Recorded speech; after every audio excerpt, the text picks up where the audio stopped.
polar bear therins.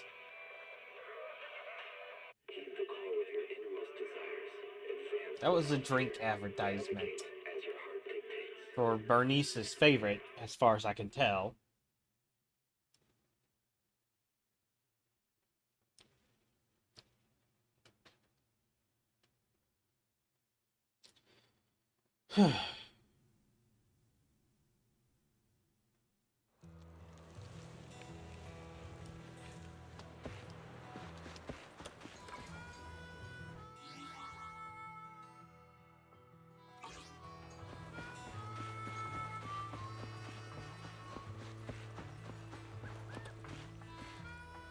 Caesar and Billy, let's go. Morning. Did you sleep well? You were exhausted yesterday, right? As soon as your head hit the pillow, you were out like a light.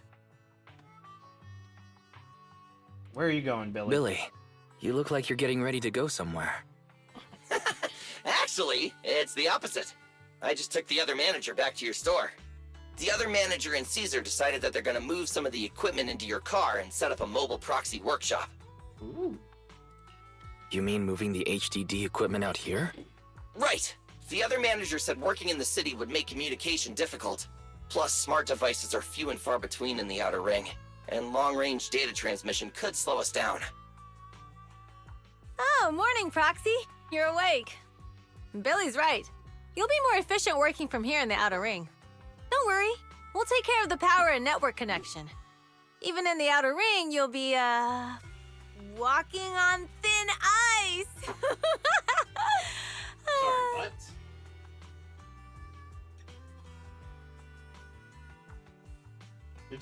Did she mean to say like a fish in She water? probably meant like a fish to water. By the way, before the equipment arrives, let me take you to Blazewood and introduce you to the townsfolk. Lucy said you might not be used to roughing it with us, so I got the mayor to prepare a place for you.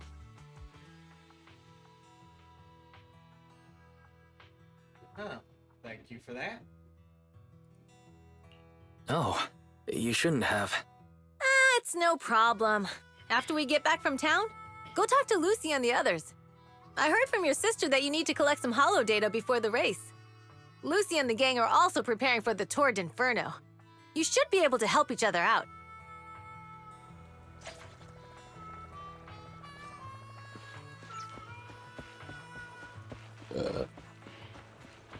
Right, saying. Oh, greet the mayor with Caesar.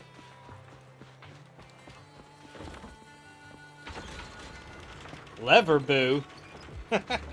You have one purpose, and it's to cut butter.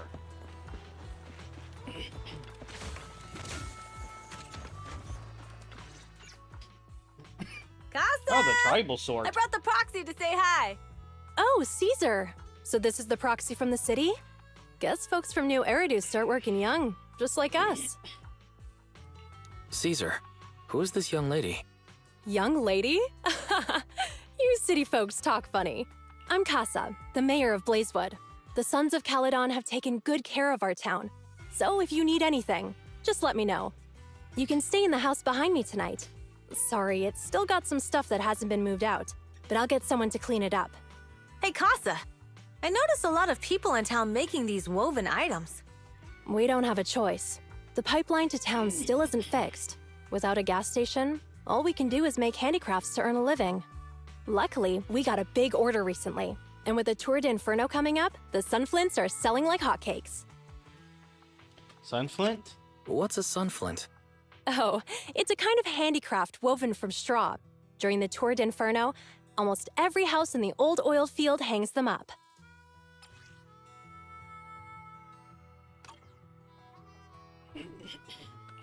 This pattern looks like an upside-down person. Wow, Proxy! You're pretty smart. The upside-down figure is the first overlord of the Motor League. The elders in the Outer Ring also say this design is the face of the god of sun and fire, guiding the hero to ignite Cinder Lake and return safely from the hollow.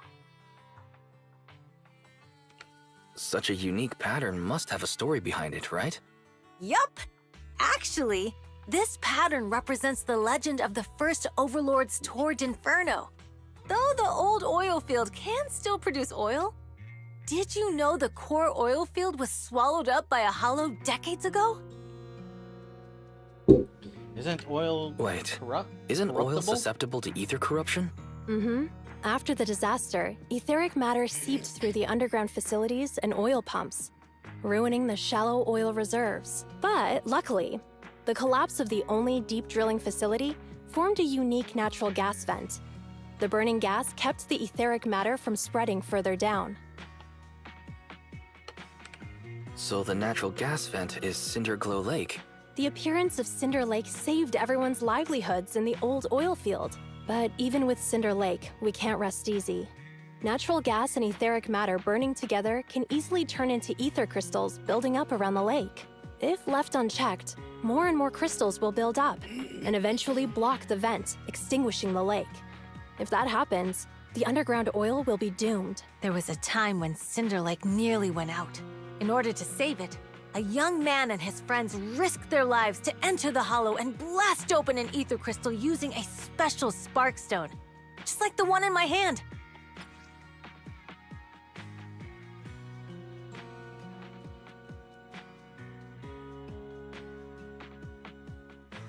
Okay. But the hollow was treacherous, and they didn't even have a carrot with them. By the time they reached Cinder Lake, it was almost completely covered with crystals. Out of desperation, the young man rode his bike into the only spot that was still burning in Cinder Lake and managed to ignite it. So, everyone makes sun flints in memory of his sacrifice. Oh, Proxy. I never said the first Overlord died there. Ooh. It's normal for the proxy to think that way. After all, everyone who went to Cinder Lake with him thought he was dead, but a day later, he miraculously emerged from the hollow alive. Folks say the god of the sun and fire was moved by his bravery, allowing him to be reborn from the flames. Wow. Since this then, is the residents have drawn his Natlan face all in the over image of again. him diving into Cinder Lake on their sun flints. There's even a line from a folk song that goes, "Diving into the fiery sea, the hero returns valiantly." glad it has a happy ending. Glad the story has a happy ending. Right? If it ended tragically, the Tour d'Inferno wouldn't be so epic. Of course, the first Overlord did more than that. After he returned, he gathered all the biker gangs in the old oil field and formed the Motor League.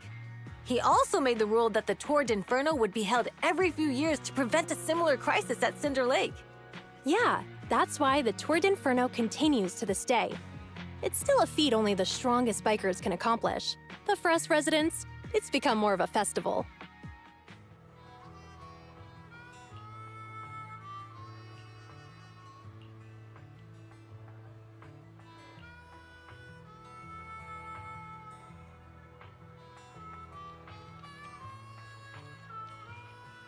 Yeah, this is going to consume a lot of power, buddy.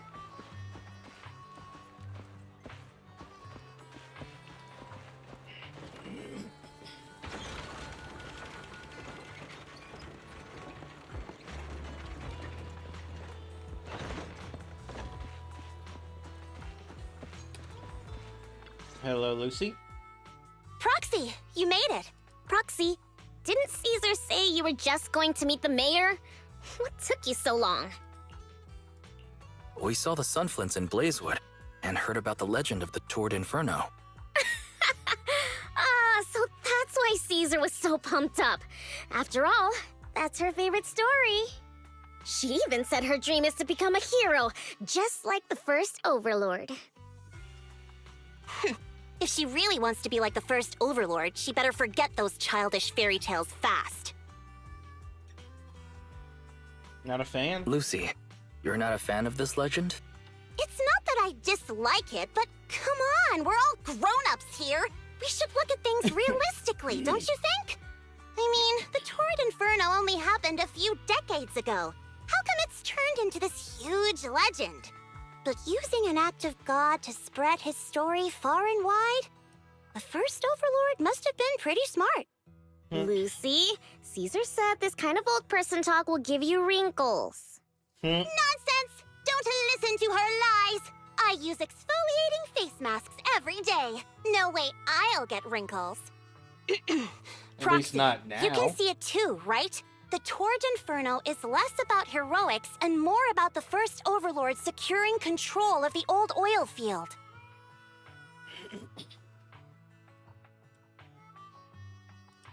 Speaking of which, yesterday Caesar called you Montefiore.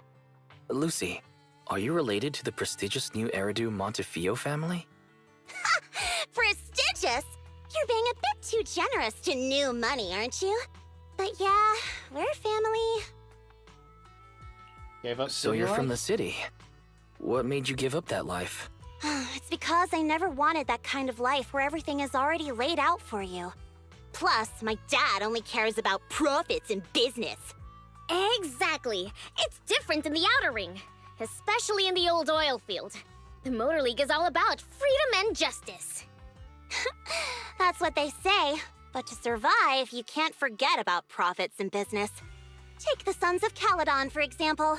Employees need paychecks, vehicles need maintenance, and we need supplies that the city won't sell us. Which means we need connections and money. Proxy, I wasn't just making it up when I said the Overlord's faction is targeting us. The Sons of Caledon have had better rep than the Vanquishers these past few years. So, of course, they're jealous. But the recent bad routes we've been getting have hurt our income, and recruiting new members has been an issue. So, for the future survival of the Sons of Caledon, we have to take the Overlord's title. Alright. It's good to have you helping with the preparations for the Tour d'Inferno. I knew someone as sharp as Phaethon would get it. Brute strength and passion alone won't get you far. Just watch. It won't be long before I beat Caesar and take the Sons of Caledon from her. Lucy, you wouldn't admit it earlier, but it turns out you lost last night. No, I didn't lose. It was just a momentary truce. After all, prepping for the Torrid Inferno is what's most important now. I can put becoming the boss on the back burner. Proxy, let's talk business. The other Phaethon mentioned this morning that the lack of hollow data in the Outer Ring is affecting your ability to perform in the hollows. So for now, we'll be going into the hollows with you to gather data. Oh, I also need your help with something. The vehicles for the Tour d'Inferno need some modifications. We need to get a hold of the necessary parts. Wise, I'm back. Huh. Good job, Belle. Come on, I'll help you set up the HDD. No need. I just tested the voltage and network speed here. The HDD is working fine. Fairy and Eos are pretty excited to be in the Outer Ring. But it's a new environment, so it'll take some getting used to. Warm up. Let's warm up for the Tour d'Inferno with the work we've got on hand. All right, Wise. If you're ready, let's get going.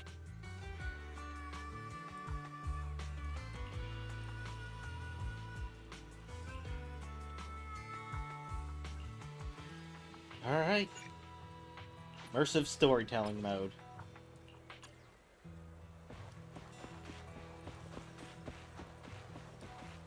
Got ourselves a mobile system.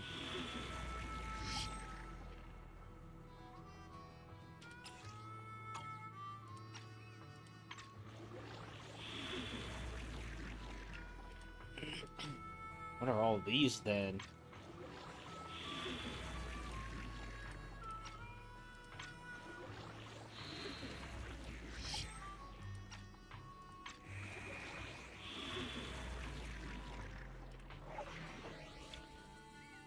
Alright, quick thinking to self-rescue.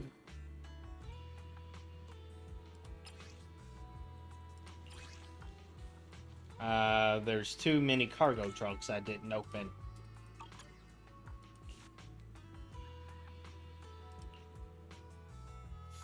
Alright, I'm getting to play with the Sons of Caledon.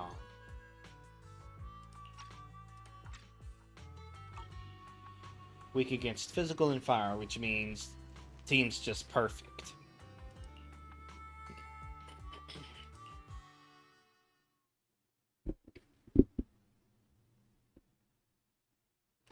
Alright, let's get it going. Let's do it to it.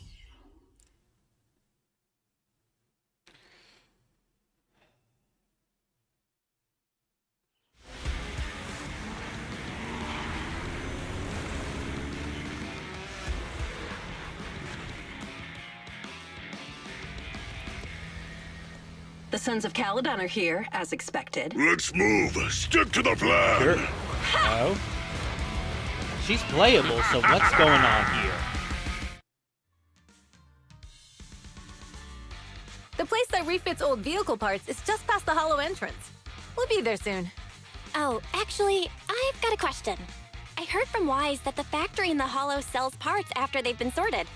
If that's the case, why not just buy them outside the Hollow? It's simple, really. With so many bikers in the old oil field, the leftover parts that do end up reaching the market are the ones that no one wants. Exactly. It's like if you want top quality fresh fish. Someone has to set out to sea early in the morning and use an airship to get the ingredients back to the kitchen. Is that really necessary? It's just fish. Is all that really necessary? Proxy, it's way easier for us to come into the Hollow to buy stuff, compared to the hassle city folks go through just to have a meal.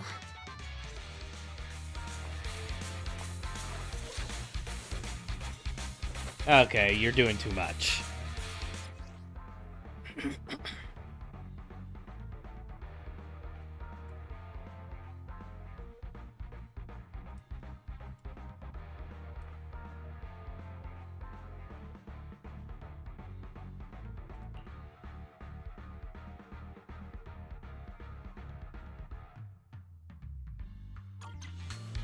Ethereals. Watch out. Don't worry. I'll take care of them. That's right! We can try out our new fuel!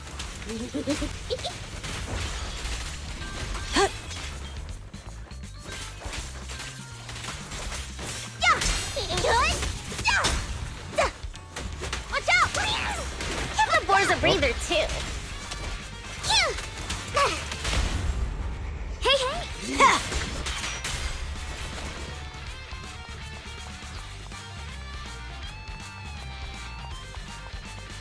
These traps are in the factory to keep ethereals out.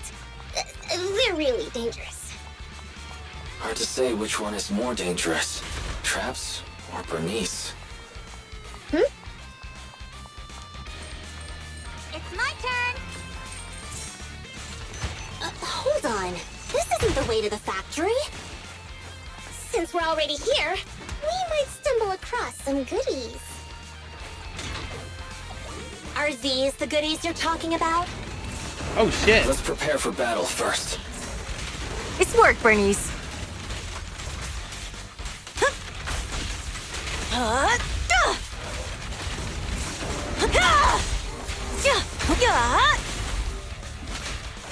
Looks like I win this time. Give the boars a breather, too. You like that? Shoot! Look, isn't it pretty? Shoot!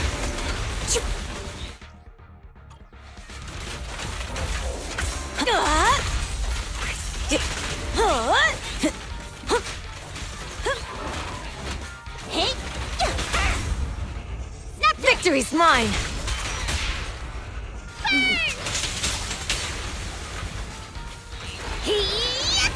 Time to heat things up! Hey, you there? The brave fear nothing!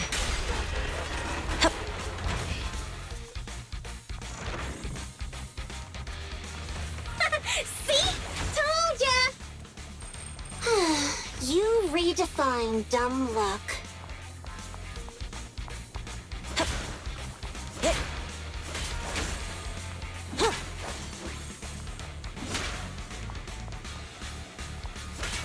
Healing.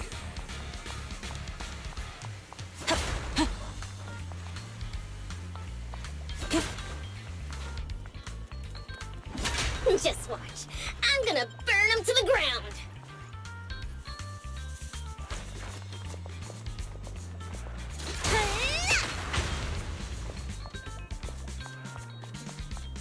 There's a lot of ethereals around here. Just see it as us helping the boss of the recycling plant clean up a bit.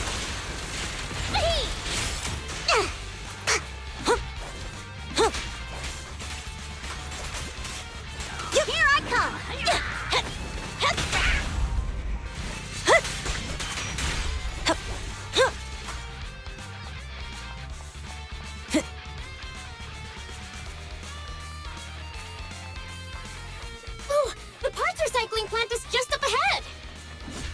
Reminder, the ether concentration here is quite low, and spatial stability is normal. No wonder they can still do business here.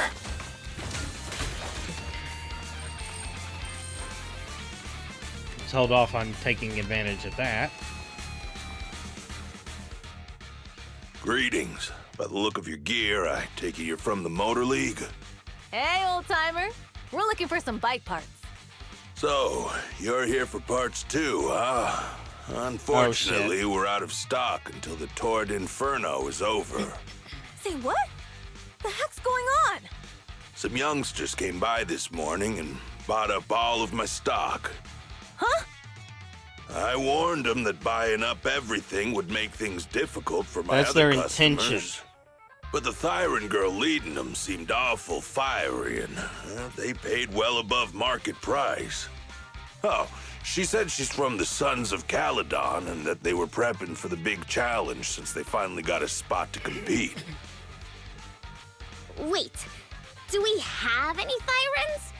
Grassy, Woody, and Bricky aren't girls, right? Bernice, the heart of the matter is that someone impersonated us and bought everything here. Wait, what did you say? We're the real Sons of Caledon. We have no idea who those other people are.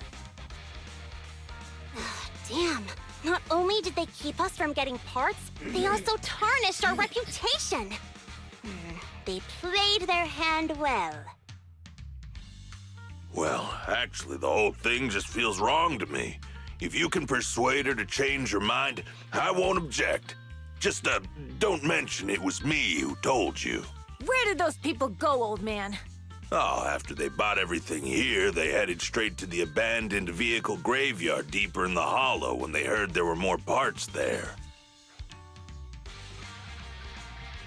Okay, We have we to gotta stop stop them. them. Let's get going, Proxy. We gotta go back to get our bikes if we're going to the vehicle graveyard. Can we make it in time? Don't worry. Belle asked Piper to bring the vehicles here. This way. There's a spatial fissure nearby.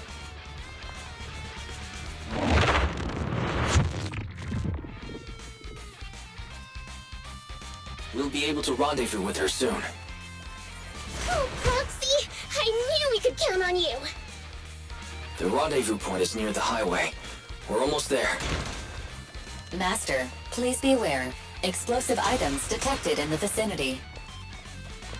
It's nothing. Watch me burn him to the ground. Warning. Bernice has activated Reckless Charge Mode. Who's that? What terrible taste. Someone who uses Golden Damsel in Distress as their Internaut username has no right to question my taste. Shut up! Alright. Yeah, that's all pretty dangerous. Ready for a fiery feast?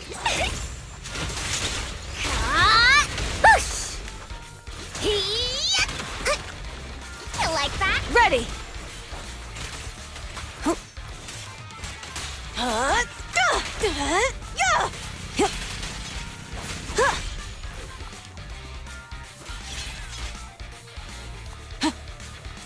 I'll take that.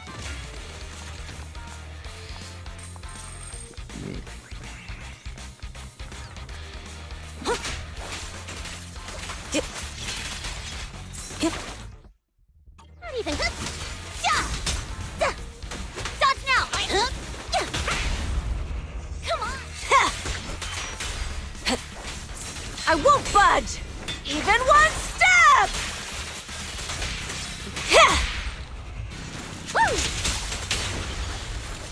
This one won't be easy. Watch out. Look, isn't it pretty? Here. Yep. Here. Leave everything to me. My turn. Here. I'll keep it burning. Take this!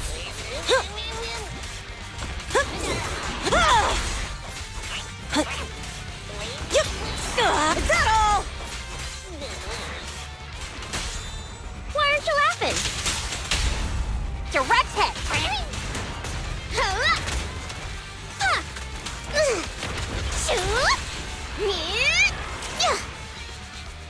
You should refuel, Bernice.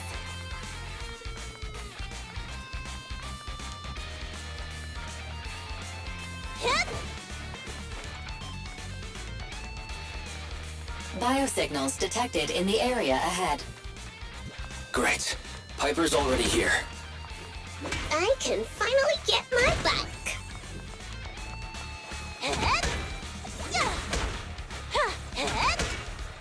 There's so much healing stuff.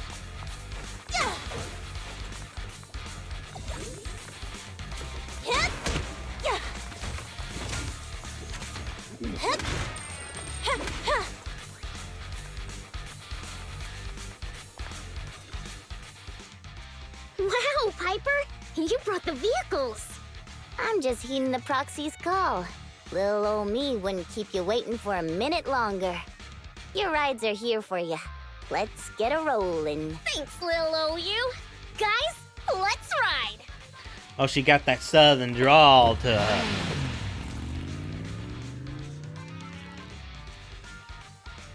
Slow down, Bernice! You're going too fast! Caution from you? It's time to find out who's the fastest. We might be able to get ahead of them. Ooh-wee. You young'uns sure got some fire in your belly. Aren't you the youngest? Get on! Let's head out! Or you're just really tiny?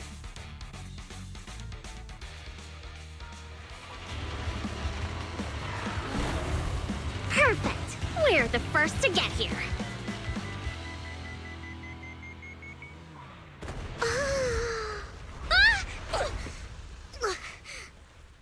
Okay, that's not good. I was thinking, since we have the upper hand, we might as well call it a day. But seeing you like this really brings out my predatory instincts. So soft. So warm. Oh shit! Are you crazy? Yes. Huh? Don't all kitties love being warm and toasty? Oh shit, she's So, insane. Bernice, are you okay? Ooh, they're the proxies! She's a cat siren with a super sharp tail. Bernice! It's rude to stroke someone's tail if you don't know them. Oh yeah! The first time you meet should be a scratch under the chin, right? Don't patronize me. No, cats are so cute when they're angry. Damn it! The enemies are tired. Keep it up. Okay, that's enough. I give up. What? You give up? Hey, what's that supposed to mean? Explain yourself. It means the refitted parts will be returned, and I'll give up the parts from the vehicle graveyard. So let's just pretend none of this ever happened. Huh. Pretend none of this ever happened? What? Feeling hard done by? After I bought the parts, no one else should have come by.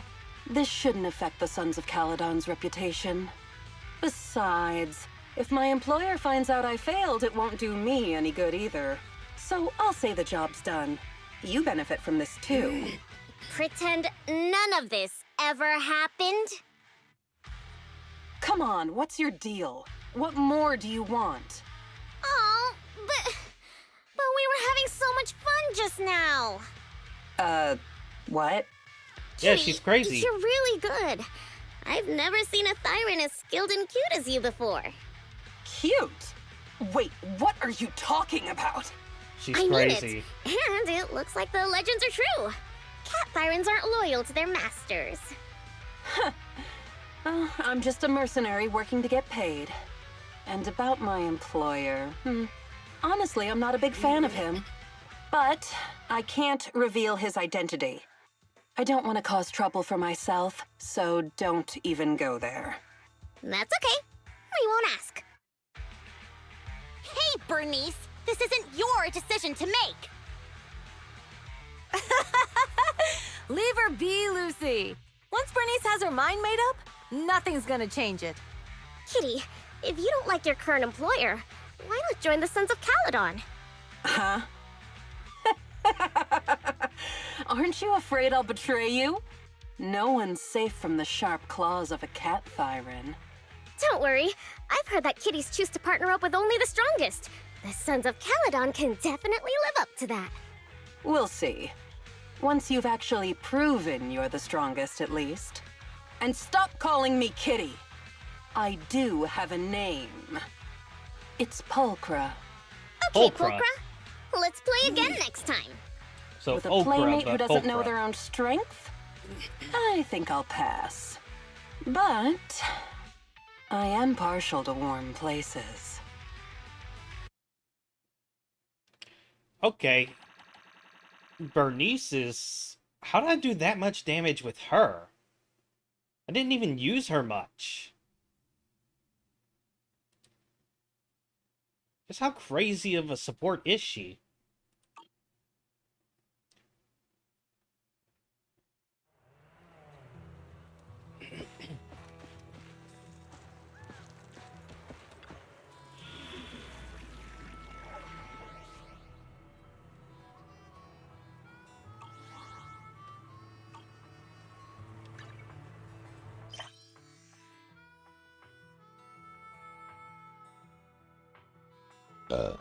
Journey? Oh, that's completed. So I'm in the second chapter of...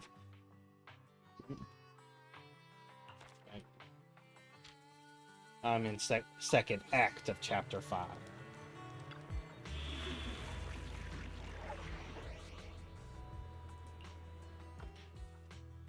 And now we're using lighter.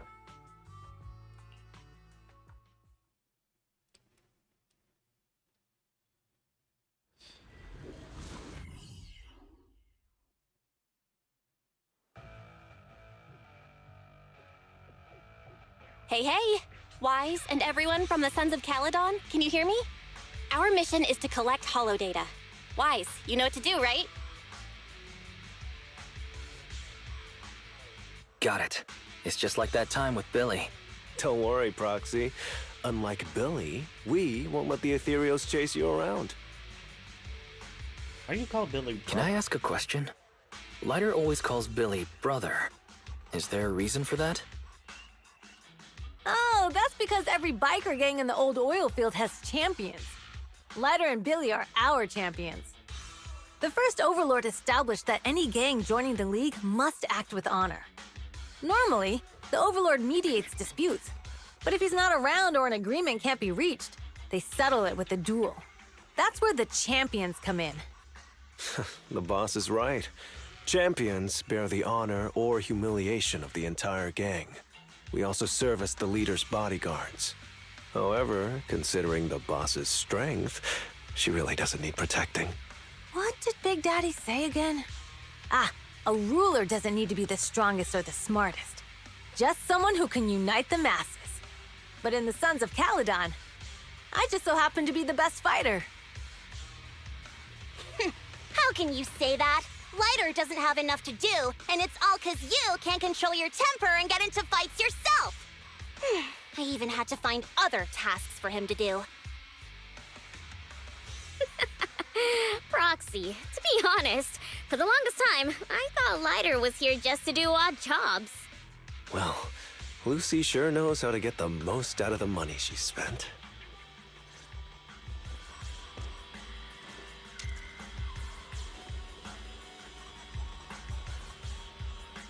Master, you have reached the data collection area. Great. It's just up ahead. I wonder who would be better, this guy or Risley versus each other.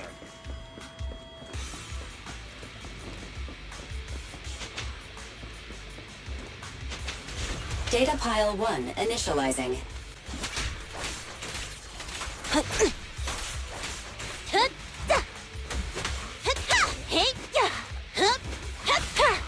Look after the boars, Lucy. Our champion deserves a rest.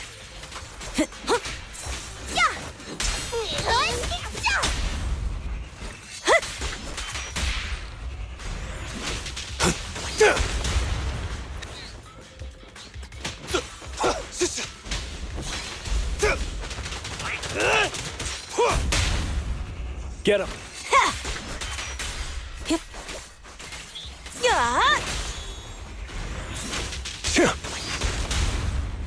Come on.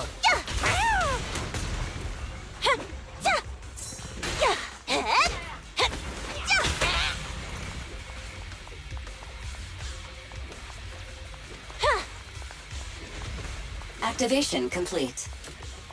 Next installation location has been marked. Lucky it's not too far this time. Cool. Grab that data pile and let's move. Right away, Your Highness.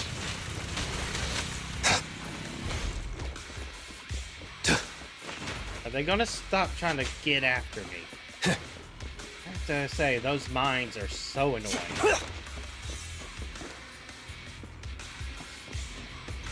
Data pile 2 initializing.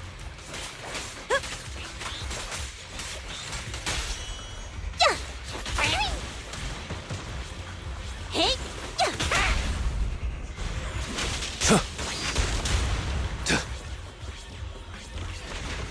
Activation Oh, that was easy. complete. Just need to install one more and it's done.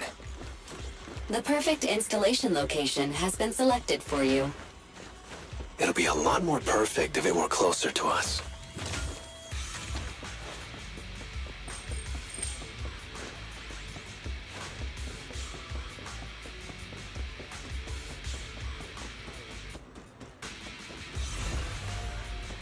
Data pile 3 initializing. Watch out. More ethereals incoming. Caesar! There it is.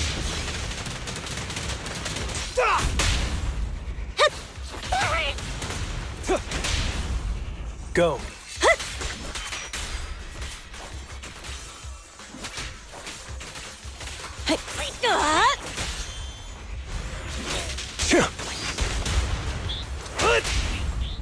Get him. There's more to battle than just glory!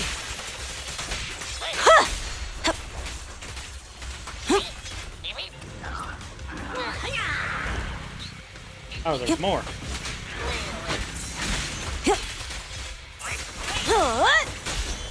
This one's a real crowd pleaser.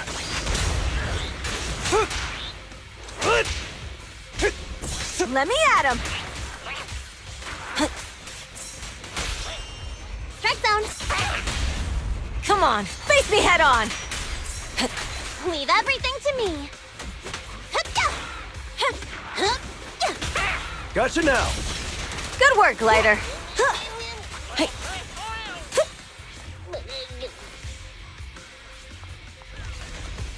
Activation complete. Nice. On to the next.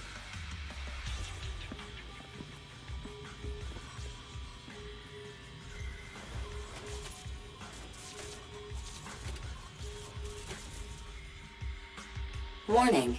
Biosignals detected near data pile 2. Let's go, Belle.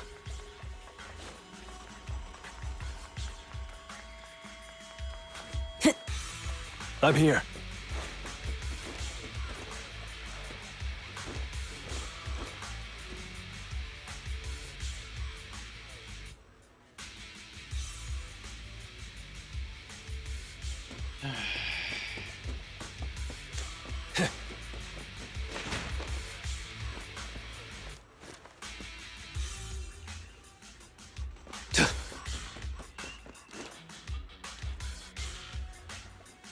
Is this a hidden fissure?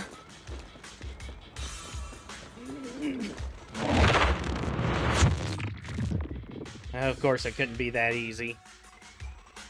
Biosignals detected nearby.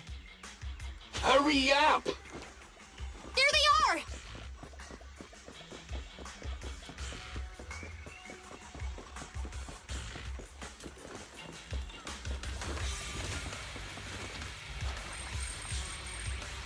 I've got it from here, Caesar. Alright. Let's start with Caesar. Lighter! Lighter, do you know those people? Don't think so. But judging by their get-ups, they're in a biker gang too. Eat this! Hey! We're just getting started. Catch this one! There it is.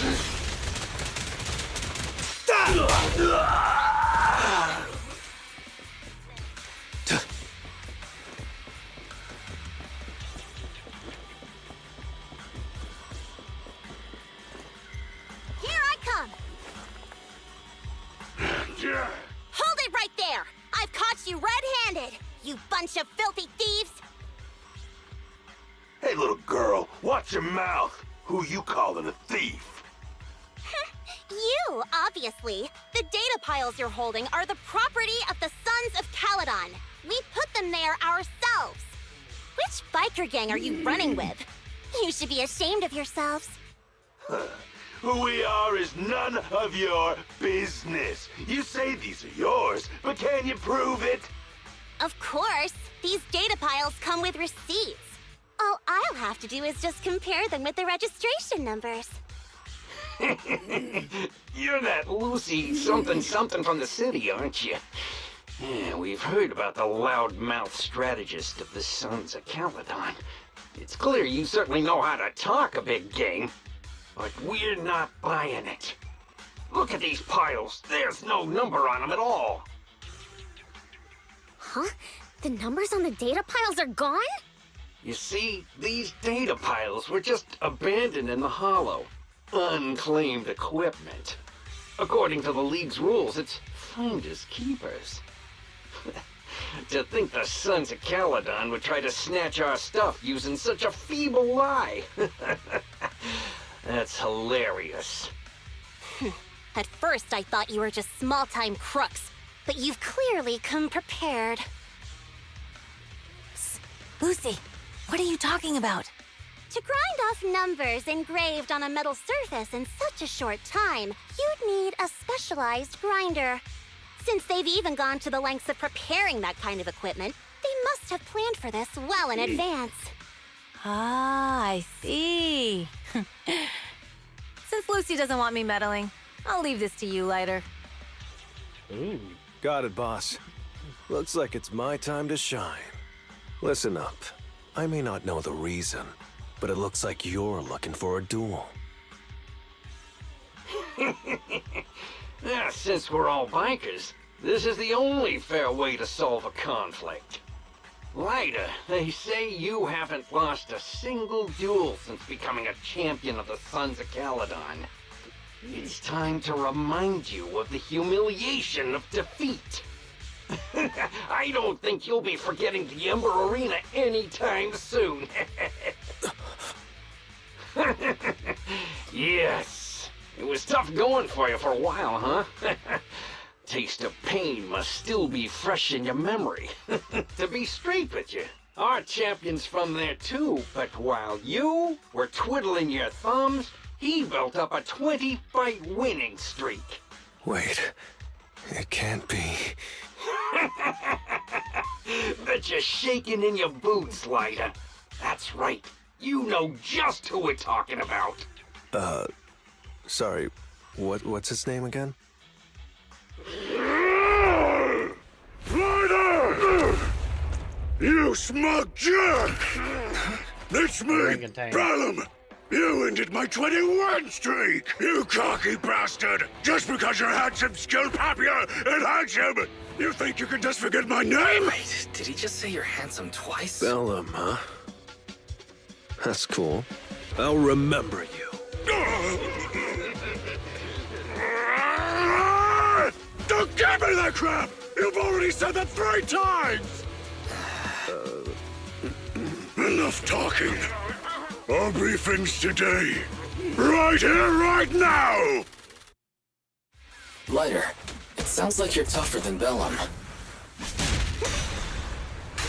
But all that stuff about you losing before, is that all true?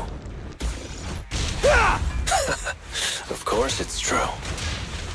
I mean, winning isn't everything in that kind of place. Hey, Lighter! You'd better take this seriously. Don't try to find excuses when you lose. Lighter, tag me in! Lighter! Take this! Man, stop yelling my name like that. Jeez, that was way easy. I lost. Bellum lost? What should we do now? We were told that... Don't do anything. Leave the data piles to the Sons of Caledon. I'll take responsibility for this. Okay. Understood, Bellum. Lighter, I came here to face you. Now that we fought, according to League rules, I concede defeat. I just didn't expect that after all these years, I still couldn't beat you and reclaim my honor. No, you're wrong. You never needed to reclaim any honor in the first place. I didn't mean to forget your name. It's just that everything in the underground fighting scene means nothing to me. What? Hurting an opponent for money, taking a dive for money. That life has nothing to do with honor. Only those with no choice step into the ring. You were no different back then. You've got the skills to leave that place behind and become a biker gang's champion. Why leave your heart in that dark, cramped hellhole? Lighter, you mean... Be grateful for the outer ring. It doesn't care about your past or where you come from. If you've got the skills, you rewrite your fate. If you just want to test your mettle against me, say the word. I'm down anytime. After all, I've got a rival that I've been itching to challenge for a while now. I will. Lighter, thank you. No problem, Bellum. Lighter! You never intended on remembering my name. You're just messing with me again. Wait, aside from the name thing, I meant everything I said. It doesn't make me feel any better. Not good with names.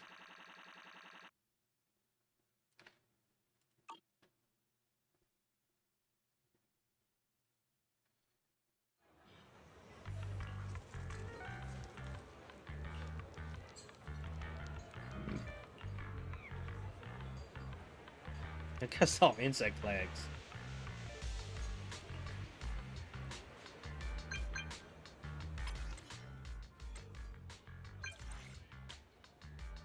Lucy? The hell is that profile image?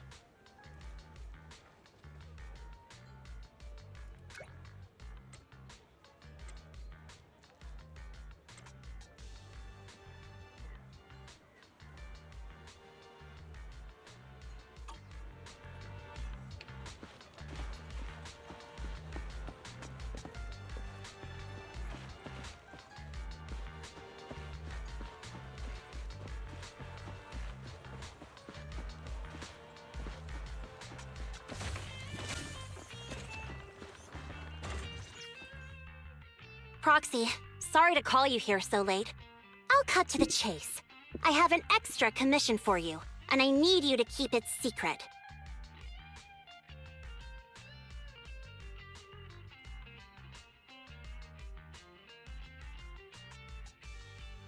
Can you explain more? Can you explain more? You must have noticed. Lately, every time we go into the Hollows, we're met with one obstacle after another. Ugh, it's clear someone has it out for us. I did a background check on Bellum and Pulchra. There's no public info linking them to any biker gang, but I bet they've got something to do with the Vanquishers. The same. I feel the same. After all, the Tour de Inferno is a duel between your factions. Also, knowing Lucius, there's no way he's not involved. But we don't have solid proof, so we can't do anything about it. Proxy, I expected some tricks from our rivals, but something's off. Their intel is always right on the money. If they didn't know about our plans ahead of time, how could they keep getting the jump on us? Someone in town must be feeding intel to the Vanquishers. Do you have any suspects in mind? Not yet.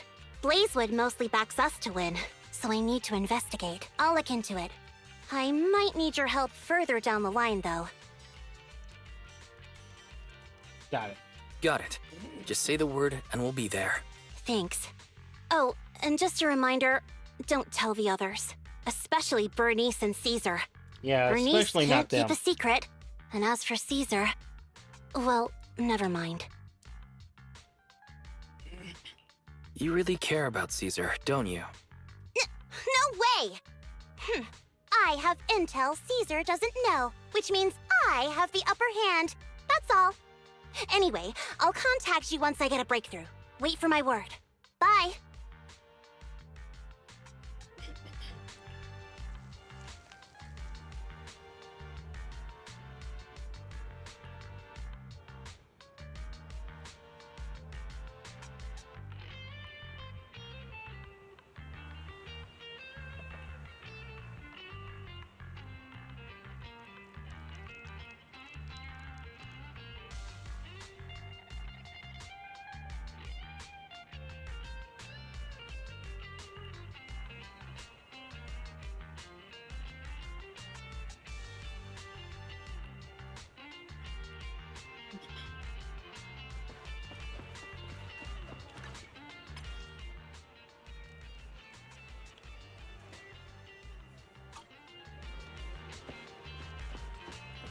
That profile image, it looks nothing like her gameplay image.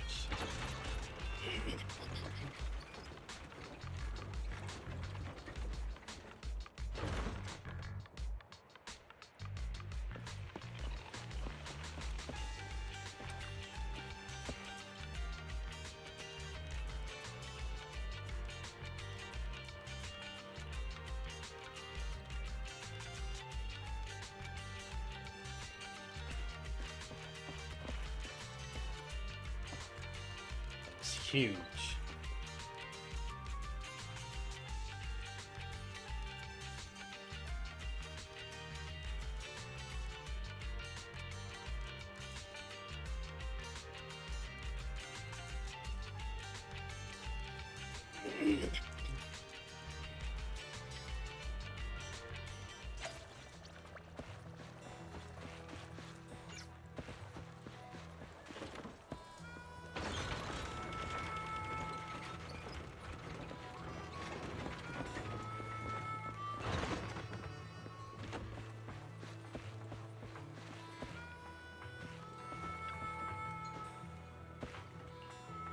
Aren't he special?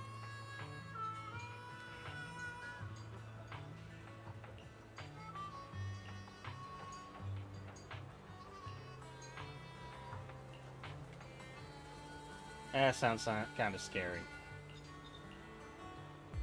What'd you put in this?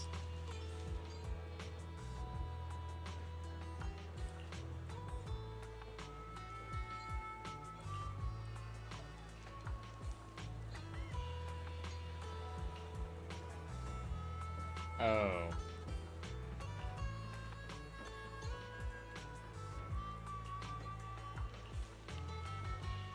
No, thanks.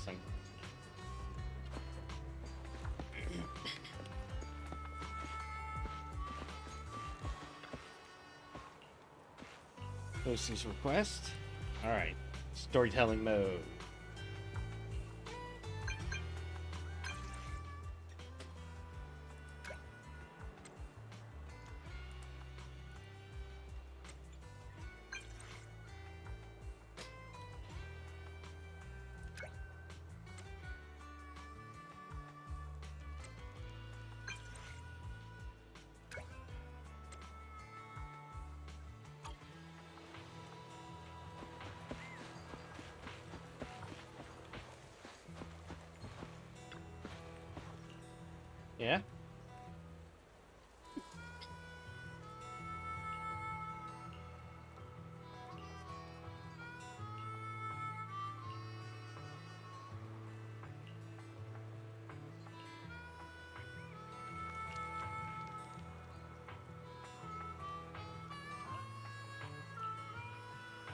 Jolly Jenny?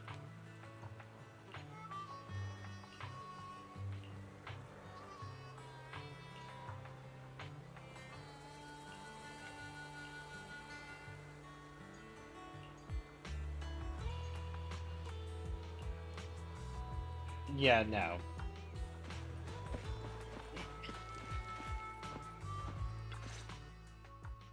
Oh, Proxy, it's you. Are you looking for Lucy? Yeah, just Yes. going over details. I wanted to go over the details of the Tour de Inferno with Lucy. Ah, Proxy. You really know how to keep your mouth shut. That's good to know. I've said it before. If you can't keep a secret and are slow to react, you're not cut out to be a proxy. Was that a test? Was that just a competency test? Looks like I passed, huh? Yep, you're the real deal, Proxy. Definitely some of the Sons of Caledon should work with long term. Don't let Piper's usual careless facade fool you. She's actually pretty cautious. Sorry about that. Just little old unreliable me. Anyway, let's get to the real issue. The informant problem. Here's the deal. Ever since we've set up camp here, I've noticed something odd. Every time Blazewood ships out their handicrafts, Casa always leaves town for 2 or 3 hours at night, carrying hollow gear with her. Since Lucy told me there might be a mole, one night I pretended I couldn't sleep and talked to Casa when she was about to leave. She said she was out for a stroll because she also couldn't sleep, and then she just went back inside as if everything was normal. But an hour later, she snuck out of Blazewood again. Oh, suspicious indeed.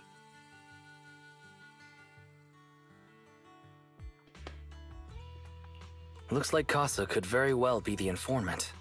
Ugh, this is terrible news.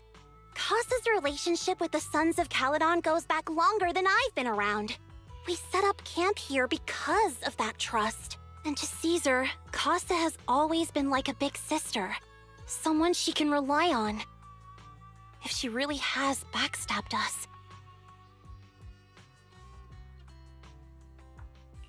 The long-standing bond between Blazewood and the Sons of Caledon would be ruined.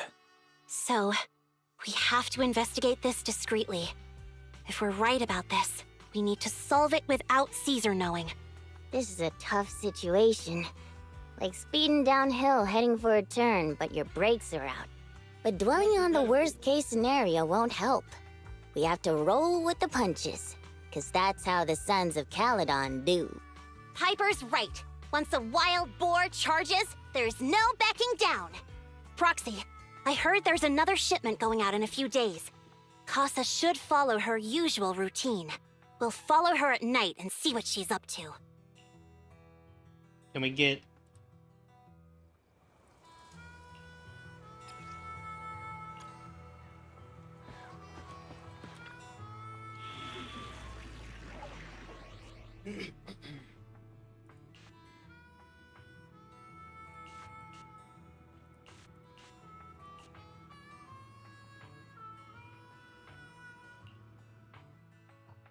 Alright, so we do get lighter involved. That's good.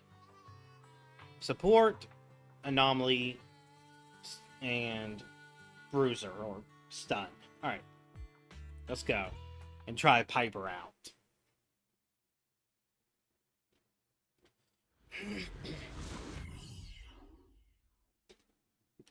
Game gives you replayable chances to try out characters. Alright, we're in the That's hollow. nice. How are things with Bernice and Caesar? I checked. Caesar's already asleep. That girl's got a routine like clockwork. And Bernice is all taken care of. I sparred with her the entire day to wear her out. Looks like tonight, the Ethereals in the Hollow won't taste my perfect one-hit KO. They got off lucky. Quit whining, Lighter.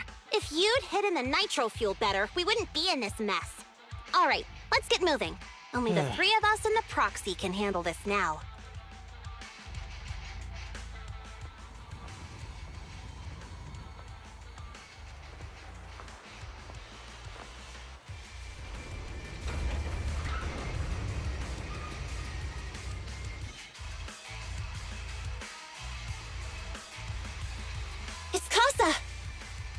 This way, quickly!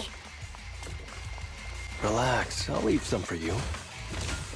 Don't work too hard, young man.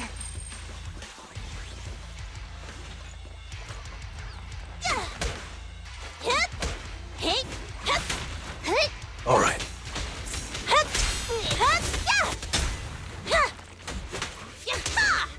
Take a Is there a rest hair stop, co- Lucy. There it is. Get him.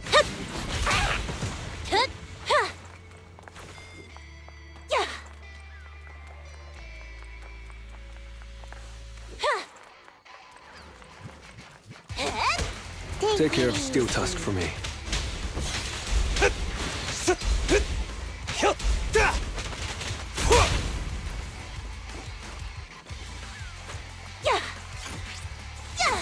Dodge now!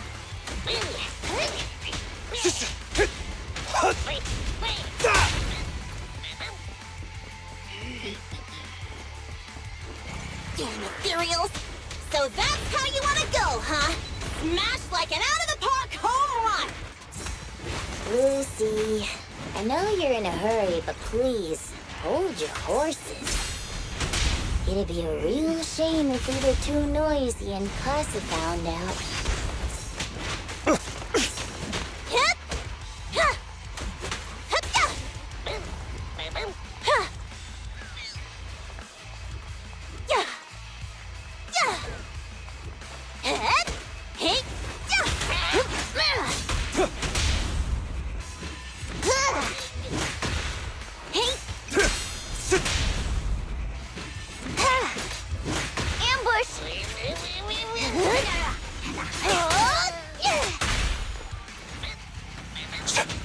Proxy, where did Casa go? Let's search the area first. Let's see what Piper's skill set is like. Want to see the red scarf? Let's take a break.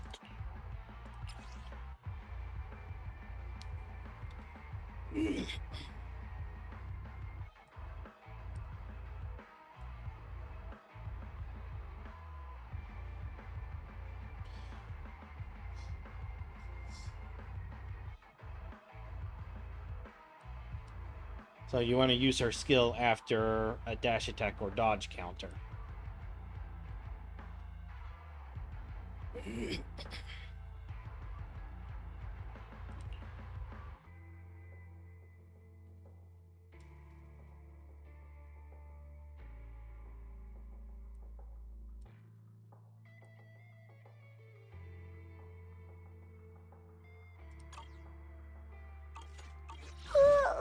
So sleepy.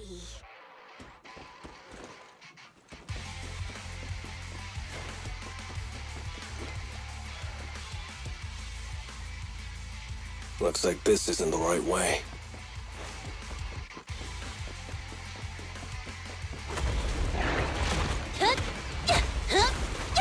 In a jiffy! Something so trivial doesn't need the champion. You did your best today. Here I come! Beat it! You asked for it!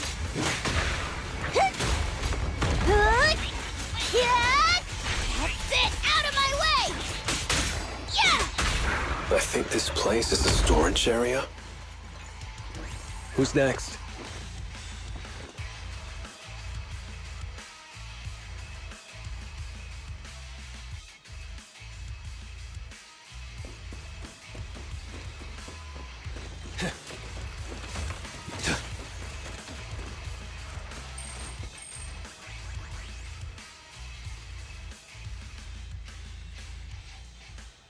Who are you?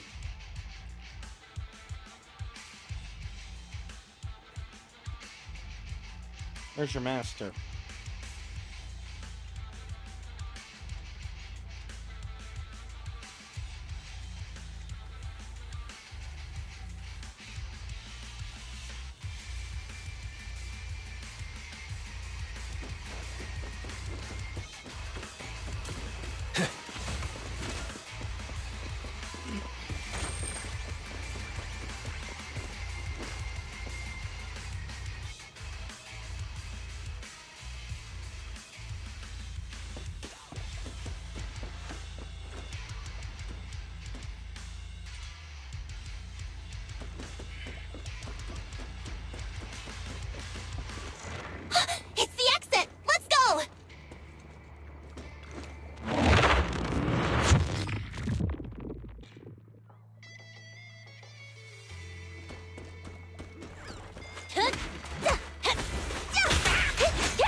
Gotcha now! Step back for now, Pipe. 10-4!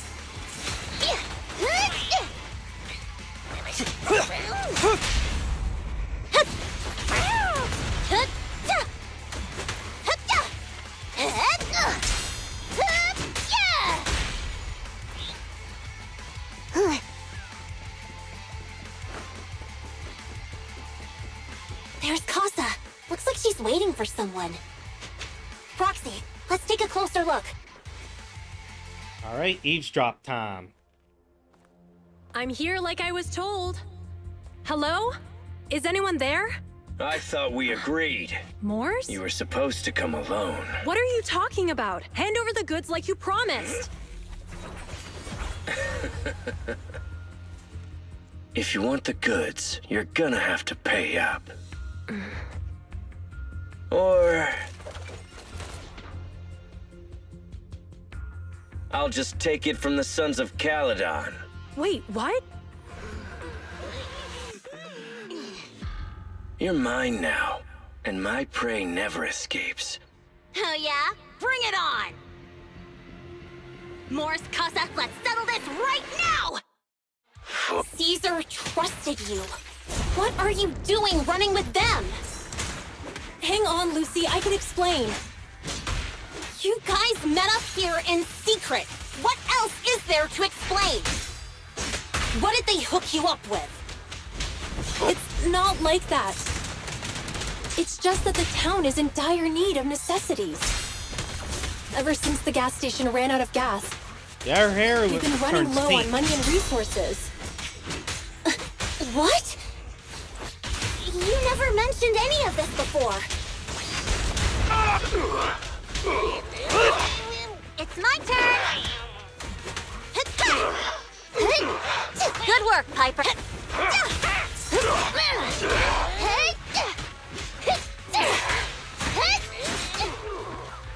Man, these guys are so weak.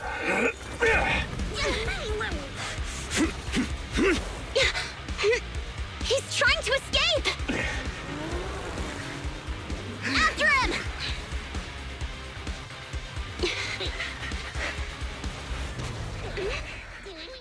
Huh?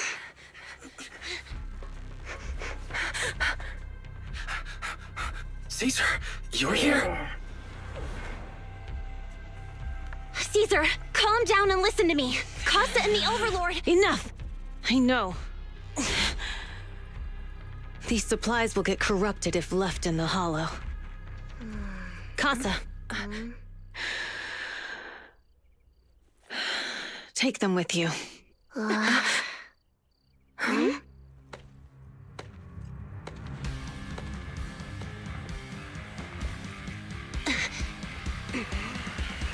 Overlord Pompeii?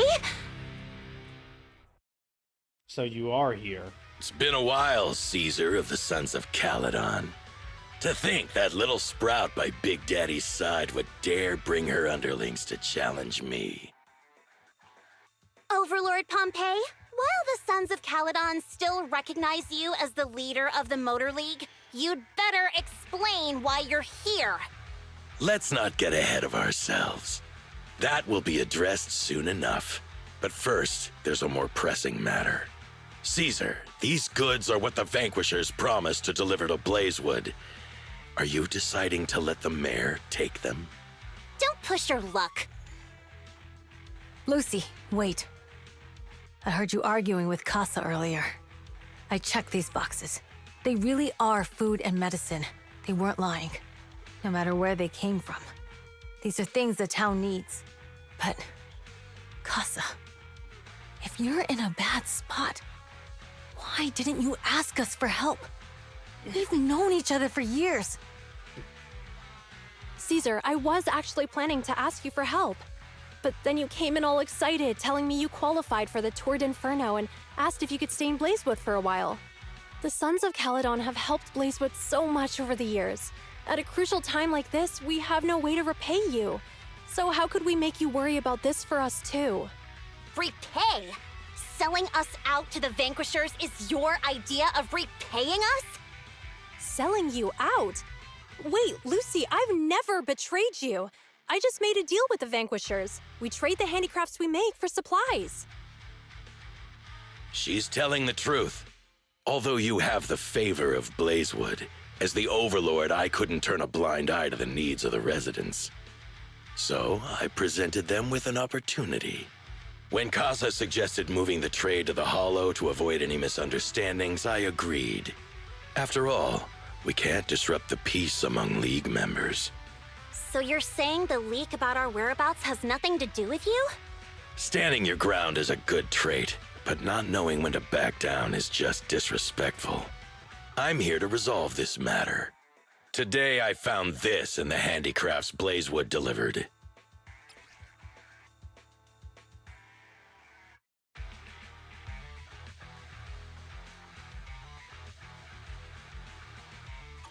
Is that a listening device? Moors, this vial should have contained heavy oil, the lifeblood of the old oil field. So why is this here? So they were Also, being the thought. supplies delivered to Blazewood of late seem to be less than what was agreed upon. Do you know anything about this? Boss, Pompey. Seems like Pompey is actually doing his job. Moors, I didn't bring you along for the Tour d'Inferno just for you to play dirty tricks. If we, as the League Overlords, are not just, then who would want to remain part of the League? And who would protect the old oil field? I'm so sorry. I messed up. I wasn't thinking straight. It's all my fault. I'll take the punishment. You're willing to take your punishment. Do you think you alone can bear the responsibility for the damage that you've caused? Sons of Caledon, Casa. Moors is my subordinate. I failed to manage him properly. I won't shift the blame onto him. As the current Overlord, I'll take responsibility for this and provide compensation. Nice speech. Now how do you plan to fix this? Recently, I negotiated and reached cooperation agreements with several areas neighboring the old oil field. According to the agreement, the old oil field's damaged oil pipelines can be rebuilt through other regions, as long as we provide some of the oil to them. Wait, does that mean our town's oil supply is saved? That's right. Within 3 months, the supply should be restored. Also, several regions have agreed to share the roads, opening up at least 5 new freight routes for the old oil field. Sons of Caledon. In the next 6 months, I plan to have you manage 3 of these routes. I take it you won't refuse. You mean you're just gonna hand them over on a silver platter? I heard you've been drawing bad routes lately. Though it's just a coincidence, it's time to compensate you. And though the new routes are lucrative, they also traverse treacherous areas and require experienced riders. I have a condition, though. You need to help the less fortunate residents in these 3 regions for free during this period. And any teams using the routes in the future must do the same. How does that sound? Hey, Lucy, how are the terms? Are they really as good as he says? If it's true, it does solve our long-standing issues with Blazewood. Plus, with expanded routes, the other biker gangs would see a significant income boost. I see. Hey, old man! Your terms are certainly interesting, but it looks like you're making assumptions. The title of Overlord and who gets to allocate the routes hasn't been decided yet. If I become Overlord, I'll be fairer than you. You can certainly talk the talk. I'll take that as a yes. All right, I agree. Caesar, here's a letter of commitment I wrote myself. The route allocations will be officially announced soon. See you at the Tour d'Inferno.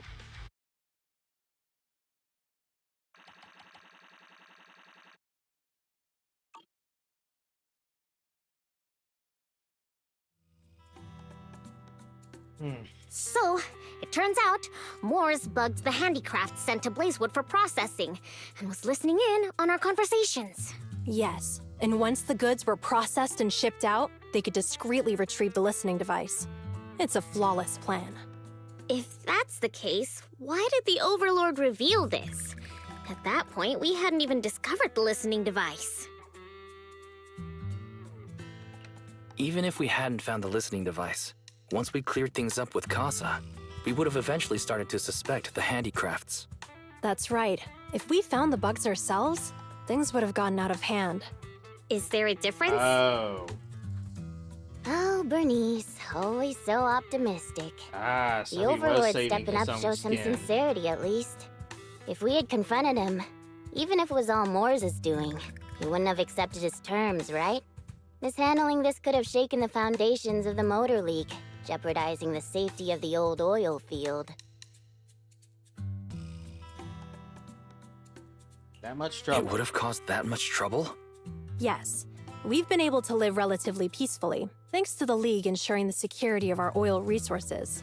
You have to understand, our oil isn't just coveted by other regions in the Outer Ring. Big city companies see it as the only thing stopping them from expanding into the Outer Ring. If something happens to the oil, the biker gangs might have a chance to move to other areas. But everyone else won't be so lucky. Especially Blazewood. The residents are mainly the elderly or children, and their ether aptitude is weak. Oh, Proxy, there you are. Sorry to bother you, but can we talk? Proxy, I want to discuss Caesar. Ever since we met with the Overlord, she's been acting weird. She's usually straightforward and energetic. But lately, she's just been sitting on her own, lost in thought. She's even eating less than usual. Caesar's worried about something? It's strange, right? Lighter offered to train for the Turd Infernal with her, and she said she'd think about it. I think it's related to what happened that day. But if I ask her, she won't tell me the truth. Just so you know, I don't really care what's wrong with her, but she's still the leader of the Sons of Caledon, and I can't let her affect the others. Proxy, can you come up with something?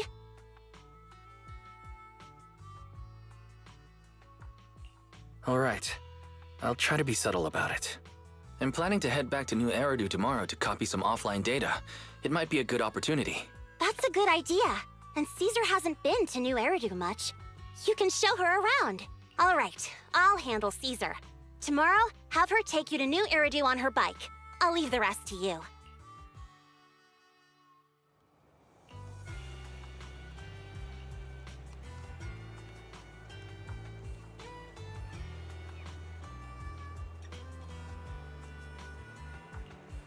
All right.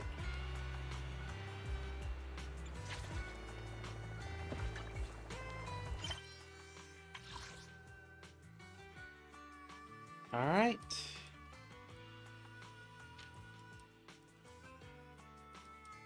One more commission.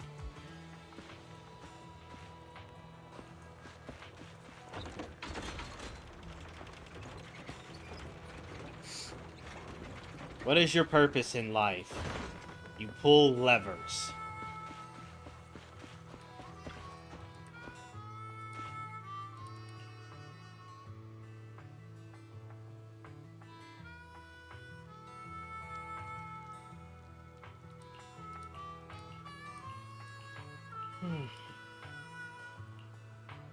Yeah, do not ask Belle for advice on Caesar. But she's in thinking mode, so it's rare for that archetype, her archetype, to think too much. So knowing what to do with them when they are in thinking mode is not easy.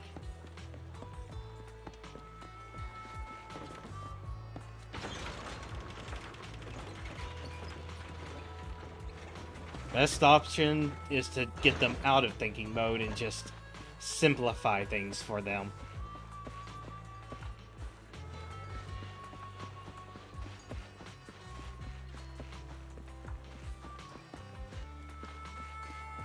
You look cool.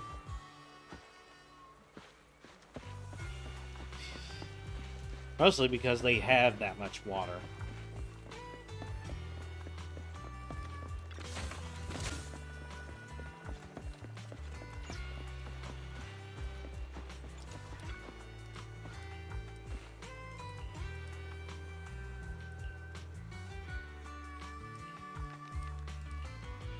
Let's go.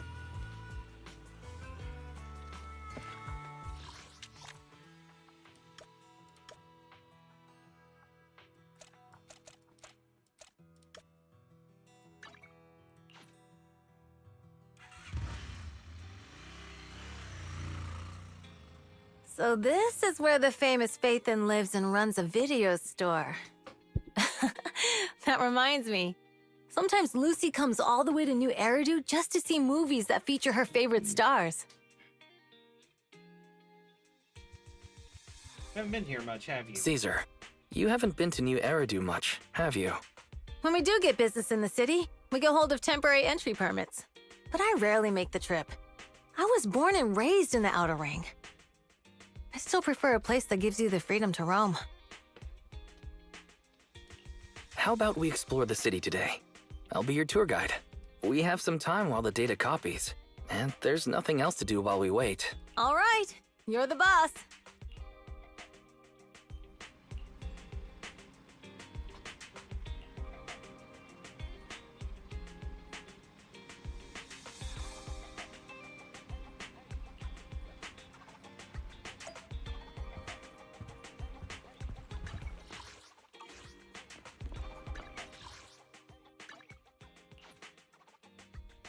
Gotta be an action flick. Probably Starlight Nights.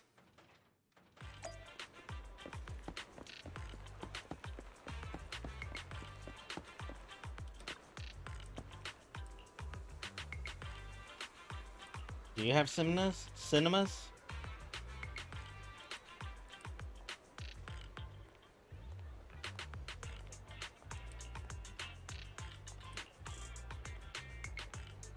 Is there an event?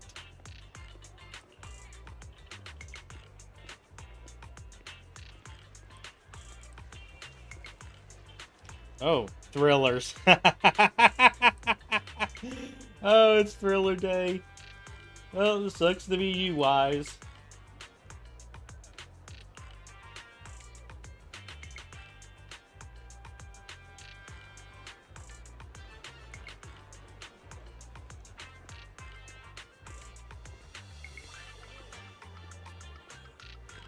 Oh, she is interested in a romance comedy.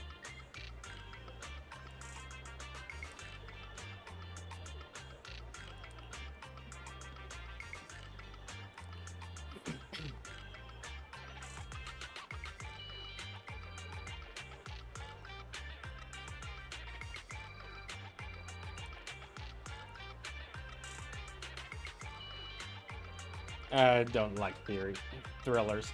Honestly, me too. I don't like thrillers either. Like, I really don't like them.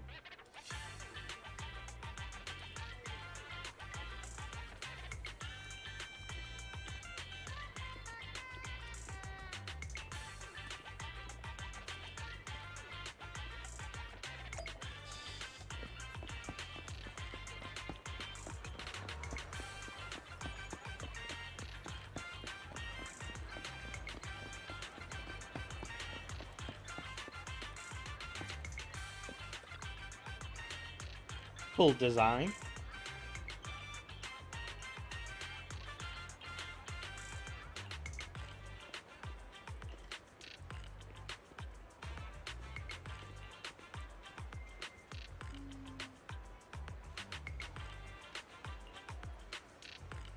Wait, eat?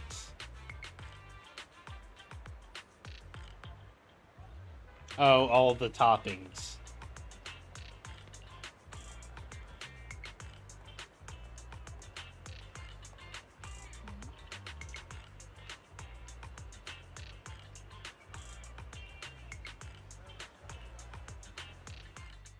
We've seen the movie and had our drinks. Where should we go next? We've got some time to spare. How about we walk around nearby?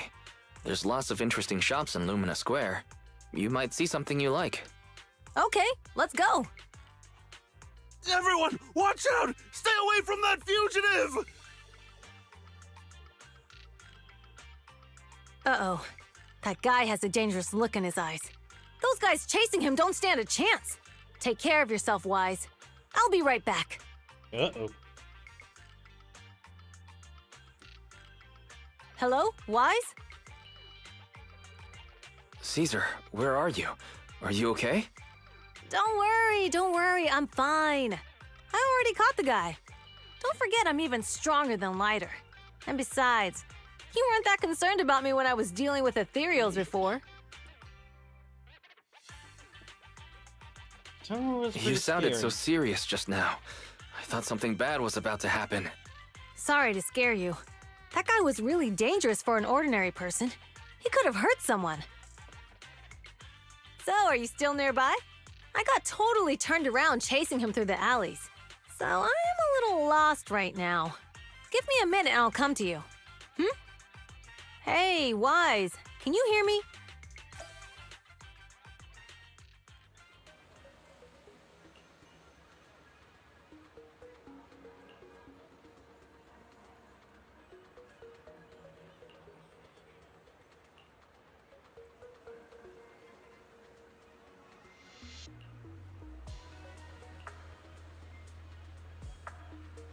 The Faunus.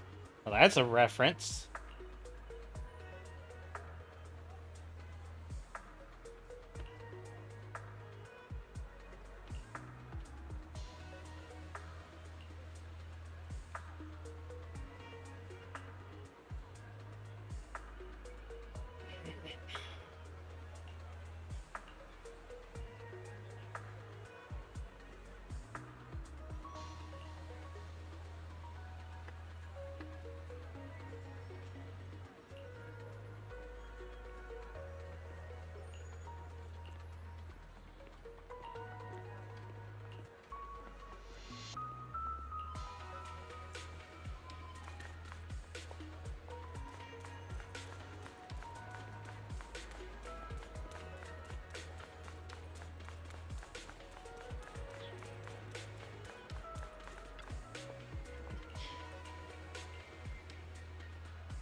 Talked you out of your job?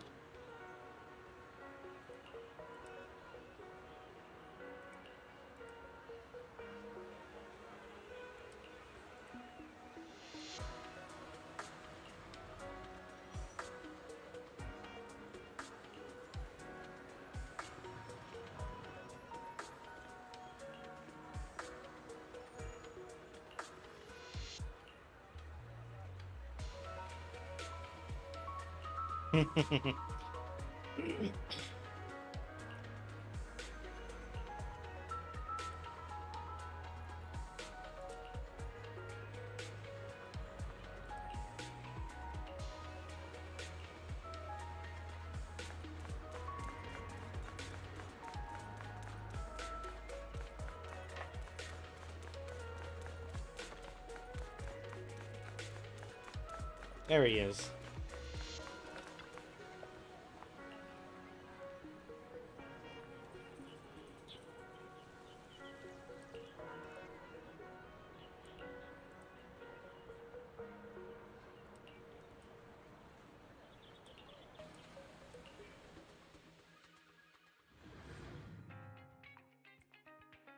The data should have finished copying by now.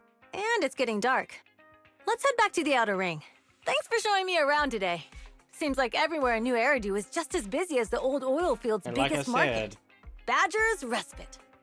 So many strange and wonderful things.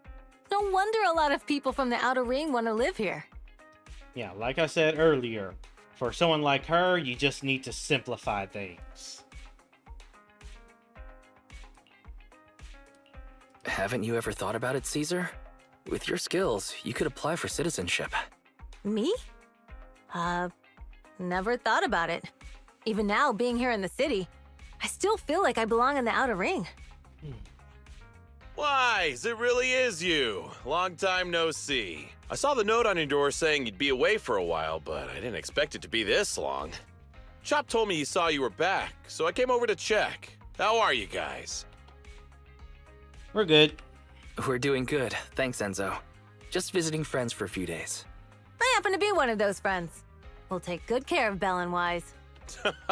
With such a friendly host, we neighbors can rest easy. I'll leave you to it. If you need anything, just drop by my store. Is that guy your neighbor, Proxy? You seem close. I always heard people in the city aren't as close to one another. But from what I've seen today, people seem pretty friendly here too. You asked if I ever thought about living in the city. I guess with so many close friends in the Outer Ring, I've just never thought about leaving. So, if I want to really protect them, I can't do that. Are you talking about becoming the Overlord? Yeah, Proxy. I've been thinking a lot these past few days. Growing up with the stories of the Torrid Inferno, I always wanted to become the Overlord to prove I was the strongest. But being the Overlord is more than just being the strongest. Even though Pompey's men caused trouble, he stepped in and resolved the situation. He even took care of the problems in Blazewood and with the Sons of Caledon. I only just found out the reason the Overlord hadn't been seen for the past 6 months is because he had been working on negotiations with the other regions. I would have never thought of doing that. I didn't even know it was an option. When he laid out the terms, Lucy immediately saw the benefits of the new routes for the old oil field. But I only understood after she told me. Casa has been working tirelessly for the town, bearing the brunt of all the pressure. Compared to them, I still have a long way to go.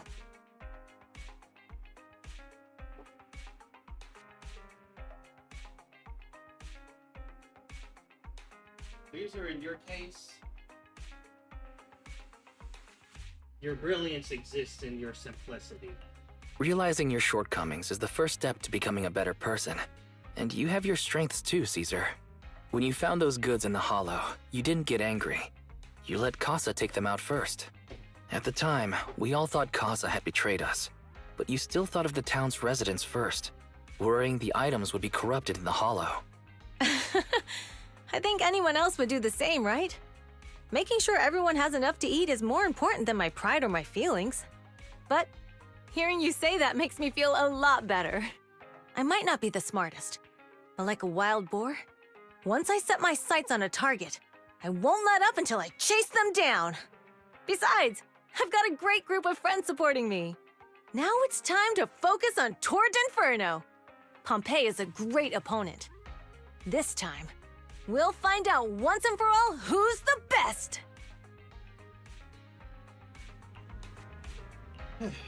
Awesome.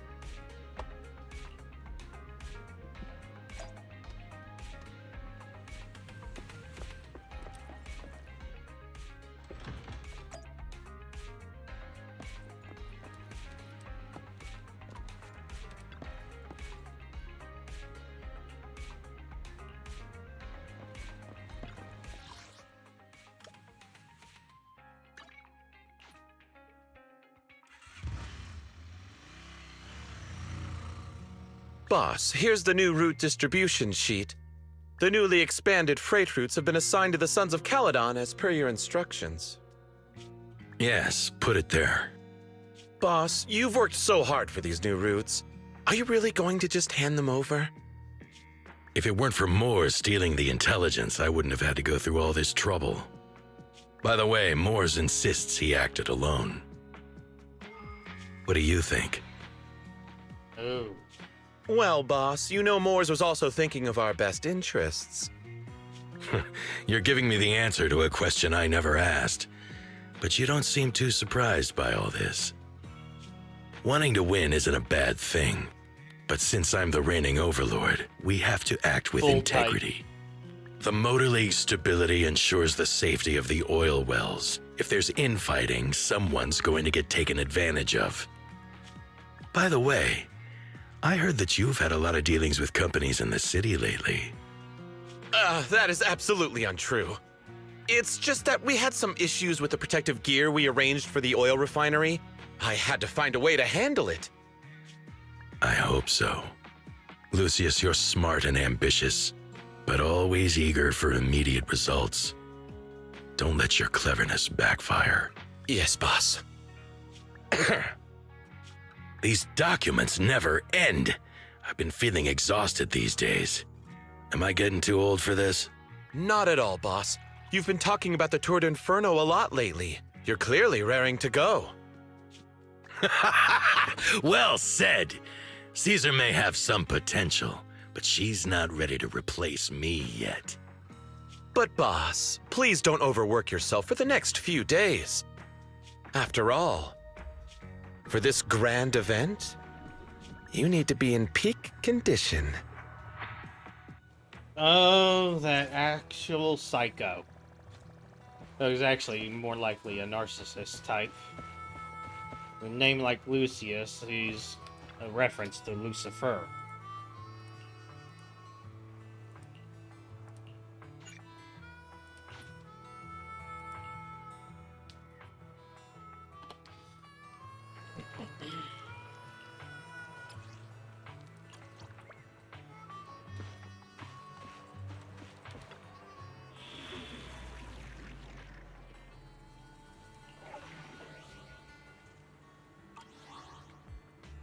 $135 pink.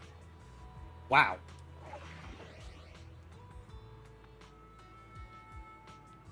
Still recommended physical and fire.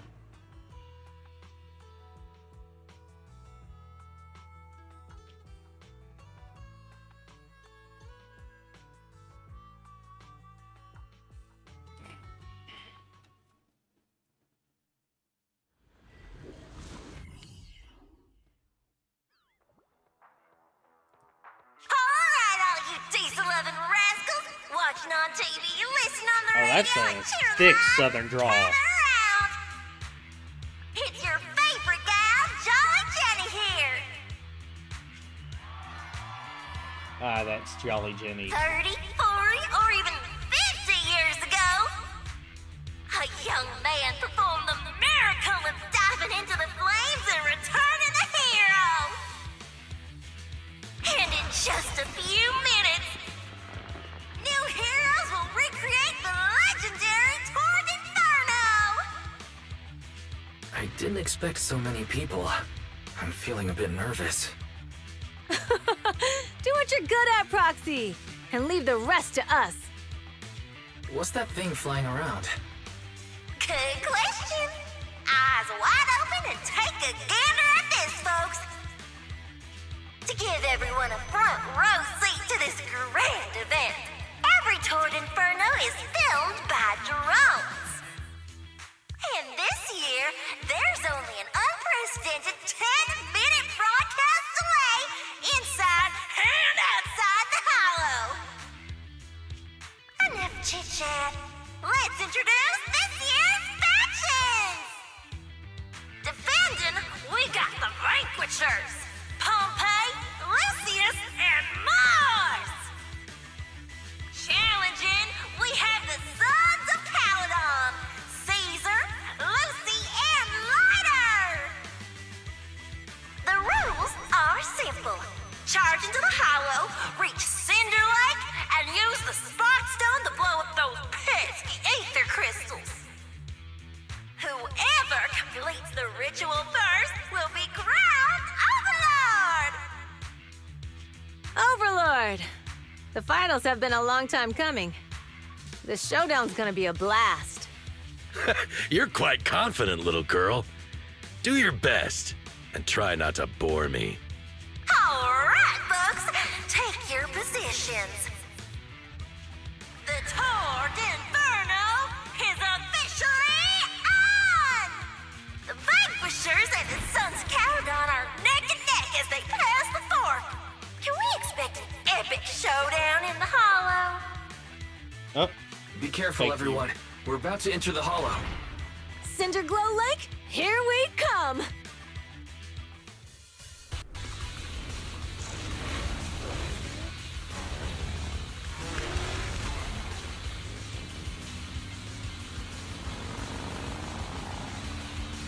Okay.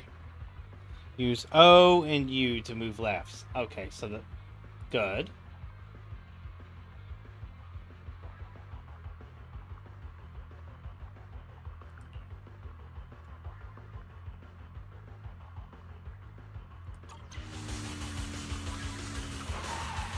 All right, we're in the hollow. Everyone, follow this path down into the depths of the hollow. I'll monitor this route in real time. Obstacles detected on the road ahead. Piece of cake. Warning. Dangerous buildings above the road Right ahead. past them.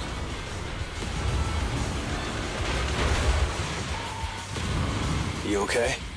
Not at all. only hair is full of sand! That's what you get for being so slow! There are more and more ether crystals around. Ether concentration levels are up too. Everybody be careful.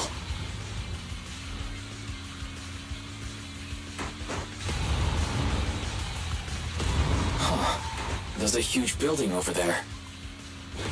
Probably an oil refinery, right? Big Daddy told me this place used to be incredible.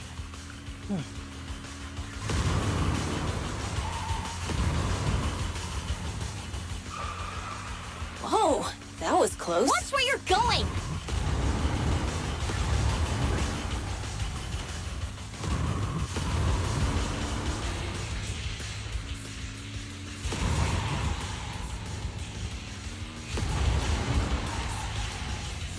Warning. Fire detected on the road ahead.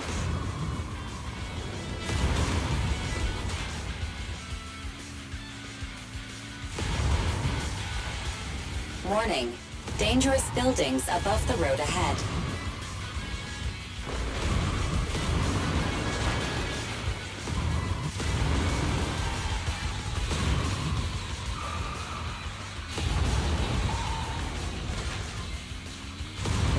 That was a tough track. Really?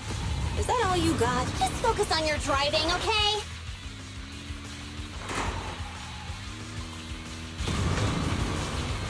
Watch out. It's getting more narrow up ahead. Sit tight, Proxy.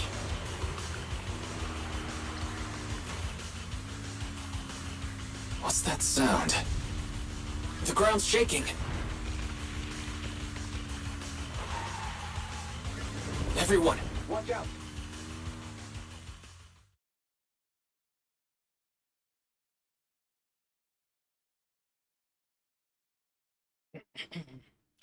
Yeah, figures we're gonna have to fight something. Proxy! Proxy! Wake up! Are you okay? Dang, that was quite an impact. Is your bang boo all right? I'm fine. How are you holding up? I'm all right, just a few scratches. I'll live. The only problem is, it's just you and me now. Lucy and Leiter are missing when the boulder fell. The ground gave way and collapsed, forming a massive hole.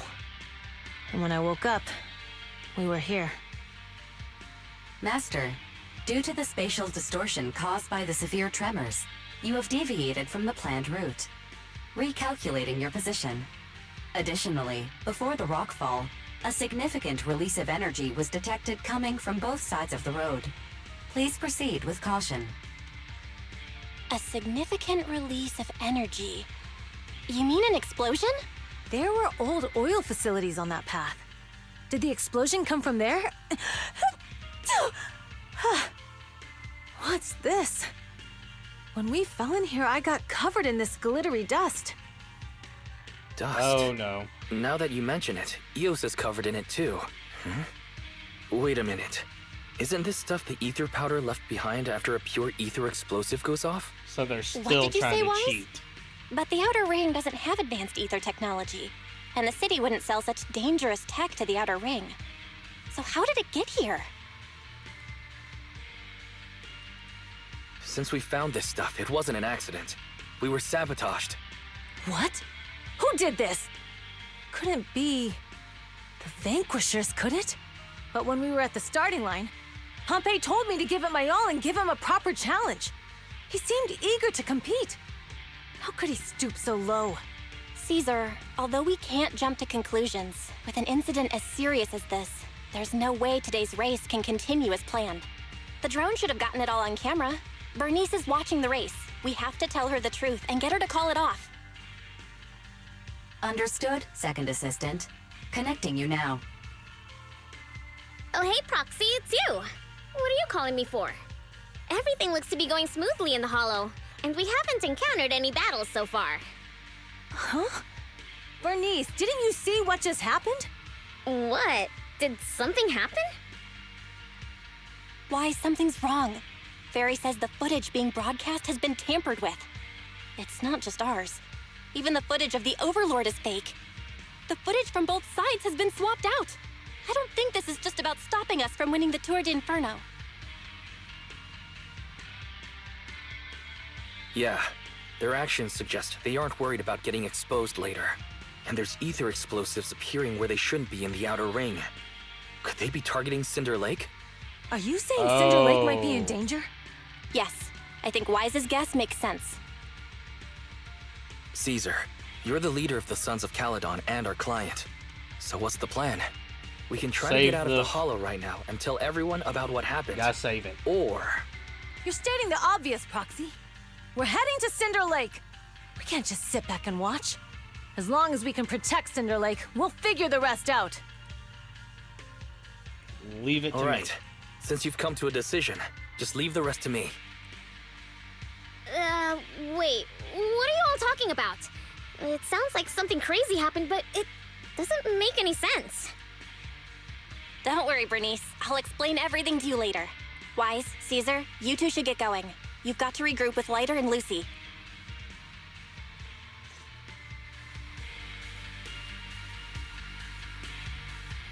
Let's go, Proxy. We don't have much time. Biosignals detected in the area ahead. Ugh, there's no end to these things! That was Lucy's voice. Let's hurry! Dream on!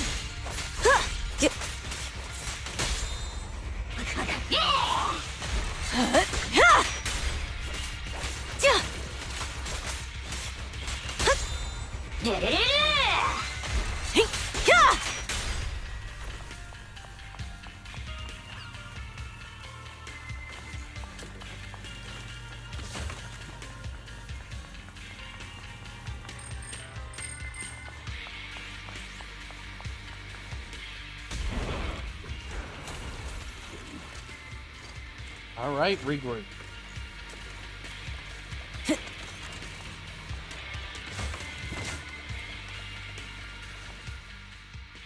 I have arrived. Caesar and the Proxy! Seriously? What took you so long? Are you guys all right? Boss, don't worry. We're fine. But the collapse just now was not normal. Seems like it was caused by ether explosives. That's the conclusion we came to, too. Looks like someone is trying to harm Cinder Lake. We have to get there fast. Wait, if you're going to Cinder Lake, you need a bike.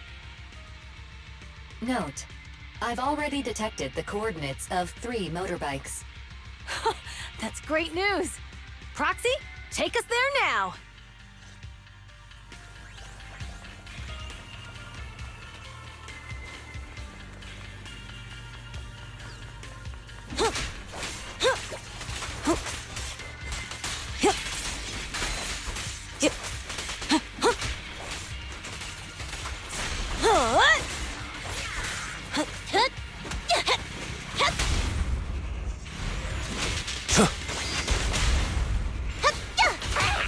Gotcha now!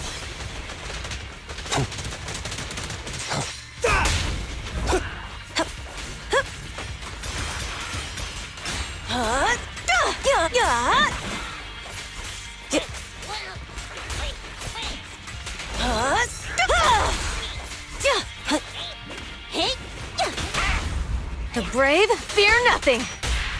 Only champions make history.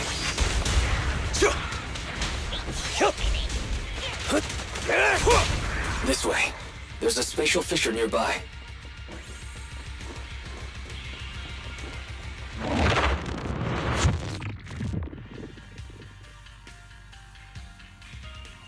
Biosignals detected nearby. Let's go take a look.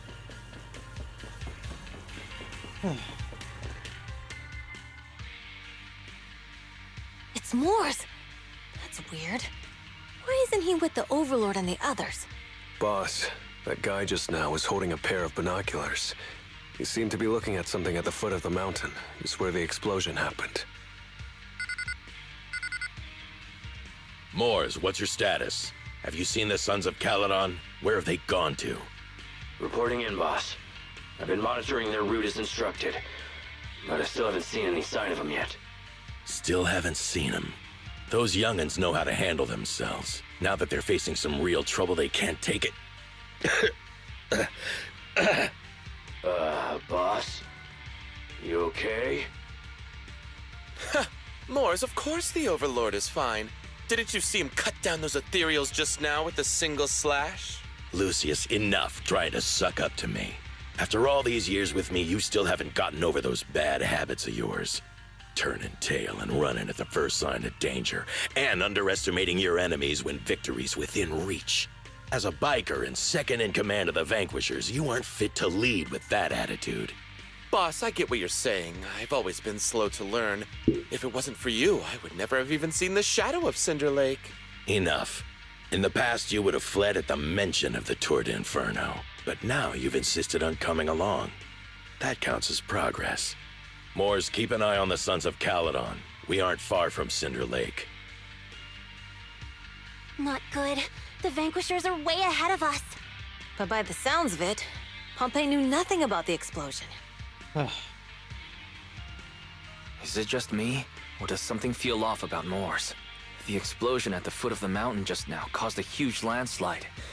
You can see the rising smoke and dust from here, even without binoculars. Roxy, you're onto something. Seeing something like that would usually cause alarm. Even if Mors was sent to spy on us. It's still weird that he didn't even mention this to the Overlord. Hey, Caesar, pipe down! Huh? Who's there? Mors, time to surrender. Not gonna happen. Before me. Looks like I win this time.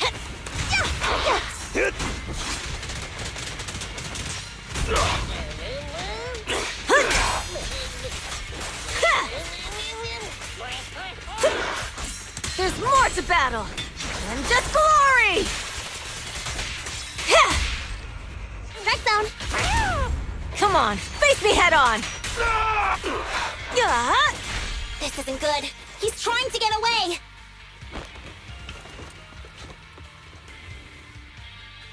Mors, you coward!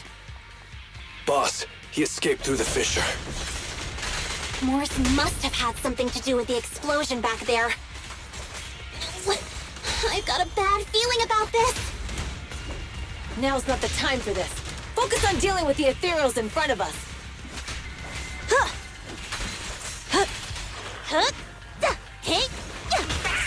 Gotcha now!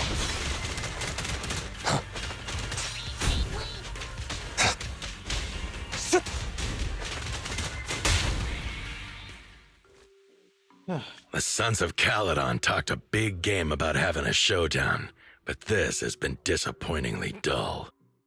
Boss, you might have a soft spot for that Caesar, but it's their own fault for being so useless. But dull can be a good thing. At least we won't have to worry about Cinder Lake for a few years.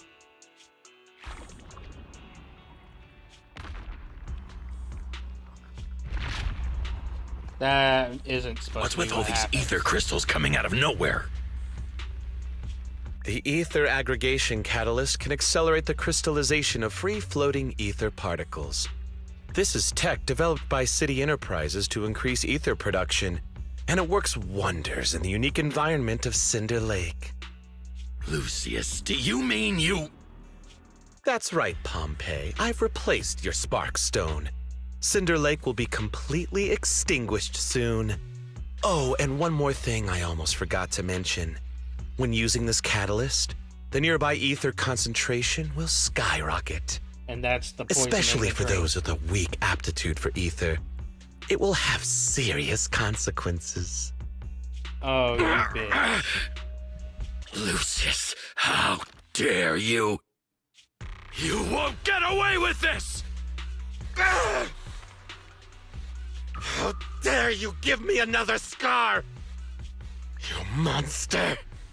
Despite being so corrupted, you still have this much strength! To think I ever had such high hopes for you. I was blind! Do you understand the impact of colluding with the city's ether companies?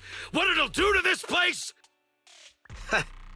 Did you really think we all shared your old-fashioned ideals of freedom and morality, boss? The weak and the worthless have no place in this age. With the power of ether, I will establish a new order in this leaderless outer ring. A kingdom completely under my control! What is it? Boss, we found the Sons of Caledon. They're about to reach Cinder Lake. What? All those explosives didn't take them out? We have to retreat for now. Seeing Cinder Lake snuffed out would have been a 90, but now it's down to a 60. Sorry, boss. Time to say goodbye. At least you'll be out of your misery. Wait a minute. I just remembered. Weren't you disappointed you couldn't face the Sons of Caledon in a final showdown? Warning. A significant increase in ether concentration near Cinderglow Lake has been detected. What? What's going on? There aren't any cameras near Cinder Lake, so we can't be sure. But it's definitely not a good sign. Damn. Does that mean we're too late? No matter what, Lucy. We have to get there as fast as we can.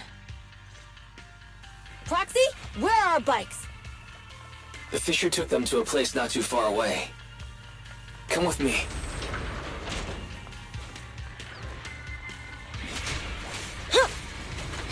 Ferry, how's the situation at Cinder Lake looking? Rising ether concentration levels detected. I have also detected that Cinder Lake's heat signature is shrinking. I knew it! Cinder Lake is in trouble. We're almost there. Our rides are up ahead. Caesar, let me! The brave fear nothing!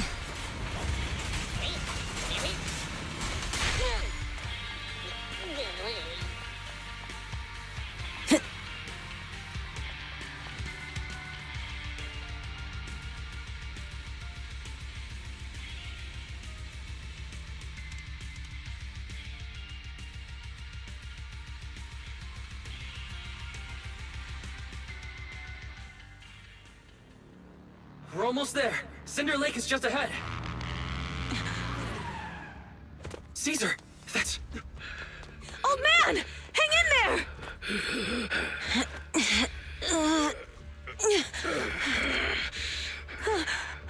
The corruption is too severe. Caesar! Something's wrong with Cinder Lake! There are ether crystals everywhere! What on earth happened here? It's Lucius. He betrayed me. We'll get you out now. We can deal with the rest There's later. no time. Caesar, listen. You must protect Cinder Lake.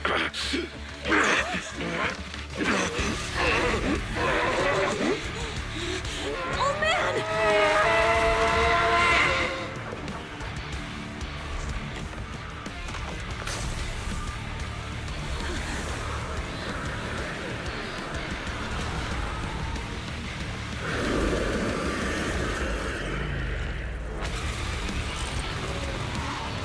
Watch out!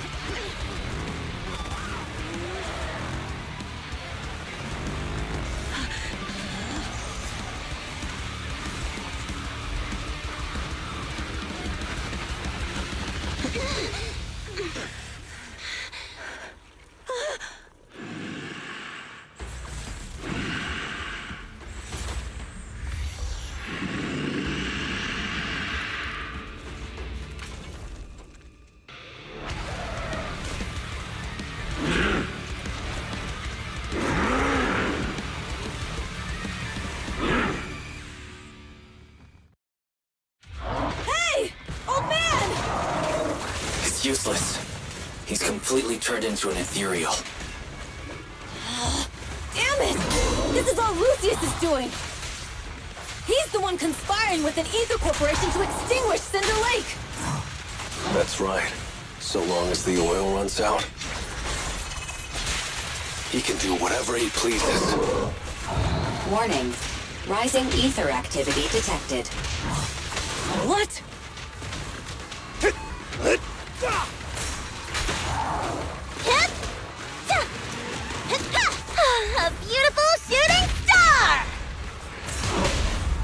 just getting started. Catch this one! Go. Check zone! Gotcha now. Let's roll!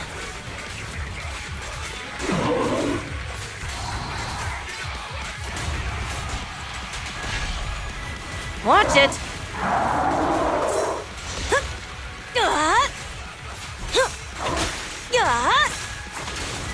Looks like I win this time. Hey!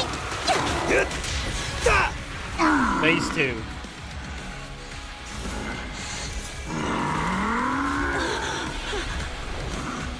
He's going got tight. He's going combine.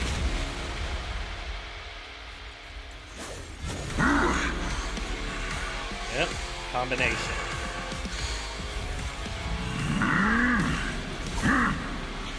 Or a weapon transformation. This attack mode has changed. Watch out, everyone. Out of our way, old man! If this keeps up... The enemy is exhausted. Hold on a little longer. Are you guys okay? Caesar, don't worry about us. Just think about winning. This is the only way for the Overlord to rest in peace. Understood. Leave it to me. Our champion deserves a rest. Relax, I'll leave some for you.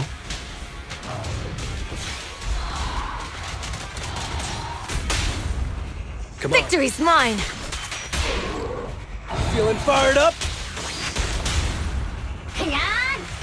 I'll win. End of story. There it is.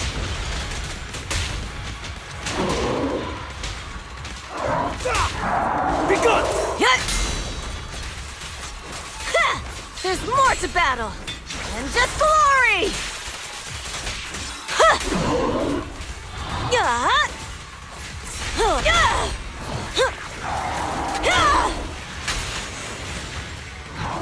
Playing the long game.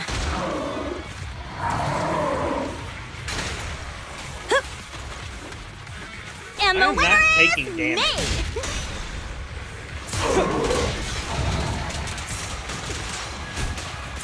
You dream on!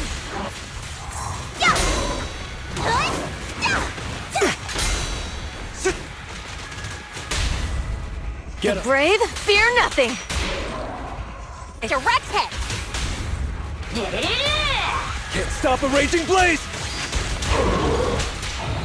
Make way for the undefeated champion!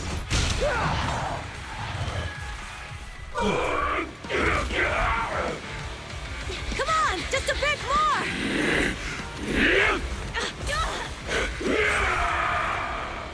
Boss!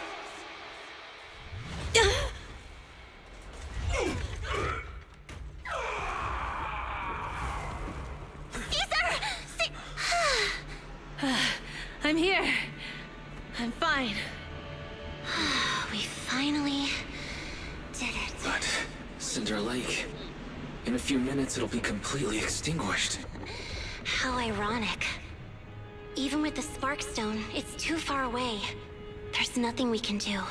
Without oil, what does Lucius plan to do with the old oil field? Unless a miracle happens. Yeah, like she's even going to hesitate. I'll get the Sparkstone there. What? Wait. No. Caesar, you can't leave! Caesar! Have you lost your mind? You'll die! Caesar! Stop! Caesar!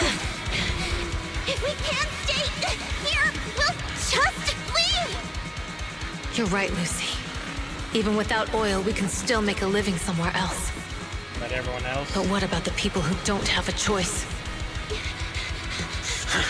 I'm sorry, but this is what I have to do.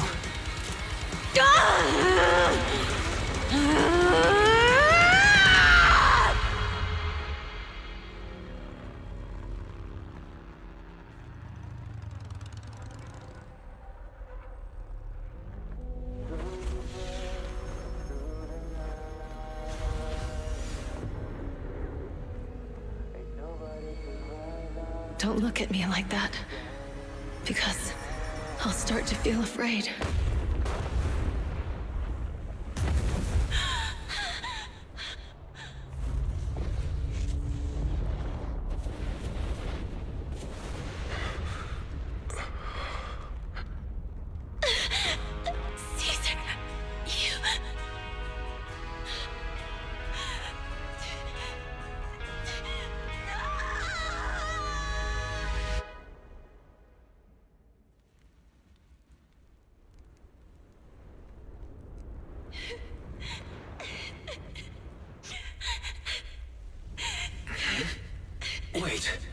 There's an abnormal spatial fluctuation nearby. It's like something is coming our way. It's not over yet. Where is it?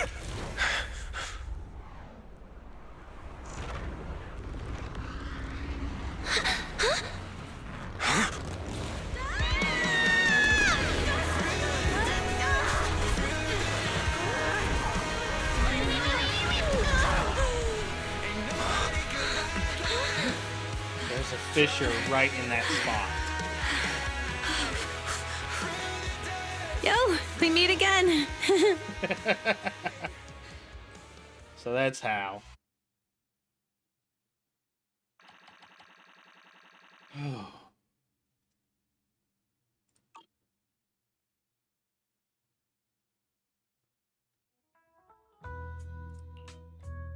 Wise, everything's packed. We're ready to head back home. Proxy! Good thing you haven't left. I almost missed seeing you off. Caesar, I told you, you shouldn't have rushed over here. With everything that's happened in the old oil field, you need to be there to keep things under control. I told you I'm just the acting overlord. That day, even though Pompey threw in the Sparkstone that was replaced by Lucius, he was the first one to reach the finish line. The overlord title should be his. Speaking of Caesar, Lucius. speaking of Lucius, any news on his whereabouts? Nothing yet. We haven't found his man Moores either. That no-good snake. We sent Bernice and Piper to cut him off, but he got away. Looking through the stuff he left behind, we found evidence that he was colluding with an ether corporation in the city, combined with Eos's recordings that day. The old oilfield bikers are well aware of what he did. Proxy, I didn't get to thank you after leaving the Hollow. We saved Cinder Lake thanks to you. Too kind. You're too kind. All I did was get you to the end safely. When the lake was about to go out, I thought we were done for. All I could do was watch as you rode away, getting further and further from us. Hey, don't get emotional on me. I was saved by the fissure hidden under the vent. Isn't it crazy how that went down? A friend who's an expert on this said that due to the complex air currents around the fissure, ether particles are unable to stabilize, preventing it from being sealed off. Due to the balance between the natural gas and the ether particles, the fissure won't be moving anywhere. It's probably been there for decades. Diving into the fiery sea, the hero returns valiantly. When the first overlord reached the lake, maybe that's where he jumped in too. Who'd have thought the legend of the first overlord was true? Well, this was an unexpected discovery. People back then didn't know about the fissure, and the first overlord probably forgot what happened to him. So that's where the divine intervention part of the legend came from. True, but isn't the existence of a fissure right in the middle of Cinder Lake already pretty divine intervention-y? Do you remember what happened after you fell into the fissure? Parts of it, but it's hazy. I thought I was done for. In the darkness, I thought I would lose consciousness pretty quickly. But I could feel every part of the overwhelming pressure as I passed through the fissure. Then, I saw a light in the darkness and instinctively pulled back on the throttle and sped towards it.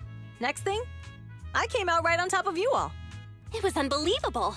After you said, "We meet again," the next thing out of your mouth was, "Lucy, if I die, the Sons of Caledon are yours." She's always had her eye on taking over as the leader of the Sons of Caledon. And in that moment, I suddenly realized that I'd never made that clear before. I thought she'd be relieved, but that lunatic jumped up, shouted, "I don't want your leftovers!" and straight up slapped me in the face. That was pretty wild. Lighter and I were at a loss for words. My face was even swollen the next day. You guys all had a good laugh about it. But this time, I really worried you all. Since you're heading back to the city, let me give you something as a memento. Picture of the man falling into the flames. Wow, a sunflint! Yeah, all of the Sons of Caledon chipped in. It's a shame I didn't have time to help with the weaving. I just drew the design in the middle. Thanks. I'll take good care of it. You're always welcome in the outer ring, Proxy. May you rise from the ashes.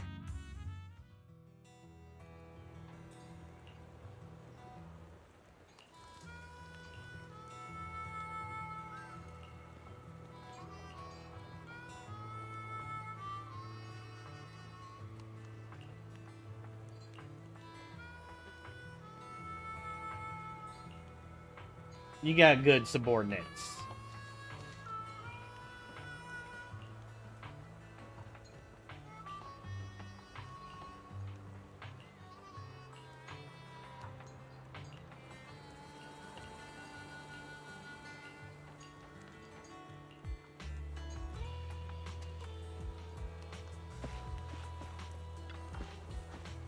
He's a Theron.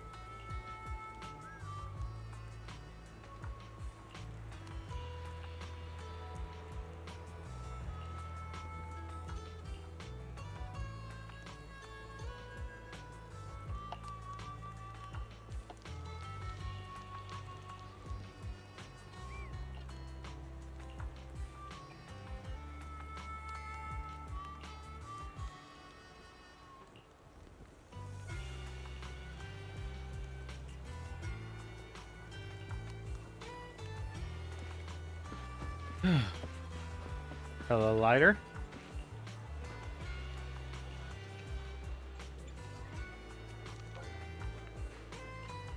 Wait, what's next for you?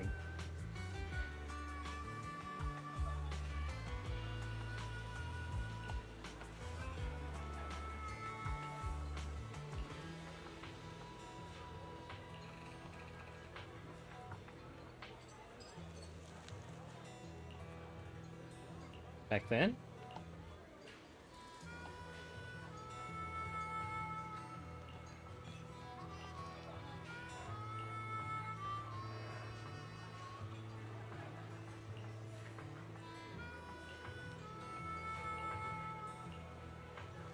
Really, Billy?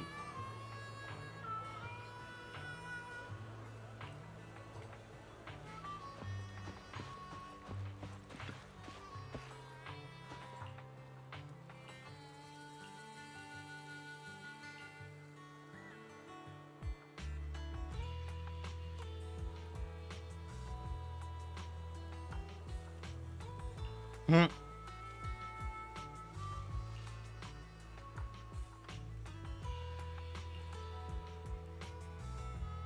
She isn't angry.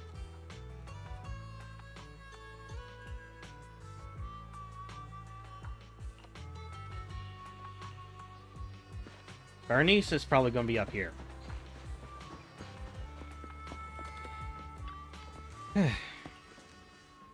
Where are you going next? I gotta look after my store.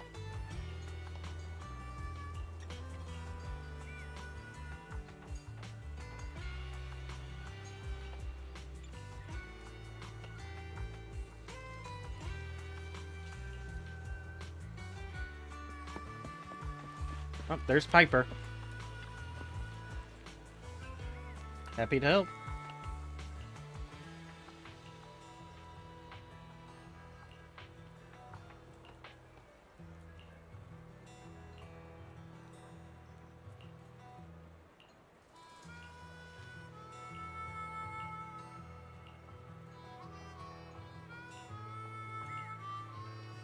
That's the Spirit Piper.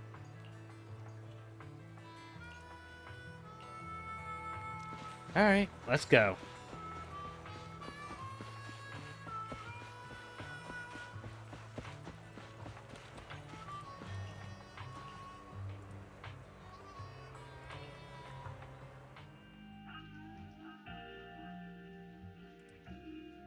The sound of Caesar's motorcycle has completely faded. It looks like we're about to leave the outer ring. Nice for the As escort. expected of the new overlord. So reliable. It's really cool that they escorted us all the way to the edge of the outer ring. They even took a bunch of shortcuts that the GPS didn't know. Thinking about how Cinder Lake was almost extinguished, and now we're laughing and driving home, it feels like a dream.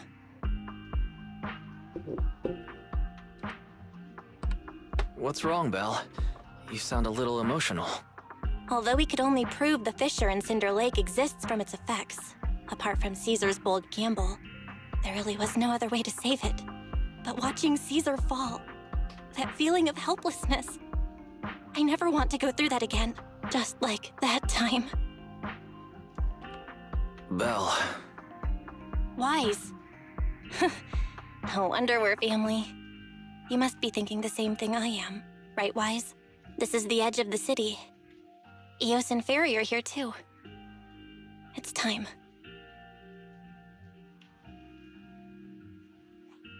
Master, you have deviated from your course, recalculating a new route home. Don't worry, Fairy. We are going the right way. The road we're taking now is the real way home.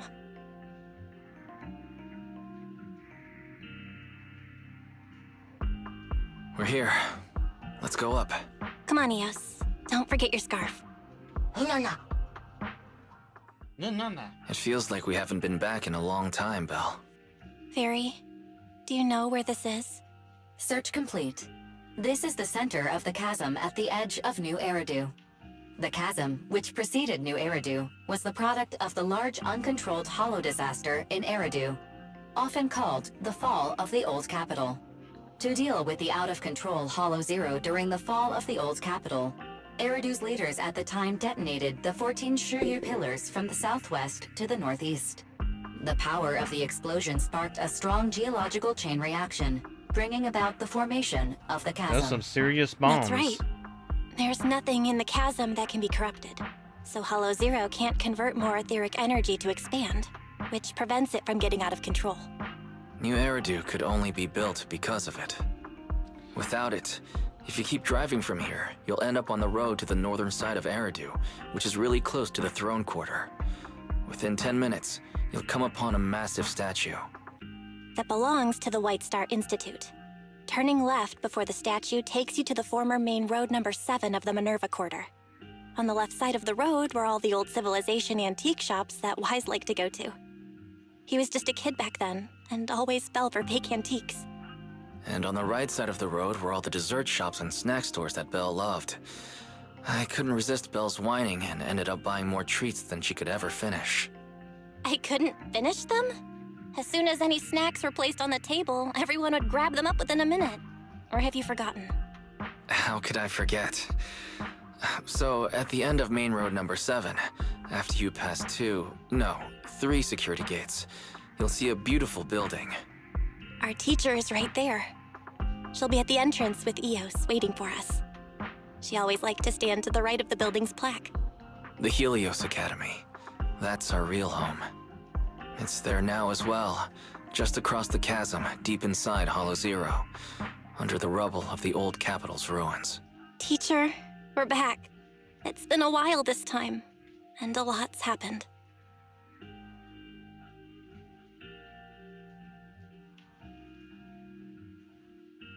Master, Second Assistant, please allow me to express my condolences for the significant individual who has passed away. Should you wish, I can search for her name and accurately determine her location on the memorial monument.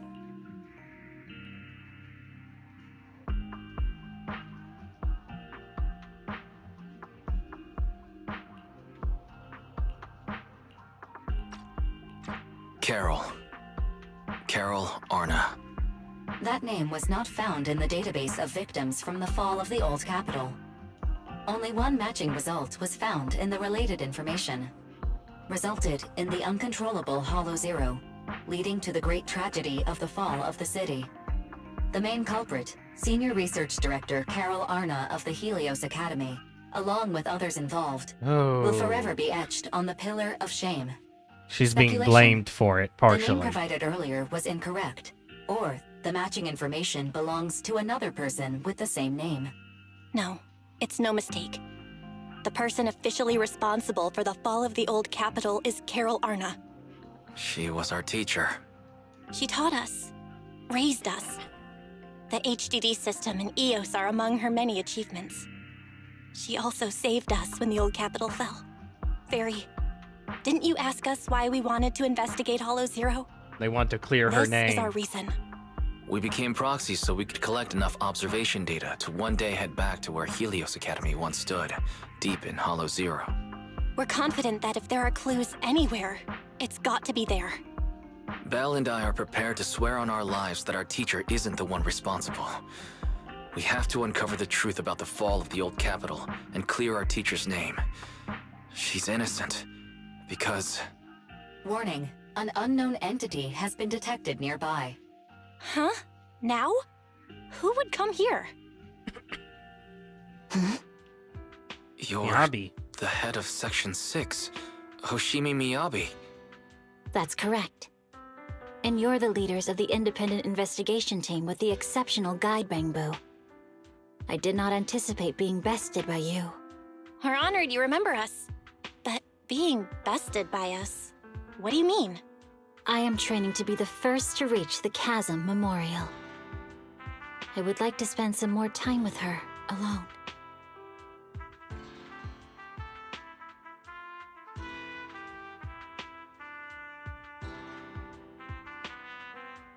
So you're here to pay your respects to the deceased too?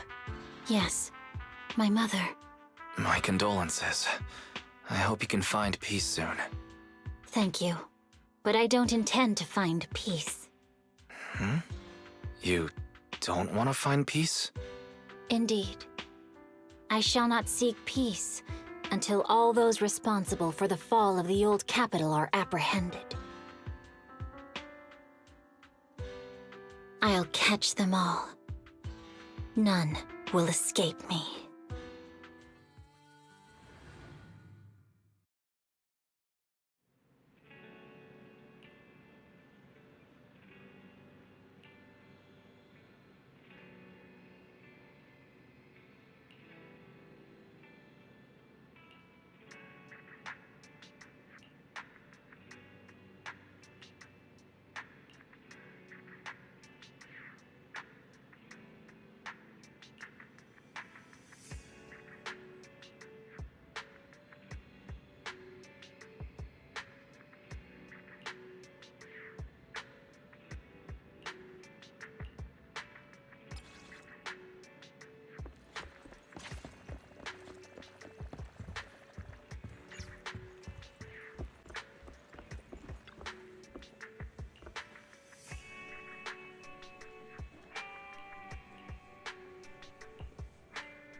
Our first assignment together is a missing person commission. There's no need for combat or venturing into any hollows, so it's completely safe. Honestly, I can't think of a better way to test your skills.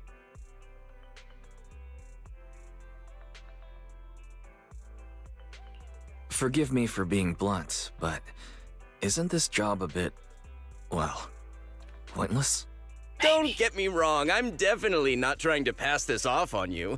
Your ability to navigate the hollow is unquestionable. That's what makes a proxy a proxy. But this role involves more than just that, and this commission is a perfect opportunity to demonstrate those other skills. To be honest, the client barely gave us anything to work with, just pieces of info. That's why this is a perfect chance to show off your skills in gathering intel, spotting details, and negotiating. All the makings of a top-tier proxy. We accept. All right, you've sold me. Let's see what we're dealing with.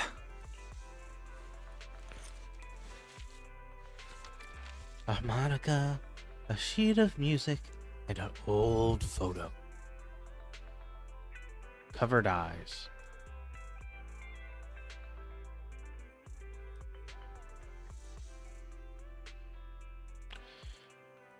The client has only provided us with these 3 clues. All we know is that the woman in the photo is your target. Wait, just a photo? That's barely a clue. No name? No background? Not even her usual haunts? And what's up with the harmonica and the sheet music? The client doesn't seem to have any more info, though it's possible they just don't want to share.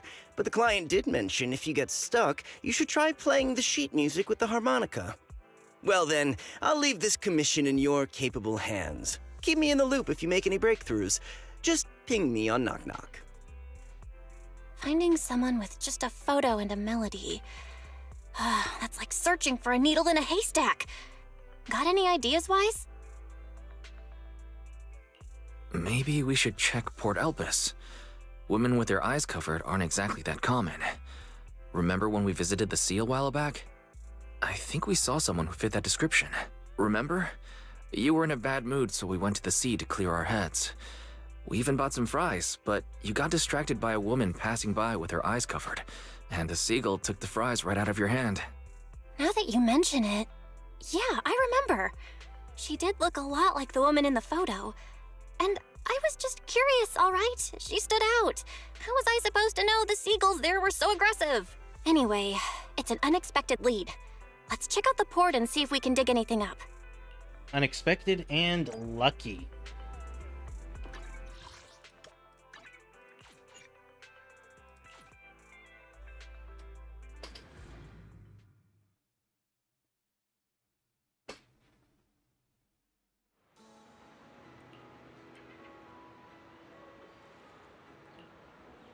Let's get started.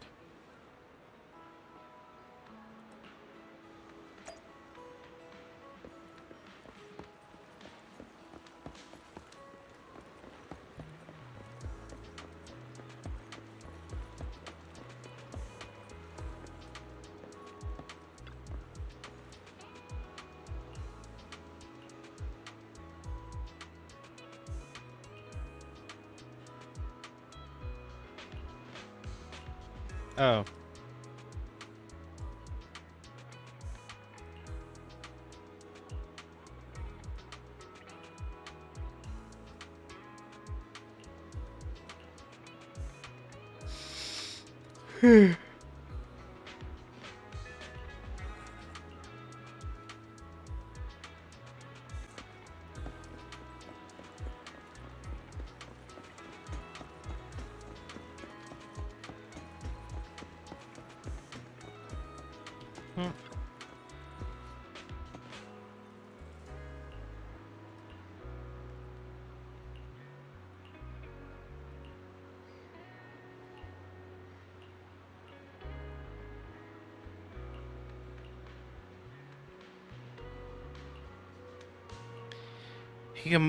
Nihilist Hikamori.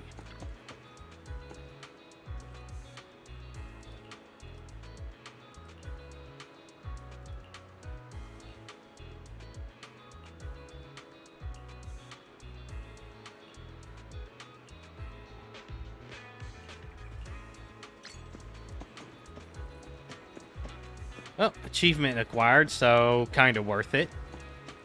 That's free polychrome.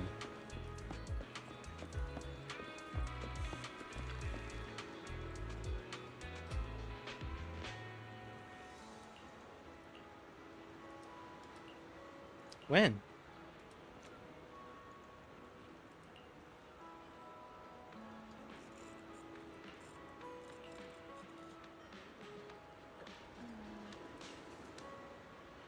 Alright, thanks.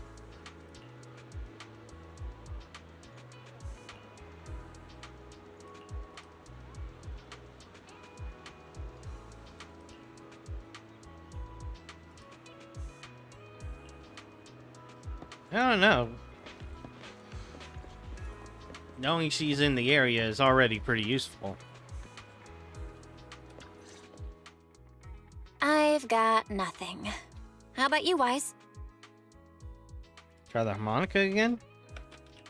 Looks like this isn't something that can be solved with a quick trip to the port. But since we're here, how about we try playing the harmonica? I'm not sure what good it'll do, but if it doesn't work, we'll just buy some fries and head back home. I agree. Playing the harmonica and buying fries, both are officially your job now. I guess there's no saying no to you. Fine. But just so you know, I'm not good at it. So don't blame me if it sounds terrible.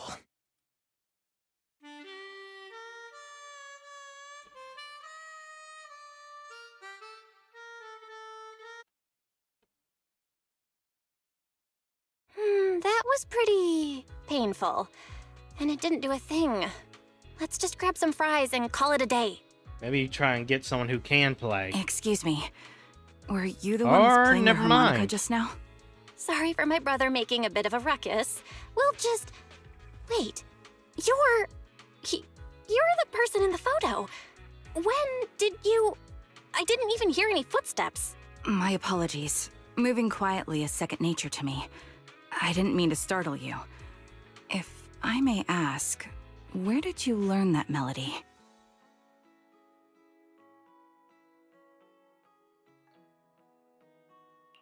Actually, we're proxies. The song was given to us by our client. We didn't You're expect kinda it to help us upfront find with you. that information. Our client is looking for you, you see. Why don't we discuss the details somewhere else? I see. Please lead the way.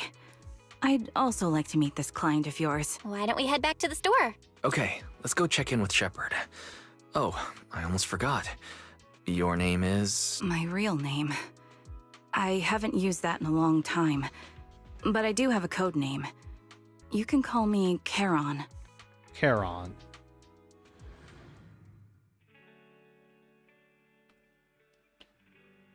Miss Charon, I've already contacted the information broker who issued the commission. Once he gets here, it shouldn't be long before you can meet the client. Feel free to have a seat on the couch. I'll grab you something to drink.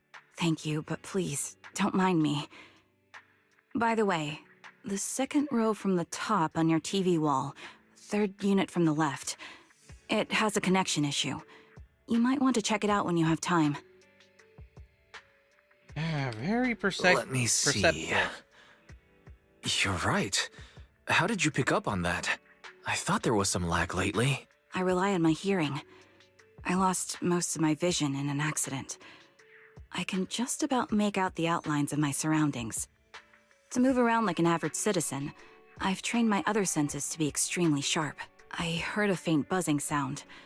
By moving around the room and noticing the change in sound, I was able to pinpoint the location of the faulty TV. Okay. Sorry.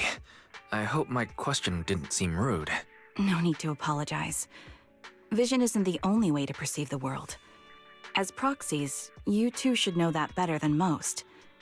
Anything that can be seen with your eyes can never be considered a secret.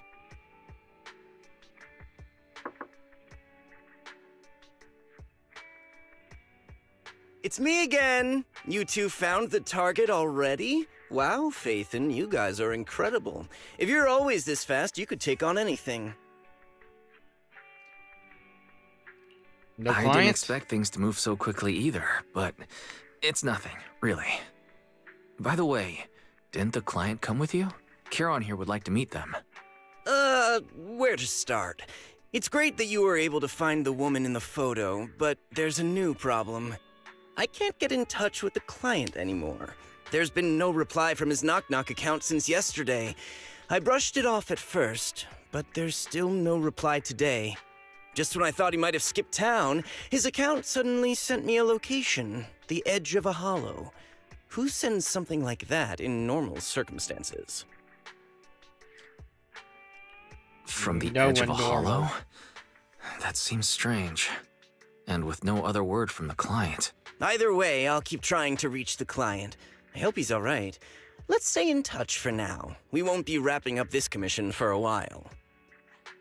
Sorry, but I overheard your conversation. Could you share that location with me? If I investigate the hollow, I might pick up some clues. You're Miss Charon? No offense, but the hollow isn't somewhere just anyone can waltz into.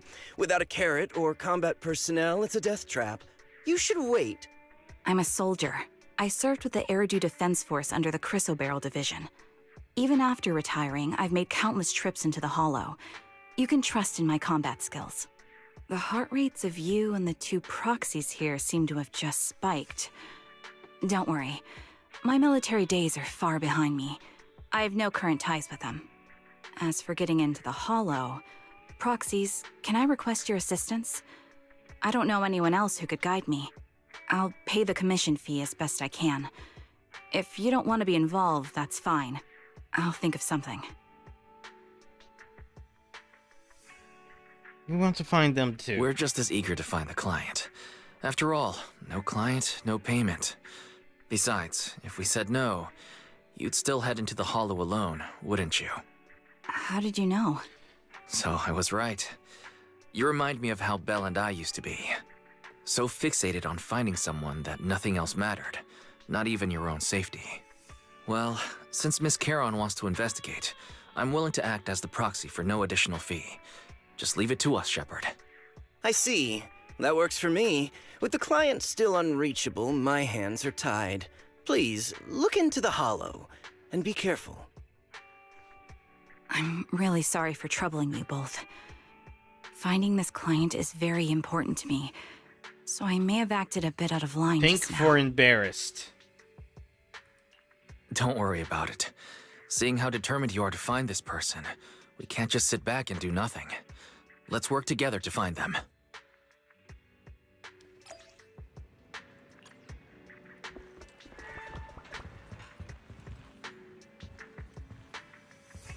It's off right now for Pat. Of course.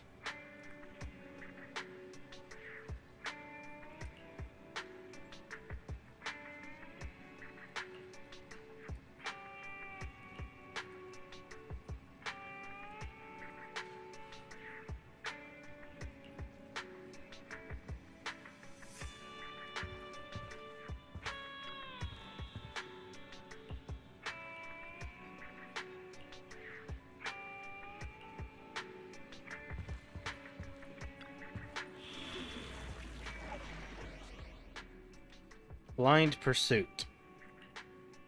She's blind, but is she really reckless? I am the Eye of Obel.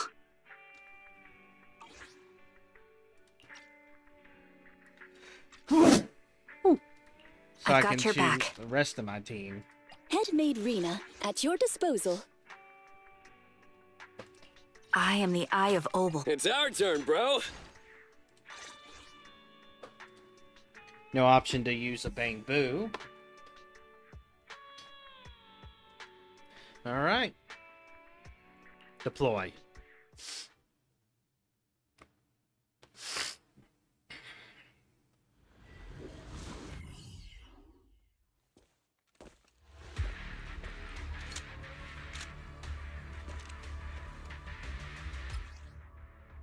Oh, she got the jiggles.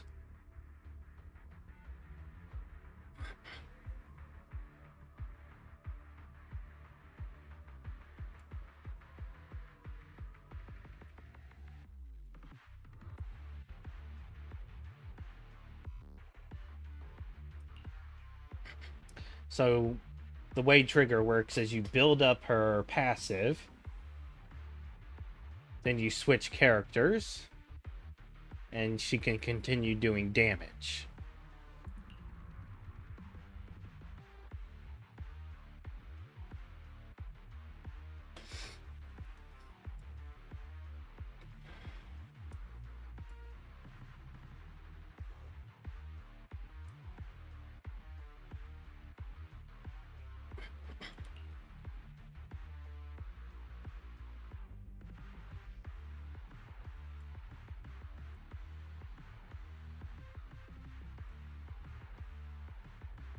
And her Miss special Caroline, attack. I need some time to calculate the hollow route. Ether vision activate. Please wait a moment.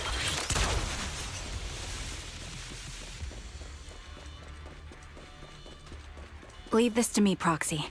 Actually, I've been to this hollow before for reasons. I still remember the way forward clear as day. Catch me.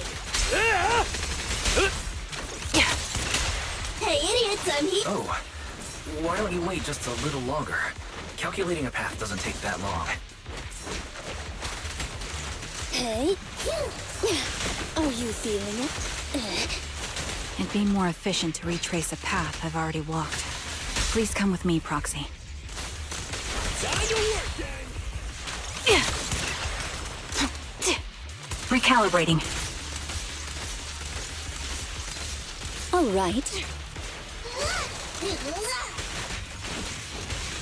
The path ahead. It should be right around here. I wasn't here too long ago. One moment, Proxy. I might have misremembered. I just need to think. I'm sure you're well aware that hollows undergo periodic spatial distortions and reconstruction.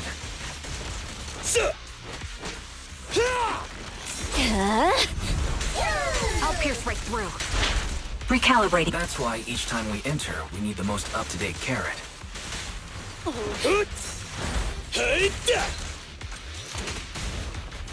You're not lost because you can't remember. Stick to the plan. Can you see me? After you left the hollow, spatial distortion occurred. That's why.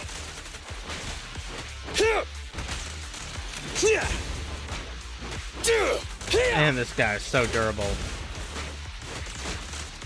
All right, bro! Together now! You're in my sights.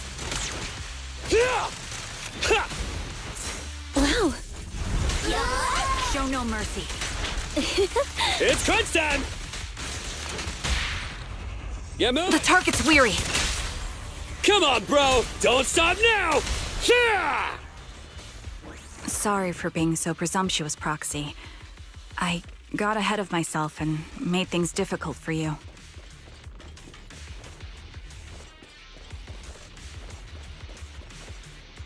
It's no trouble. There's a fissure nearby. We can use it to get back on the right path.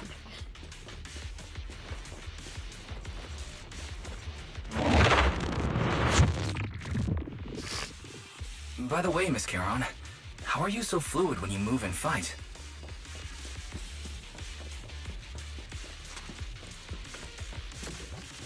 Is it because of your exceptional hearing and tactile senses? This bullet will reach its mark! That's one part of it. In fact, my eyes gained some unique abilities as they changed. Don't freeze them! Things are going down! Time to pin them down. I can't see most things clearly, but I'm able to detect the etheric fluctuations of nearby humans, ethereals, and other objects. Don't freeze! Wait, something's up ahead. Engaging head-on. There's someone on the ground. It smells like blood. 2 people.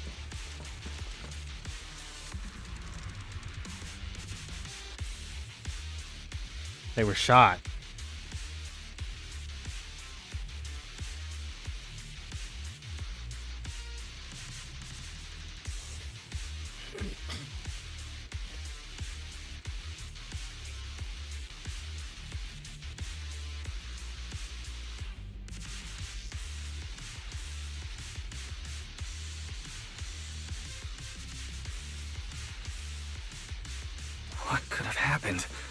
Who did this?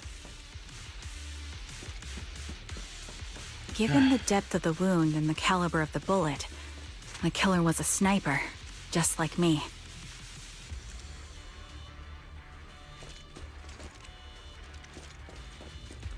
Proxy, stay vigilant and get behind me. The surrounding ether levels have increased significantly. What's going on? Fire support ready. It's crunch time! Hold on. Let me find what's causing the ether level increase. Up ahead, there are multiple devices leaking ether non-stop. Straight to the Earth's core! You're in my sights. Those are high-pressure ether storage tanks, filled with highly concentrated ether. Wow, we just blocked all those. Recalibrating. As soon as the valve is opened, the ether will flow out at a fixed rate. Off you go. Don't be afraid. It won't hurt. Such high ether concentrations will make the nearby ethereals more active and cause more to show up.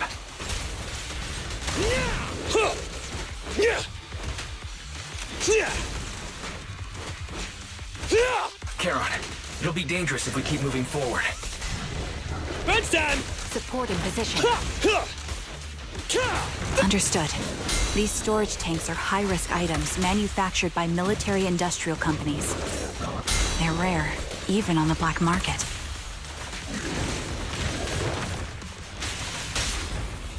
Can you see me? Don't hesitate! Several of these storage tanks appearing in the hollow is a clear sign that our opposition has malicious intentions. All right. Oh, that uses up his energy. Let's find a suitable sniping position and disable those ether storage tanks along any mission-critical paths.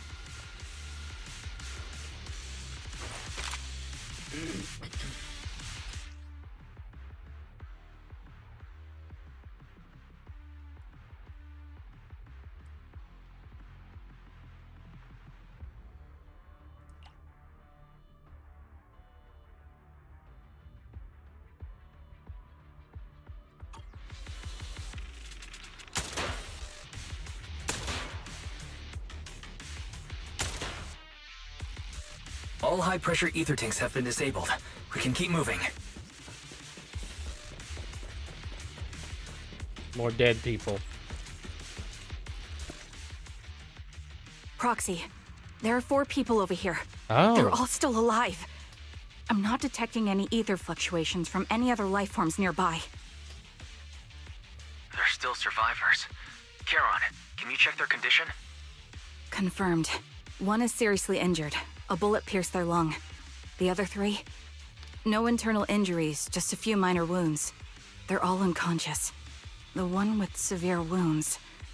His etheric fluctuations are nearly completely gone. He's beyond saving. Purple is sadness. Who are you? Help me. It hurts. So cold. I don't want to die. Is there nothing else we can do? If we contact a hospital and get him out of the hollow right away... His internal organs are ruptured.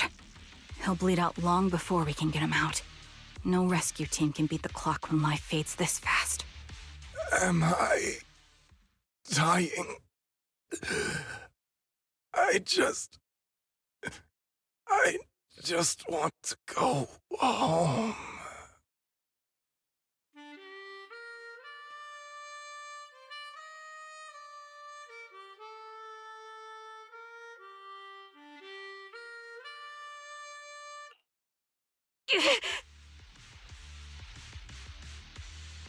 Are you okay? Are you alright? Did you get hurt fighting earlier? I'm fine, don't worry about me. As I mentioned before, these eyes of mine have their uses, but they bring just as much inconvenience. The rejection reaction you saw just now is one of them. Staring into death. It's not something I handle well. My head. Where am I? Who are you people? I remember now. There was a madman, a lunatic who tied me up and dragged me into the hollow. You're not. I'm not the lunatic you're talking about. Can you stand? There are 2 more unconscious survivors here. If you can, help us carry one of them. Let's get out of here together. Leave? We can leave this place? What about that lunatic who shot at me from the shadows? Looks like the person behind this has already left. Charon, let's get the survivors out of here. Follow me.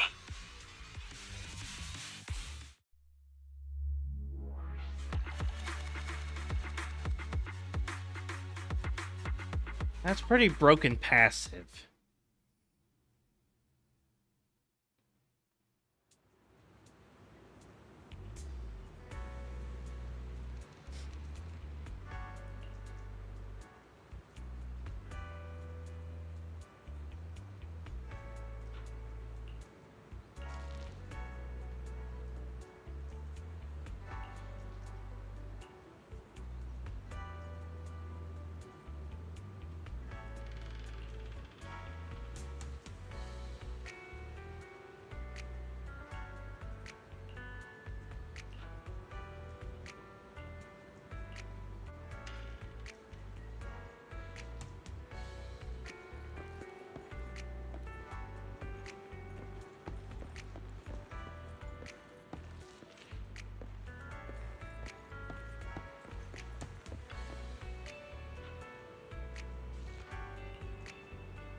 Zoe, Aaron.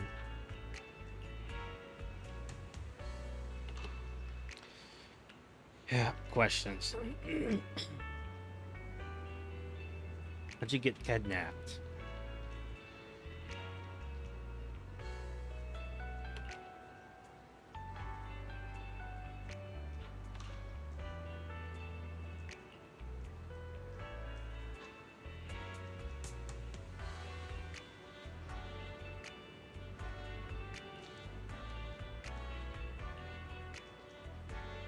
Just the 3 of you. Got a few more questions. What happened to you in there?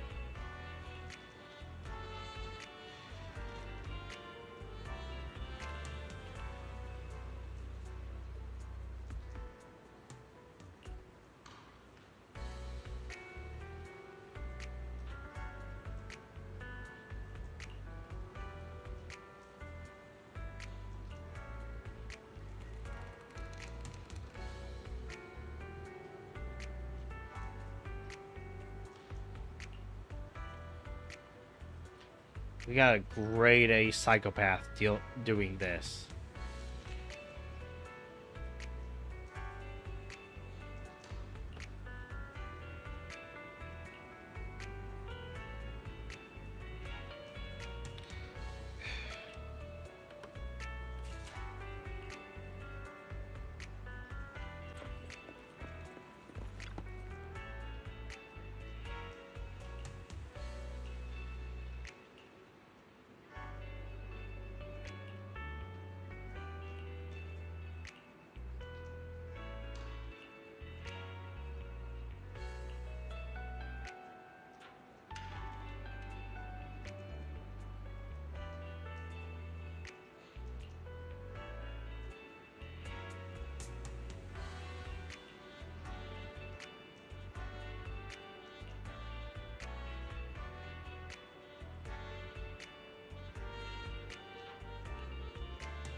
So he has the same MO inside the hollow, but how he actually goes about catching people is There's no known connection yet. Thank you all for assisting me, even though I'm a stranger. You've given me valuable information. It's the least we can do after you saved our lives. If there's anything else you want to ask, go right ahead. I do have some questions left to ask. Before that, could the three of you introduce yourselves? I'd like to see if there's a pattern to how the killer chose their targets. I'll go first. My name's Zoe. I used to be a soldier in the Defense Force, but now I'm just working a regular desk job at a private company. Don't let that fool you, though. I've earned my stripes. I'm Jesse, currently working as an internet information broker. I'm still pretty new at it, though, so I can't think of any reason someone would target me. My turn? I'm Erin. I was also in the Defense Force, but now I'm unemployed. Actually, I have a question for you all. Did you see my friend when you were in the Hollow? She's about my height, with shoulder-length blonde hair and a mole under her eye. We were kidnapped together, but I can't find her anywhere now. No, we didn't see her. If I'm not mistaken, we didn't come across anyone like that in the Hollow, among both the survivors or the bodies. It's all right. I'll keep looking. I hope she's okay. We were always inseparable. We even planned to visit Scott Outpost together for Remembrance Day. I never thought something like this would happen. What's that? Remembrance Day? What's that? As the name suggests, it's a day organized by the Defense Force for the families of deceased soldiers and veterans. People gather to mourn their loved ones who died in the fall of the old capital and find comfort in each other's company. I didn't know the Defense Force did that.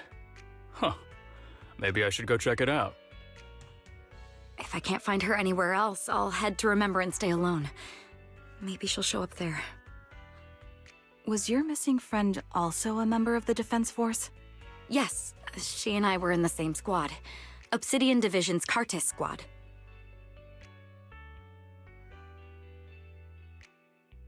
About Jesse? This sounds like a series of murders targeting the Defense Force. But then, Jesse wasn't with the Defense Force. No, you're probably not far off. Jesse claims to have been up front, but he neglected to mention he was once part of the Defense Force. Right, Jesse? Well, that's...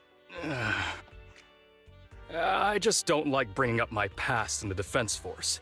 It's not like I'm trying to hide it. They're just memories from my time there that and now we have a... I was part of Obsidian Division's Noct Squad. That's the absolute truth. I was also in the Obsidian Division, Impura Squad.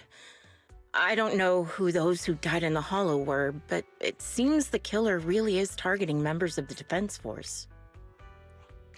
Wait a second.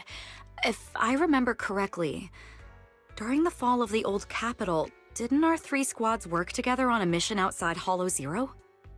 We did? I don't really remember. I have a vague memory of it, but there were so many people on the mission, I don't remember your faces. Thank you all for the information.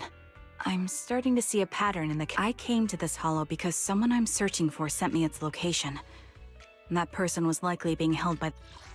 Thank you all for the information. I'm starting to see a pattern in the killer's choice of targets. But there's something else I need to ask. I came to this hollow because someone I'm searching for sent me its location. And that person was likely being held by the killer as well. Did you happen to see anyone else? Either that or is the killer themselves. The killer as well. Did you happen to see anyone else?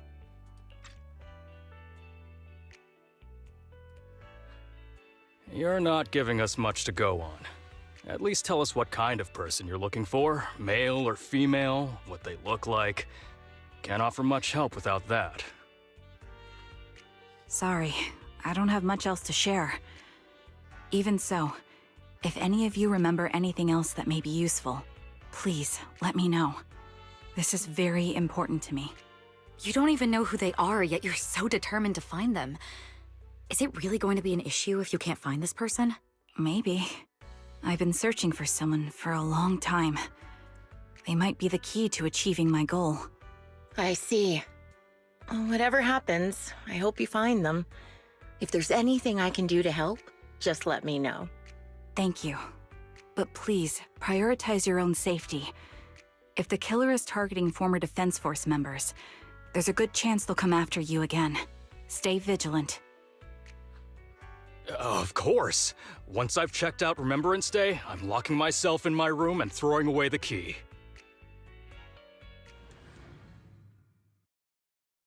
All right.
Phaethon, you've already been to the Hollow and made it back safely?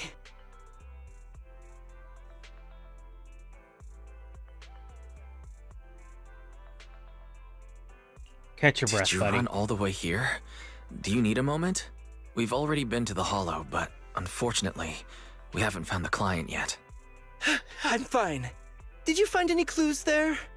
There are traces left behind. Signs of a kidnapping. It's very likely the client was involved.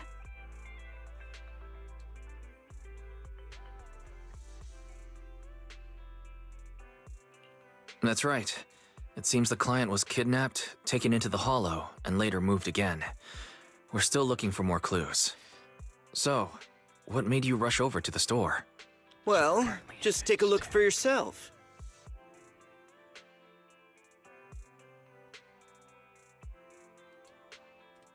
I checked a map of New Eridu.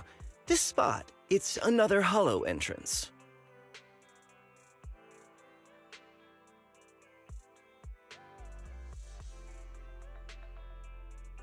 We were just stressing over a lack of leads, and now one conveniently falls into our laps? Something about this feels off. You're sure it's just a disappearance for now and nothing more serious has happened, right? If that's the case, the situation is still manageable. No matter how shaky the clue is, let's keep investigating. Just be careful. Any casualties and this will become something beyond our control. At that point, stop the commission and contact me. I'll bring in some professional Hollow experts to deal with the situation.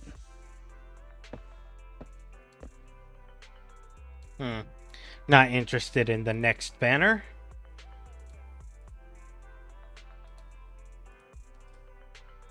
Thank you for not revealing what really happened to that information broker. Don't mention it, but why keep secrets? From a practical standpoint, wouldn't calling for backup have been the safer move? The killer is a sniper who has no qualms about taking lives. Judging by the victim's injuries, it's clear they know how to deal a fatal blow and how to inflict pain without causing death. Most Hollow Raiders lack experience dealing with snipers. If they encounter the killer, it's likely to end in a difficult fight, or worse, casualties. And besides, asking for help from others would only delay the search. The client is at risk right now, so I think we should follow the clues and enter the Hollow as soon as possible to ensure their safety. What if it's a trap? I may have kept it from Risky. Shepard, but I have to admit, it's too dangerous. That location message seems cagey. It could be a trap to lure us in. I understand, I really do. But what if we're late and something happens to the client? Why is the client so important to you, Charon? Would you be willing to tell us? Are you so set on finding them because they're connected to the person you've been looking for? The client's true identity might be the very person I've been looking for. And if not, they most certainly have some vital information. Since leaving the military, I've spent years searching for my missing teammates. They were more than just comrades who trusted me with their lives. To me, someone raised as an orphan, they were family. I've scoured countless hollows and every corner of New Eridu to find them, but I've never found a single lead. Until I met you and heard that melody on the harmonica. It's called Homecoming. My squad leader composed it. Only our squad knew it. And yet that client of yours not only knows the song, but also gave you the sheet music. Please, Proxy. This client is the only lead I have left. I'm certain my teammates are still alive. If this trail goes cold, I don't know when I'll get another chance to reunite with them.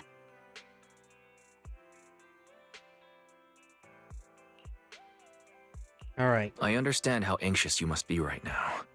We can help you, but we really need to be careful this time. Thank you, Proxy. I feel much better knowing I have your support. You can trust me. I'll protect you if the killer is really waiting for us in the Hollow.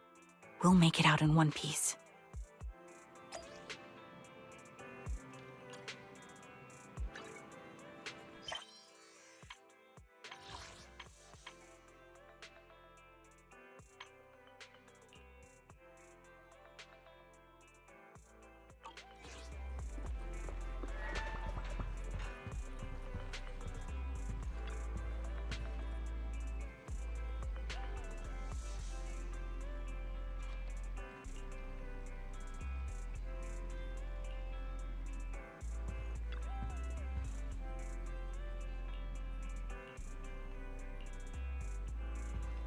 So getting attacked is definitely unpleasant. 3 of 9, which means there's one more after this one.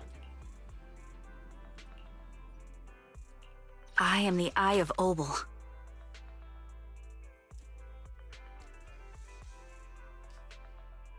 Handmade Rena, at your disposal. I've got your back. Come on, let's get let's get him. Wonder how it just is. The colors really just whatever color matches the character? See if I can upgrade these guys. Yes, all accounted for.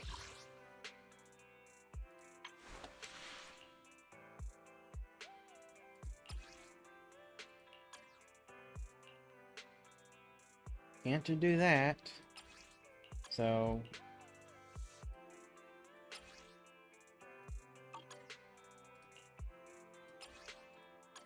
nope, don't have enough for that.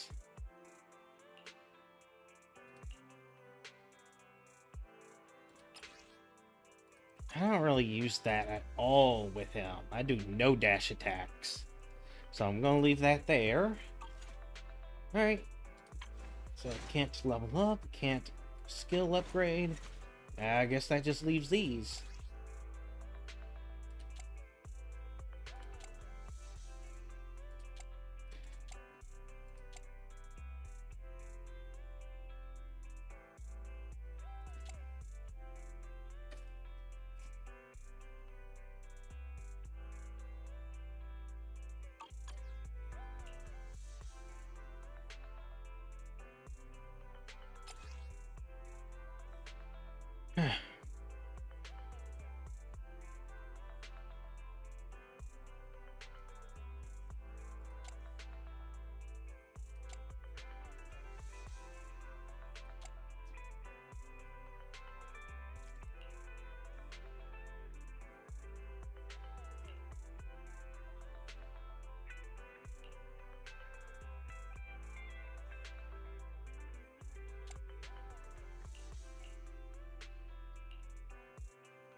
Health.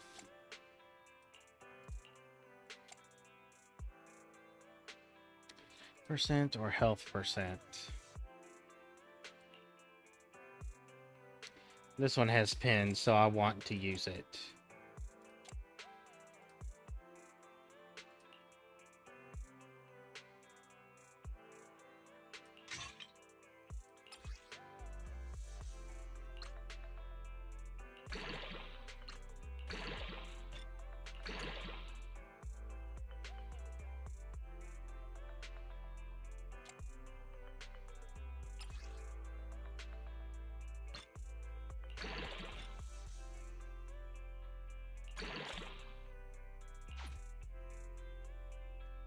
+2 to anomaly proficiency.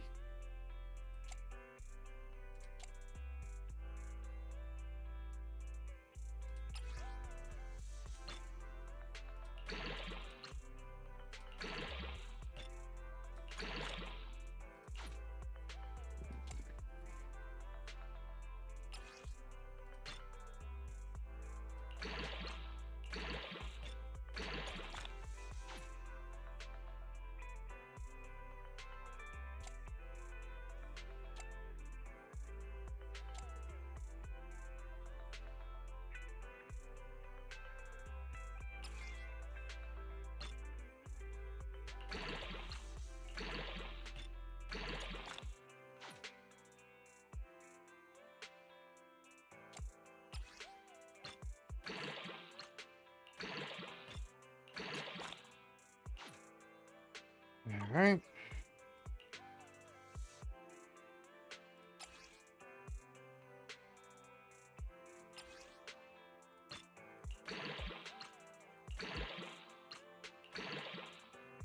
Ah. Oh well. At least it got some attack percent bonus. Oh, crit rate goes up on this one.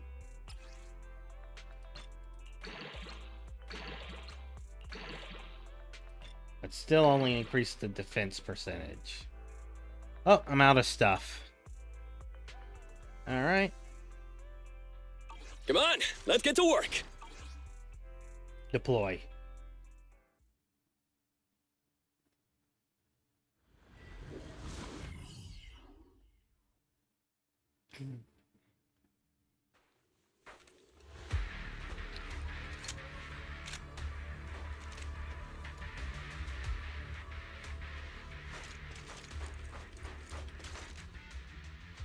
Proxy, look at this.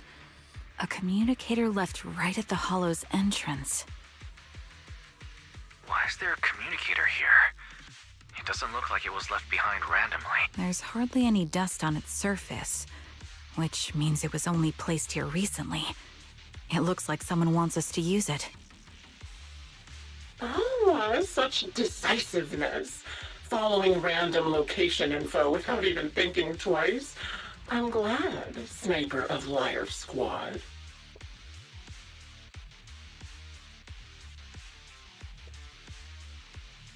Who are you? Who are you? And the Sniper of Liar Squad? Are you talking about Charon? Sniper. Or should I say Charon now? Haven't you shared your past with our dear Proxy? If introductions aren't your strong suit, I'd be happy to show you how. You can call me Grim Vulture, the one behind this string of murders. You see, I've been working my way down a list, crossing off names. And now, Charon of Liar Squad, your name is next. Looks like you've done your homework on me. Just because my presence interfered with your plan, you've decided to take me out for good? I thought you were just going to be another obstacle in my way. And now, with you in my sights, this must be some kind of destiny. I'm not sure what you're referring to, but I'm looking for someone. Given that you're waiting at the Hollow entrance they shared, I'm guessing you have them. If you hand them over, perhaps we can make a deal.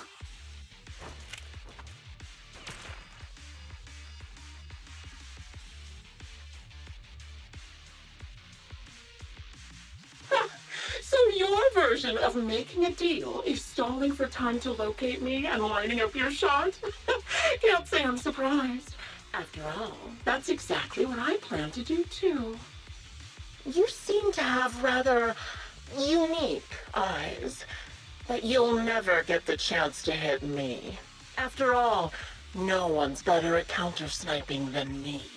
Seems talking won't resolve this, but I'm not averse to using force. Now that's the spirit!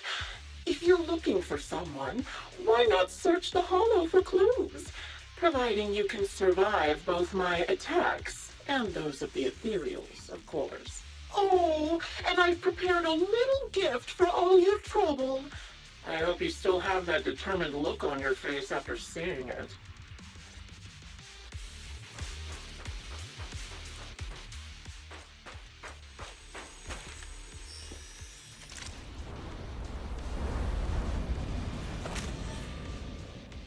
Watch out for Grim Vulture taking shots from afar.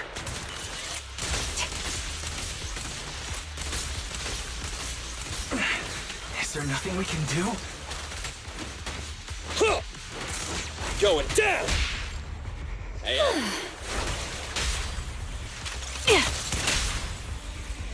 Tag! Ha!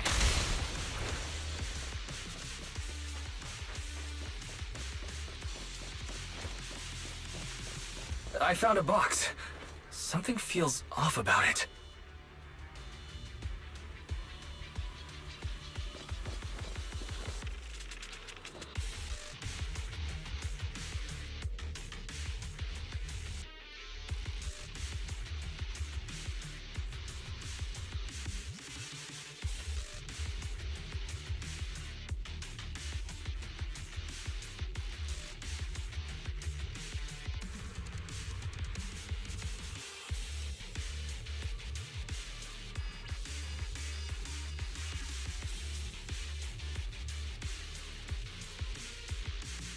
You still remember what's inside the box, right? Your loyal teammate's cap, the one Styx always wore.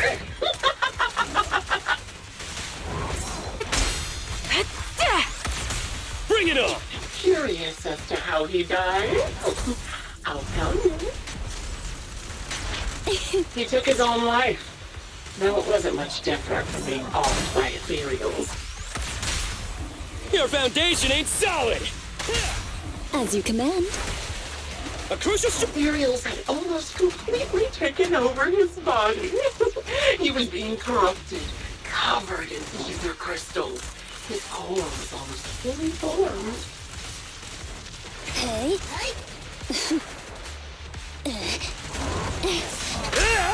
He didn't want to become an ethereal, so he raised the cannon he was oh so proud of, with just one last shell inside.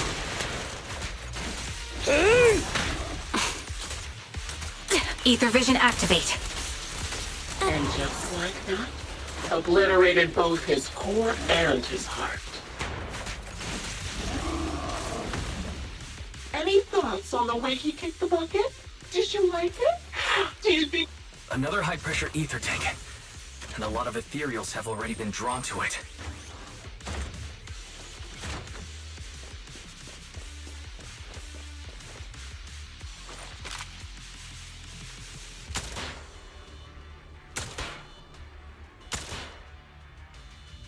We did it, Proxy.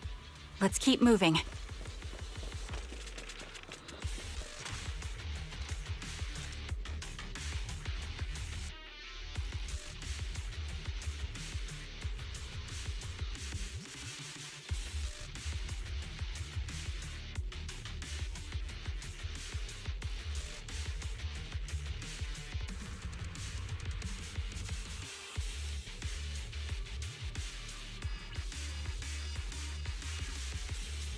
Acheron's favorite gloves. It wasn't easy getting my hands on them. As expected of such a famous, beautiful commander, even her gloves are stylish. Show no Such a pity. In the end, both her hands were missing. Oh, don't you think that's a shame, little sniper? All right. Such beautiful hands, yet they could no longer hold the sword. Ethereals gnawed off her arms and part of her leg as well. Don't get hit! But she still had some backbone. She stood tall, even in death.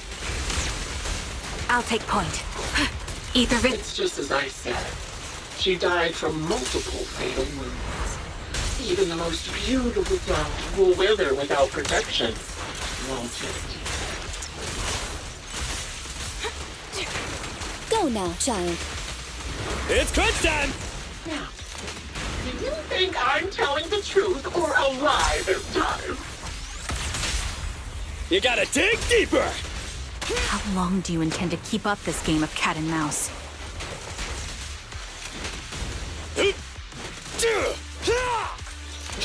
I'll be coming to your hideout soon. Wipe that smile off your face and wait. Wait and see what I'm going to do. Target locked. Your foundation ain't solid! Supporting position. As you command. Ooh, good reaction! Hurry up, then. I've got one final surprise location for you. Of course, Anton, my main I'm DPS. sure you figured out the route to get to me. That's right. The surprise is at the end of the road.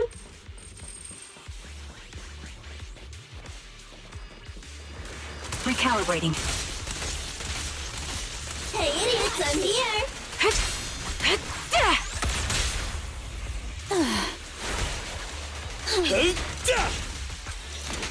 Sneak attack? Not cool!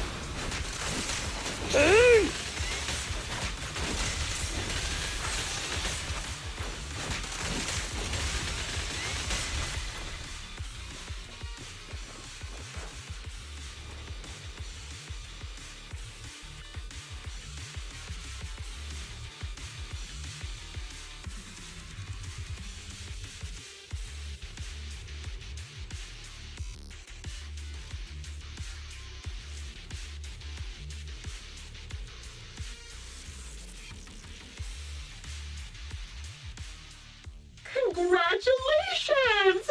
You found the third box. Inside is... Who was it again? Oh, right. A piece of bloodied fabric from Cocytus's clothes and some damaged engineering gear stained with Leafy's blood. There weren't enough boxes, so I had to cram them together. They're just a medic and an engineer, not exactly combat material, right? Surely you're not mad, are you?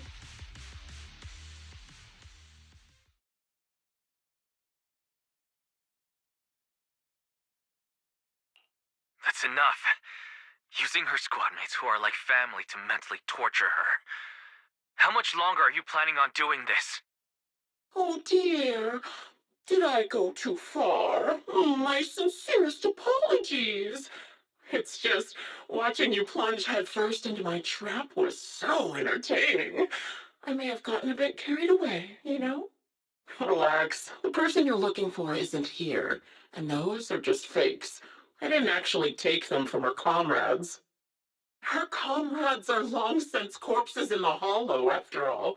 How could I possibly have gotten hold of their clothes?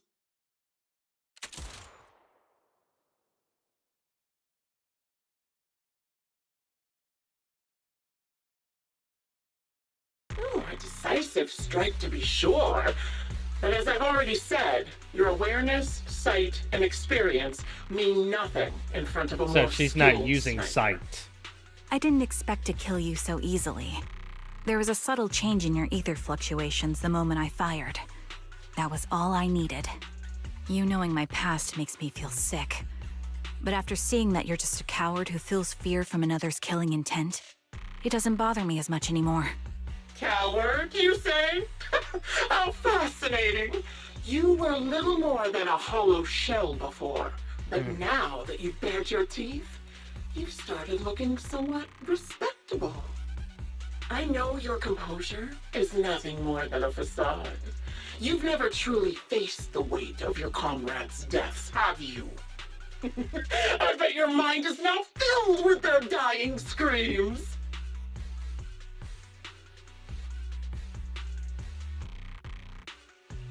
We both believe her squad is still alive. You can stop with the lies. Why are you so fixated on Charon? Just because she used to serve in the defense force? She has nothing to do with your target. Nothing to do with it? Then why don't you go ask her about it? What surprises me more is you actually believe her teammates are still alive. Don't tell me she dragged you into all this danger without telling you anything. Shut up. If she won't tell you, I will. Those so-called alive squad mates of hers went missing during the fall of the old capital. I'm sure you know exactly what that means. When the old capital fell, countless Defense Force soldiers were either killed by ethereals or became them. The surviving soldiers, struggling to defend themselves, never had the opportunity to carry their comrades' bodies out of Hollow Zero. Obviously, her squad mates, the members of Liar Squad, were among the dead.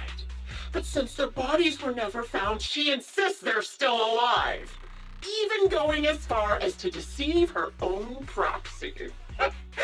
It's laughable. I didn't lie to the proxy. They're alive. I have proof. Someone like you could never understand. I could never understand? Huh. You think it's hard to understand your childish thought process? If you really have solid proof, why not tell me? Come on, let's hear it! My eyes. I lost nearly 90% of my vision during the fall of the old capital. But in return, I gained the ability to see what others can't. Every second of every day for years, I've seen my squad mates. Not as fleeting shadows, but vivid and lifelike. They've never disappeared. They're alive, waiting for me to find them. Why else would I have been given these eyes? That's your proof? Did you hear that? Proxy hiding in the bamboo.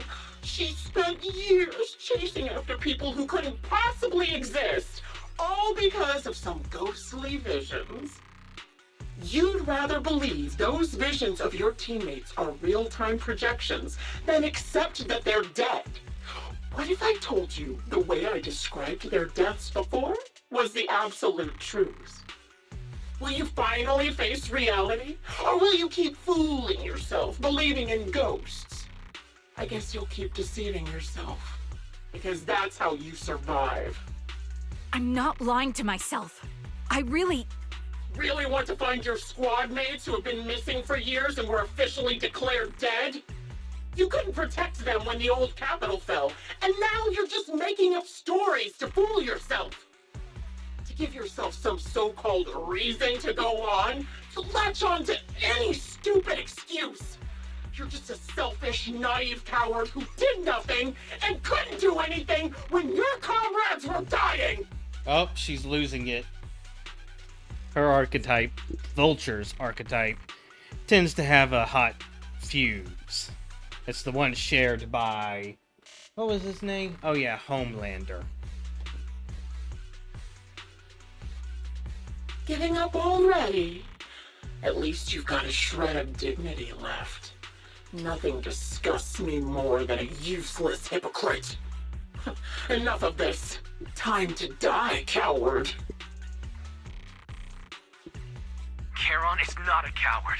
Someone who enters the Hollows despite the condition of their eyes is anything but a coward. At the very least, she's far braver than a criminal like you, who hides in the shadows, enjoys torturing others, and is constantly in fear of being caught. Proxy, Your proxy sure has a way with words. I won't waste any more of my breath. Just die already. Alright. I've completed analysis of the surrounding fissures. Charon, snap out of it. We can use that fissure to escape. Fissures? When did you... still trying to play tricks.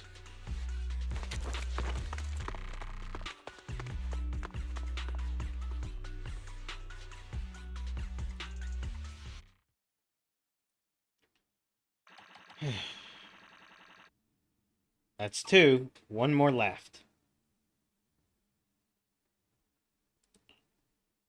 Charon? Do you want some hot cocoa? I'm sure you're exhausted after such a tough fight. You should get some rest. Thanks, but I'm fine. Don't listen to Grim Vulture. They'd say anything to get under your skin. Once we start doubting the truth, we've fallen into their trap. No, Proxy. I think Grim Vulture has a point. Maybe it's all just in my head. The things Grim Vulture left. When I touched them, I was reminded of the day the old capital fell. I felt the same sensation when I touched an injured comrade. I tried to shake off that feeling, but the truth is, I can't stop thinking about the possibility that all my squad mates are dead. Would you be willing to share more?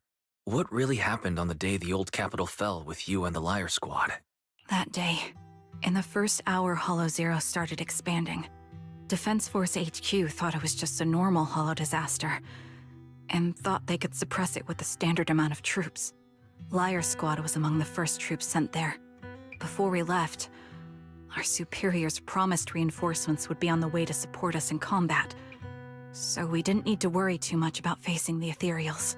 But soon after we began the mission, we realized things weren't going to go like we thought. The Ethereals came at us like an endless tide. The Hollow expanded beyond control, and more importantly, the reinforcements never came. The Defense Force troops outside the Hollow soon realized this was no ordinary disaster. Hollow Zero was devouring Eridu at horrifying speed. The reinforcement plan was called off, and the promised troops retreated. Honestly, even if they had come to help, it wouldn't have changed anything. I watched as members of the advanced force around me died one after another, or were corrupted into ethereals. Our squad slowly lost the strength to maintain formation. I was a weak point in our formation. An ether shot fired by an ethereal hit my eyes, corrupting them. Because of that and several other wounds, I shortly lost consciousness. I'm not sure how long I was out, but just before losing my vision, I briefly regained consciousness. The last thing my eyes saw was my squad mate standing in front of me, looking back. When I woke up again, I was already back at base. The higher-ups detonated the Shiryu pillars, and finally managed to bring Hollow Zero under control. I don't know who rescued me from the Hollow, but none of my squad mates had made it out. For some reason, the image of my squad mates being the last thing I saw has stayed in my mind.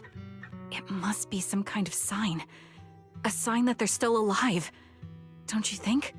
They must have continued fighting after I fell unconscious, eventually getting lost in some hollow and losing contact with the main force, left to wander between the various hollows of New Eridu. That must have been what happened, right? The Defense Force? Civilians? No one believes me. So I decided to find them myself. The reason behind these eyes, it's got to be to guide me to finding them still alive. Am I wrong, Proxy? Are these eyes pointless? I knew that's what you thought. Interpreting what my eyes see as proof my squad mates are still alive is just wishful thinking. But if they're really gone, why would I have been given these eyes, which bring nothing but pain? If they're truly no longer alive, how can I apologize to them in person? Tell them I'm sorry. Sorry for being so weak. Sorry that I failed to protect them. Their faces are all so blurry. I can't see their expressions. I can't even bear to look at them. If their final look at me was filled with resentment and disappointment, I wouldn't know how to handle it.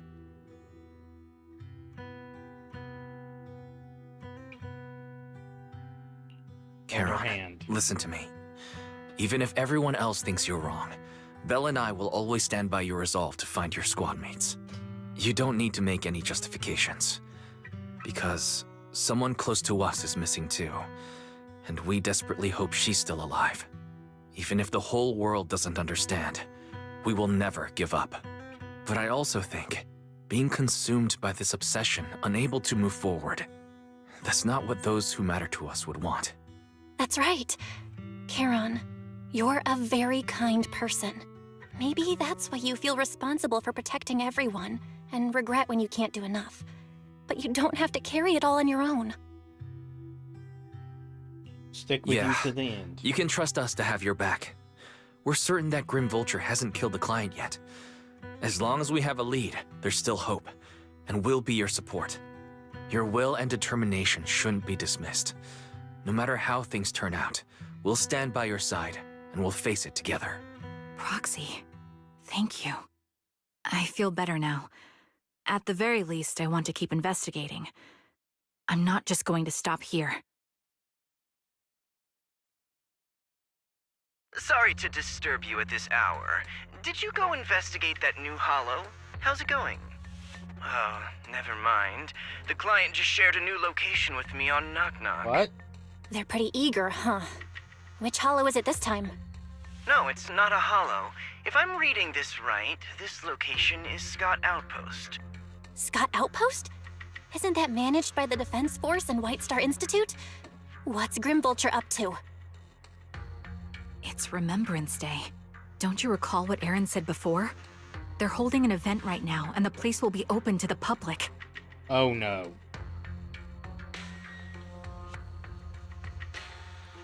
So they're not trying to lure us into a hollow this time. What's the deal? Are they trying to taunt us? Whether it's a provocation or a trap, I'm not missing any chance to face Grim Vulture. Proxy, will you go with me?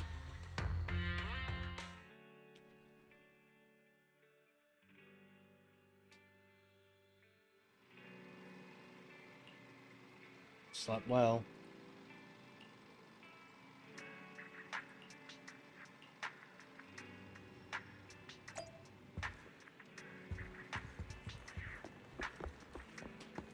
I suspect Vulture plans on killing people.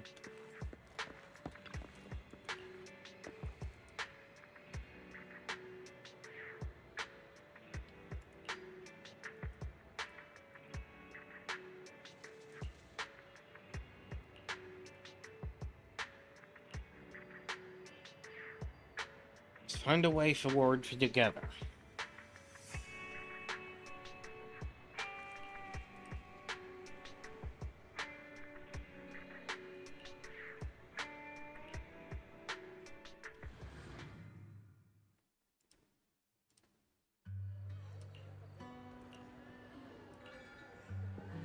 What's wrong?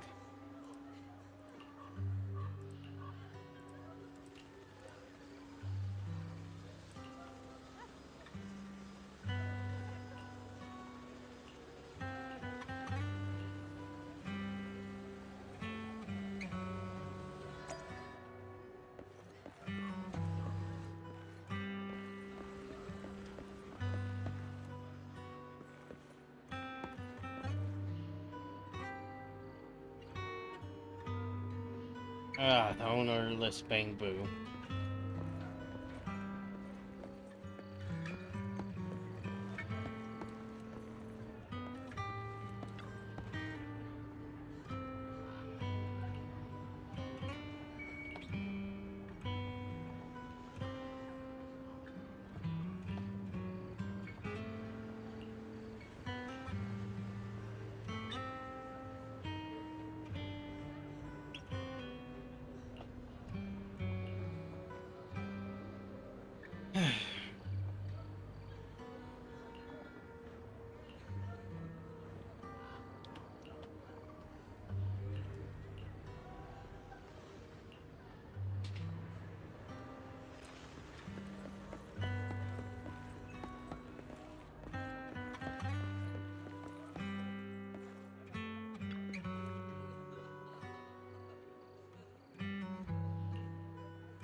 Miss, I'm sorry for being mean to you before. Mom told me you were protecting Dad until the very last moment before you passed out. I shouldn't have said you left him to die. I'm really sorry. Zeta was really young when it happened, so she was too little to understand, and I haven't really talked about it. I hope she didn't upset you. No, she was right. If only I'd been strong enough to take down most of the ethereals. Maybe they wouldn't have ended up in that situation. Oh, that's not fair. The old capital was falling. No single person's strength could ever be the deciding factor in the face of a disaster like that. In spite of it all, you survived. If they were still here, I'm sure they'd see that as something to celebrate. I've always known the truth. I failed to protect them. A weakling like me survived, and the rest of them disappeared without a trace. This isn't solace. It's the worst possible outcome. That's something I can't face. I've never had the courage to tell you I couldn't protect your loved ones. All I can do is wander New Eridu, hoping to find some trace of them. Even after all this time, I still haven't accomplished anything. I'm sorry. You really don't know us at all. This isn't the worst possible outcome by any means. Styx, my husband, and all his comrades who lost their lives, each one of them left behind their own legacy. Just look all around you. Everyone standing before you is a legacy they protected that is carried on to this day. After my husband passed away, Zeta and I received survivor benefits, and with all the odd jobs I've been doing, we've managed to get to where we are today. Styx always wanted our daughter to study art, and Zeta's interested in it too. Now, that dream has become a reality. She just got accepted into the art school in Janus Quarter. Mom and I have our tough days, but I often think of Dad's cheerful laughter, and that memory gives me the strength to keep pushing through. One day, it'll all pay off, just like it has now. Thank you for always being by my husband's side, even at the very end. Well, I suppose you must have heard about my condition from my son? Ethel, Kakaitis used to tell me about you. He often took leave or skipped work to earn extra money by part-timing, or to care for you when you were sick in bed. Yes, that's true, but I bet he never told you my illness became so bad that I needed major surgery, and he worked his tail off to raise the money. Who would have thought he would pass before me? I used the benefits from his death for the surgery, and that's the only reason I'm here today. In a way, his passing allowed my life to continue. Every time I think about it, I feel like I need to keep my body healthy and live a few more years. The sights I see, I believe he can sense them from somewhere far away. When I was too weak to take care of him, it was you and your comrades who stayed by his side. Thank you for everything that you've done for him. As for me, well, I'm currently working as a fashion designer. A fashion designer? Is that because of Acheron? It is. I'm sure you remember how much she loved beautiful things. She was always into fashion, so I decided to become part of that world. That way, she can always be with me. I admit I had no idea how fun fashion design could be until I actually gave it a shot. I wish I'd figured that out sooner. We would have had so much more to talk about. Anyway, I'm planning to start my own fashion brand next year. She used to say that after retiring from the army, she wanted to pursue fashion design. I really want to carry on her dream. It feels like my life's purpose. You know, she used to talk about you when she came home for the holidays. How your rivalry pushed her to keep improving. So, thank you. I'm proud of my sister, and I'm proud of you, too. As you can see, all of us have made it to this day, carrying the will of those we loved, so please don't say they left nothing behind. They've always been a part of every pain and joy we've experienced over the years. Please remember, everything and everyone in New Eridu is only here today because you all risked your lives in battle. Thank you. Thank you, everyone. It's been wonderful to hear about how you're all doing and to listen to these words. I'm so glad I decided to come here on Remembrance Day. Speaking of which, I wasn't expecting to see any of you. What brings you here today? I could ask you the same thing, Ethel. Last time I asked, you said you weren't coming. I only came because I suddenly got a DM from Nathan. He said he really wanted me to be here. I'm here because of Nathan's message, too. He was pretty insistent, so I thought he'd be here. But I've been looking around for a while now. I still haven't seen him. So it's the same for all of us. I responded to his message, but he never wrote back. Isn't that strange? Sorry, but who's this Nathan you're talking about? Nathan is Lethe's younger brother. Frankly, out of all of us, he's probably the one who wants to see you the most. He used to be part of the defense force himself, and... The day the old capital fell, his squad was responsible for supporting the forces that had already entered the Hollow, which included all of you. He's told us that story so many times. When they saw how bad things were in that Hollow, some of the reinforcements called off their plans and pulled back. He tried to stop them, but there was nothing he could do. He always blamed himself and wanted to find you to apologize. But the truth is, the reinforcements retreating was inevitable. Shortly after their retreat, headquarters issued the official order. We all lost someone in that disaster. And for a while, we resented the reinforcements for their decision. But over time, we came to understand it, and we eventually let it go. There was no avoiding casualties in that battle.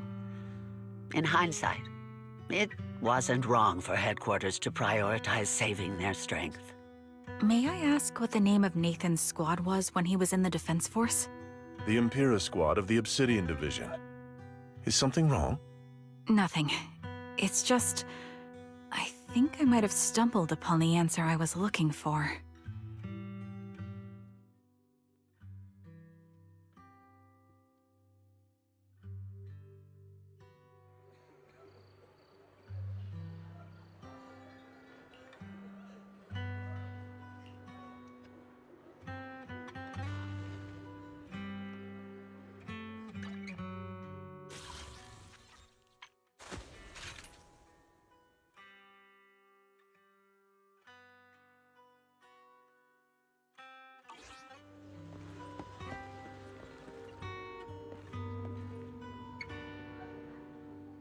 Is that Zoe on the podium?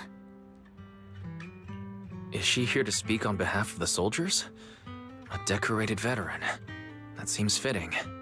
But I don't see Jesse or Aaron around. Didn't they come? Everyone please, quiet down.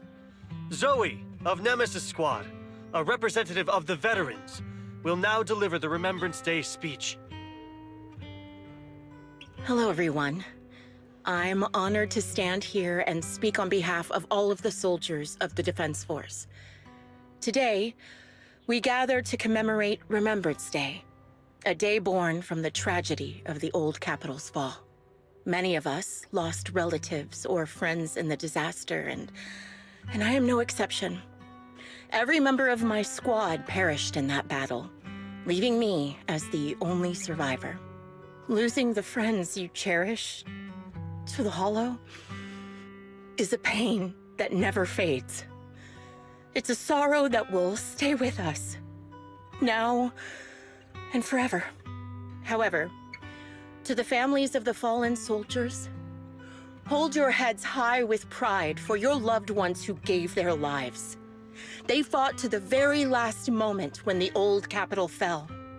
Death isn't the end, nor dishonor. It is their eternal medal.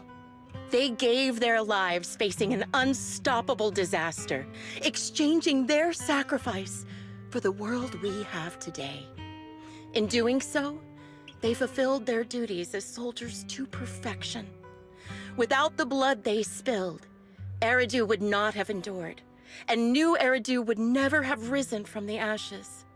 In honor of the wishes of the departed, look ahead, people of New Eridu. Our thoughts and remembrance of those who passed will be carried in every flicker of candlelight and in every bouquet of flowers.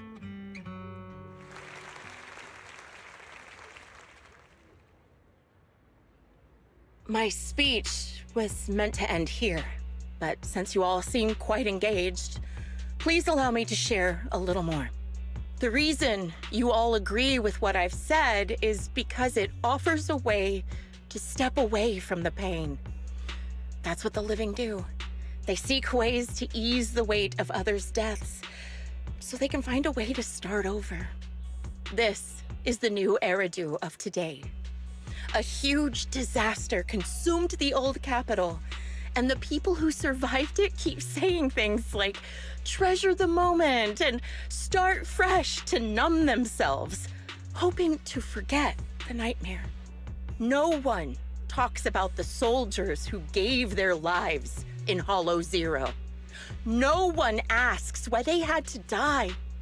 The brave gave their lives battling the ethereal onslaught, while the weak survived. This is a new Eridu, built by weaklings. Its order founded upon their way of thinking. Your applause makes me realize you all accept this logic.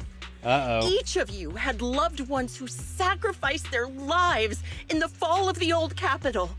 And now, you're thankful that someone has encouraged you to move on from them. What meaning does the sacrifice of those who died have if you all choose to forget? Have you never thought about why your own loved ones had to die? And why no one is responsible for their deaths? Miss Zoe, there's not much time left for your, Open your eyes! I'm speaking to those who have lost loved ones! If death is the medal for the fallen, then pain is the cross the living must bear. If you fear its weight and run from the suffering, the soldiers will never find peace in their eternal rest. To tear the wound open once again, so you'll never forget the searing pain. That's the real meaning of Remembrance Day. I don't agree. Charon, I didn't expect you to be here for Remembrance Day. How are things going with your search? Seems like you have something to say. Among the people standing here, there's a woman who raised her daughter with the survivor benefits left by her husband. Another who's been able to carry on with her life thanks to the final efforts of her child. And yet another who's found purpose because of the influence of his late sister. The will of the deceased lives on in every person here. The soldiers who died during the fall of the old capital fought for this. The future that their loved ones are making for themselves now. The old me might have agreed with what you said, but someone taught me that pain and hardship can lead to hope. They helped me see that hope could be inherited, not just destroyed when life fades. That's why I believe the departed didn't leave us wounded or with a heavy cross to bear, but with a melody. Each of us holds a harmonica that plays the melody of life.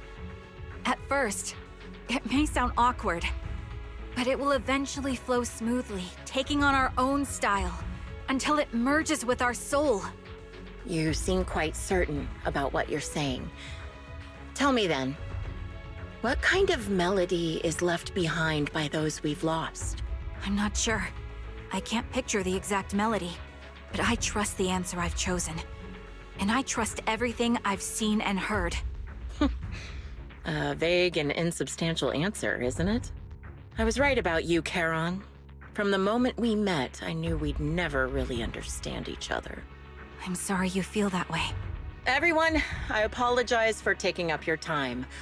My speech ends here. Please feel free to continue with your visit.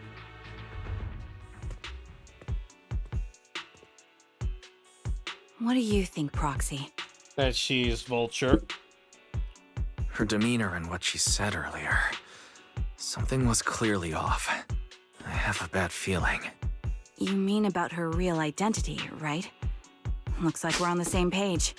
Shielded by her identity as a decorated soldier, she seemed pretty confident that we wouldn't confront her directly on military ground, like at the outpost. She arrived so brazenly and left without a care. If I'm right about this, she'll be trying to contact us again in no time.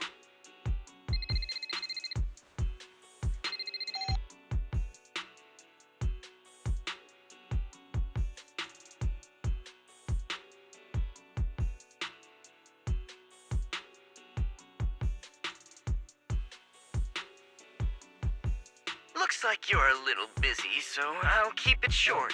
The client just sent me a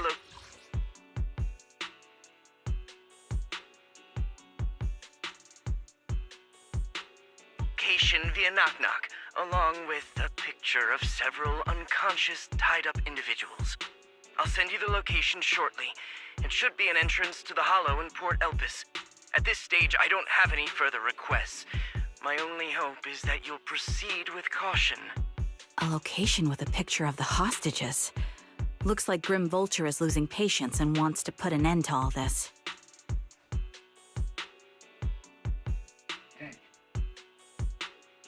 Charon, what's your plan? No matter what you decide, I'll stay by your side till the end.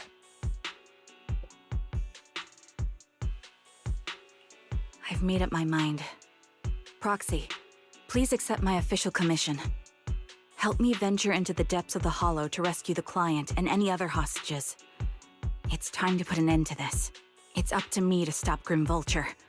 Stop her from crushing everything in front of her with that heavy cross.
Last one.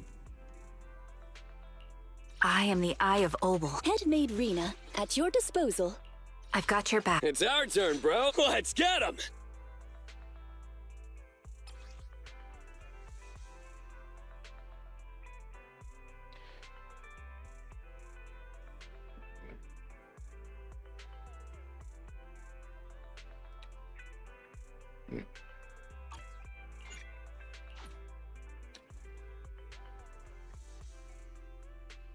One. I am the Eye of Obel.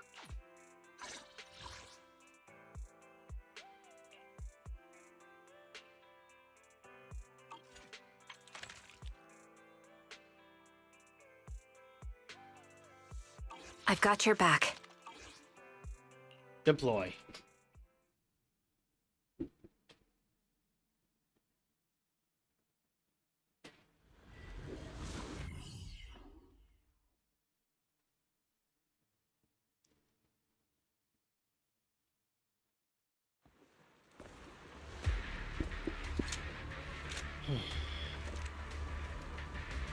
Charon, look! Another communicator. Adjusting for wind.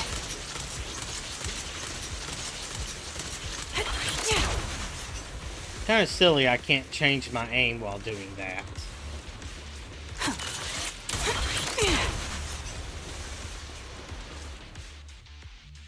Another communicator. It's a bad habit for a sniper to be so talkative. Oh, really? I think it's It's rather good for my mental health to witness in real time how my target becomes desperate and gives up their struggle. Do you really still need to disguise your voice? I thought you didn't want to hide anymore, Zoe. You're right. Seems there's no need for secrecy anymore. I, Zoe, the sniper known as Grim Vulture of Nemesis Squad, send you my regards. Zoe. No. Grim Vulture. You, like me, were one of the advanced troops deployed to suppress Hollow Zero right after the fall of the old capital, right? Noct, Cartes, and Impera Squad. So far, all the victims have been members of these squads. They were initially supposed to enter the Hollow to reinforce the advanced troops. Nemesis, your squad, lacking reinforcements, lost everyone except you in the fall of the old capital. You blamed their deaths on the absence of reinforcements and sought revenge on them. That's my conclusion. Just like me. The fall of the old capital left you entirely alone. A sniper, the sole survivor, a mere pawn abandoned by the military. Don't you think we're very much alike? The Impera squad member, Nathan, the one you're searching for, he pleaded with me to let him go when I was about to kill him, saying he had to see you no matter what. That's how you caught my attention. I let him live to get all sorts of information on you. I was so curious about you that I even set a trap, disguising myself as a victim to get closer to you. It turned out we share the same story. We even got the same PTSD symptoms. After all these years, we still see images of our teammates before they died. It's impossible to erase them from our minds. It's just, you use ridiculous fantasies to numb yourself, chasing after illusions of your squad mates. While I can't afford to be as naive as you.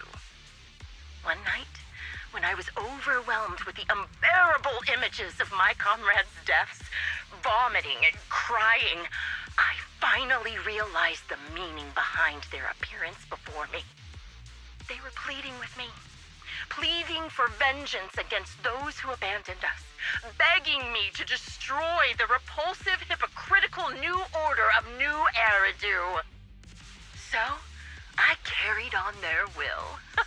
I began kidnapping targets and sniping them in the Hollow, watching as they became corrupted and died in despair. Do you really think this is what they'd want? What else? Would they want me to be like you, playing at a game of finding my missing squad mates, accepting their deaths when I'm done playing, and then forgiving the very enemy who killed them? What a noble and virtuous gesture! Forgive on behalf of fallen comrades, coexist with New Eridu's order, and live peacefully among cowards. It's precisely because you and I are so similar that this hypocritical and cruel attitude makes it even harder for me to forgive you. After our first conversation, I was certain I must end your life myself to prove I'm right. That's exactly what I wanted to say to you, too. Because we've suffered the same hardships, I can't accept the path of destruction you've chosen. Jesse, Aaron, Nathan, the client I've been searching for, and any other targets of revenge you've set your sights on. They all feel regret and struggle over the choices they made back then. But you can't see any of that. You didn't target the higher-ups who misjudged the situation, the dangerous ethereals who killed your comrades, or the ones responsible for the fall of the old capital. Instead, you went after the easiest targets. Grim Vulture, as a sniper of the Eridu Defense Force, you have failed in your duty. To preserve the will and hope left by my comrades, I'm going to put an end to your actions right here! That suits me just fine. A sniper should let the gun do the talking. Make it to the deepest part of the Hollow alive, and I'll meet you with nothing but raw malice.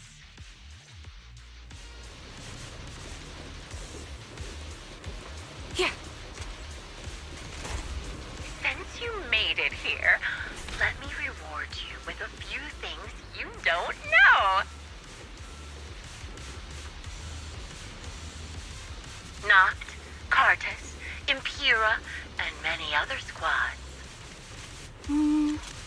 Did you know the reinforcements that were meant to back us up ended up deciding to retreat? Of course, yes.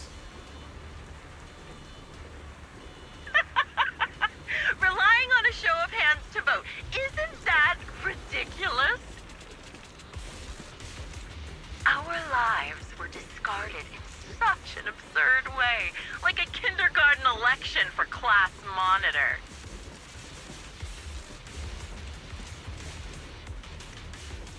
So, when I killed them, I employed the same method. I made the dozen or so people I captured vote on who I should kill first. You wouldn't believe how funny it was.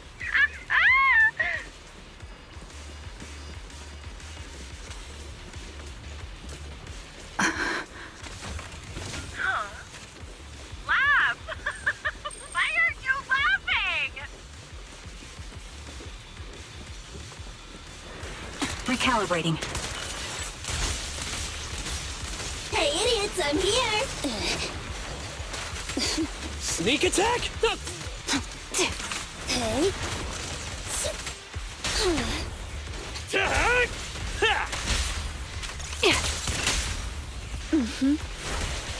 It's crunch time!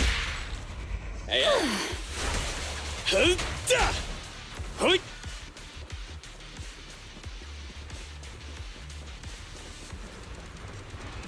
Jesse and Aaron. The psycho Do you have is them too? absolutely sick. Or are they already? I'll take point. You still care about them? Or should I say... It looks like I haven't made enough of a threat to your life if you still have the time to worry about them.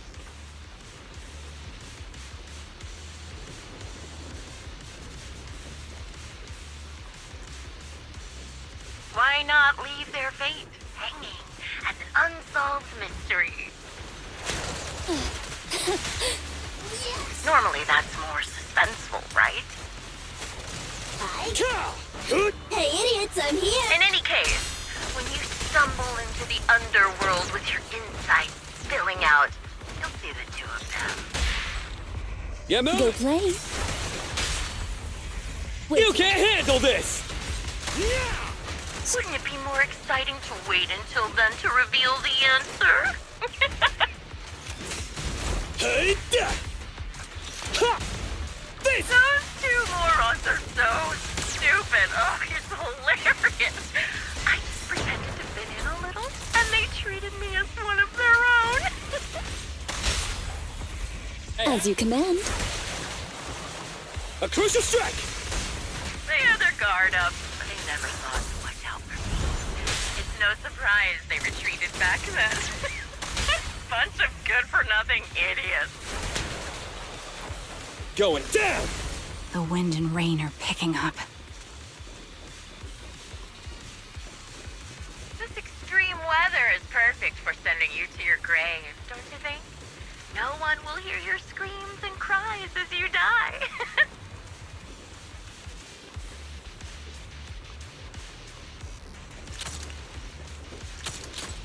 Yeah. By the time the rain stops, the only thing left will be your cold corpse.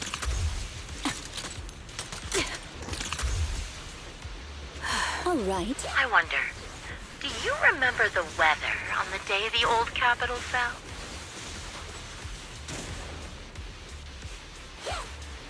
It wasn't heavy rain like now, but the sky was just as dark. Both your teammates and mine, they all perished in a place like this.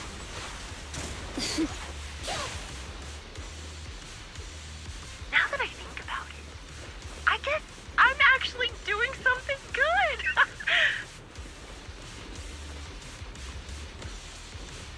Because if I let you and your teammates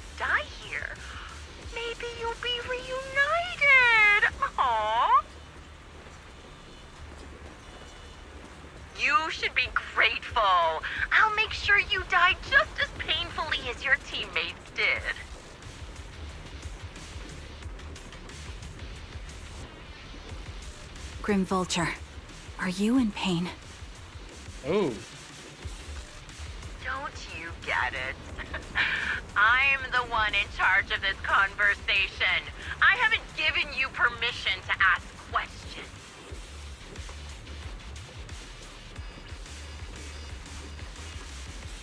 I can sense your suffering. It's... Shut it! What do you think?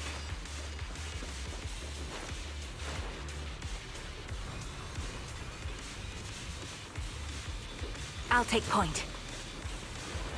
Adjusting for wind. Hey, idiots, I'm here! Kindly fall into despair! I'll handle it!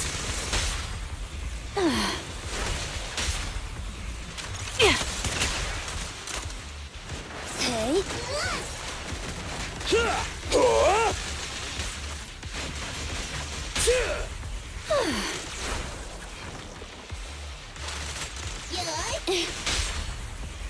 Take!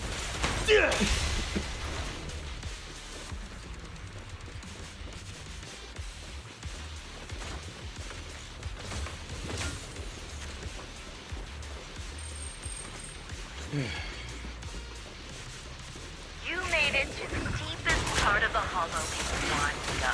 Ah! Such determination deserves praise! Now, it's time for the final showdown we agreed on.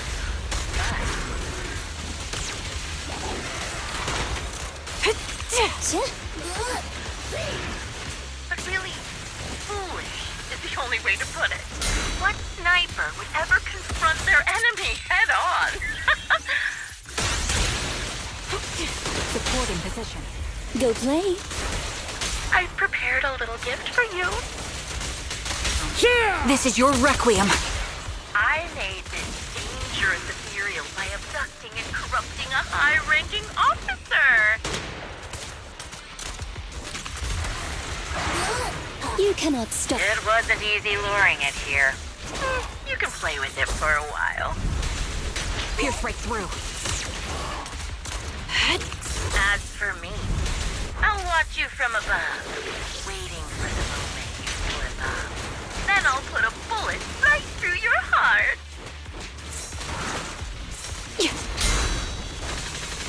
Show no mercy.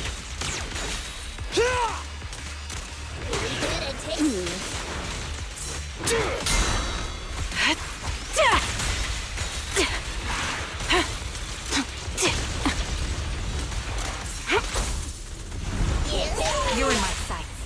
Here I am. Your foundation ain't solid! Hit the core. I can be everywhere. All right, bro! Together now! Ha! Pierce right through. Yeah!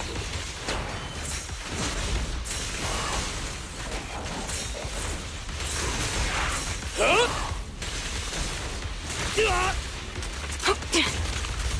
My bullets are one with the wind. Time to pin them down.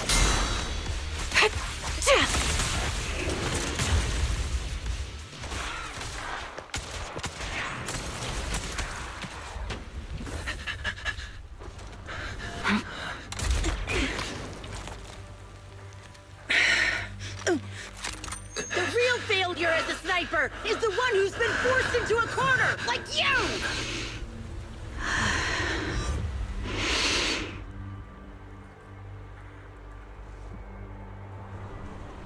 The wind. It's shifting.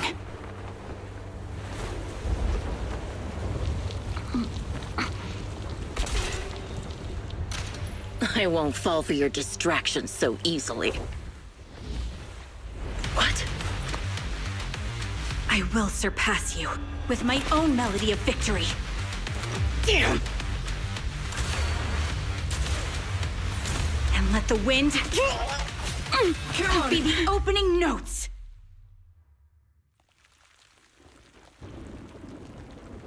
Charon! No! Wake up! Charon!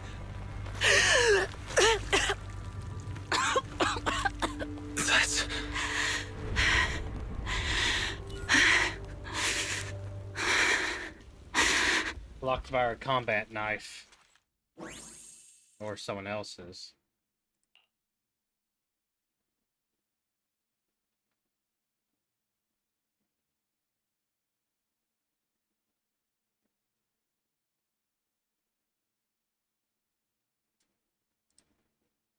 Just you? Where's your friend, the proxy?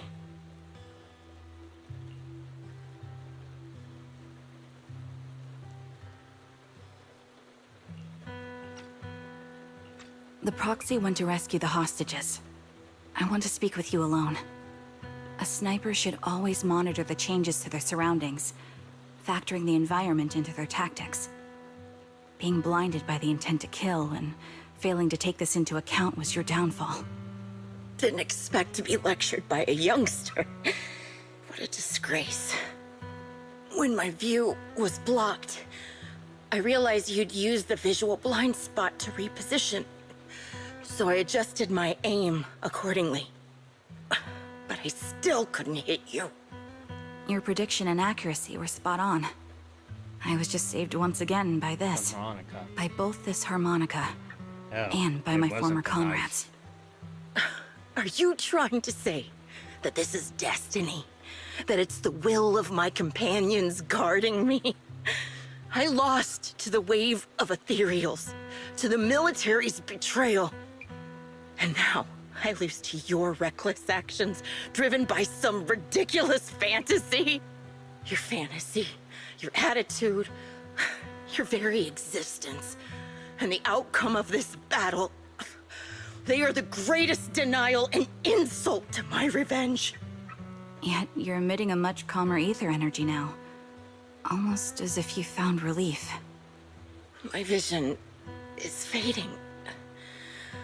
I can't see my comrades on the brink of death anymore. My wounds are fatal, but I don't feel any pain. Relief. It's not such a bad thing. Did you intend for me to kill you from the start? Let me answer that question with a story. The first time I saw you was actually during the fall of the old capital. My comrades were all dead, and the reinforcements the higher-ups promised before the mission never came. I can't even remember how long the fight went on. Ultimately, I had no choice but to retreat, failing to bring back my squad mates' bodies. I made my way through one battle line after another. The advanced troops were nearly wiped out. But when I reached a certain front, a small squad of survivors called out to me. Few people can still stand after such severe corruption and injury, but all 5 of them were still fighting. They were protecting a girl who had lost her sight and fallen unconscious while searching for a way out of the hollow. They told me they were beyond saving, and if I planned to retreat, I must take the girl with me. I couldn't turn down the last request of a group of heroic soldiers about to die in battle. Your comrades entrusted your life to me. I was the one who brought you out of the hollow. You already know what happened afterward. It didn't take long for you to leave the Defense Force after you came to. Just like me. I developed PTSD so intense that sometimes I couldn't even hold a normal conversation. But for me, the hardest blow was the death of my squad. To an orphan like me, they were family. If the reinforcements had kept their word and provided support, they wouldn't have died for nothing. Don't you ever have that thought? To say I don't would be a lie. But I think deep down you know. From the moment we stepped into the hollow, there was no way we were getting saved.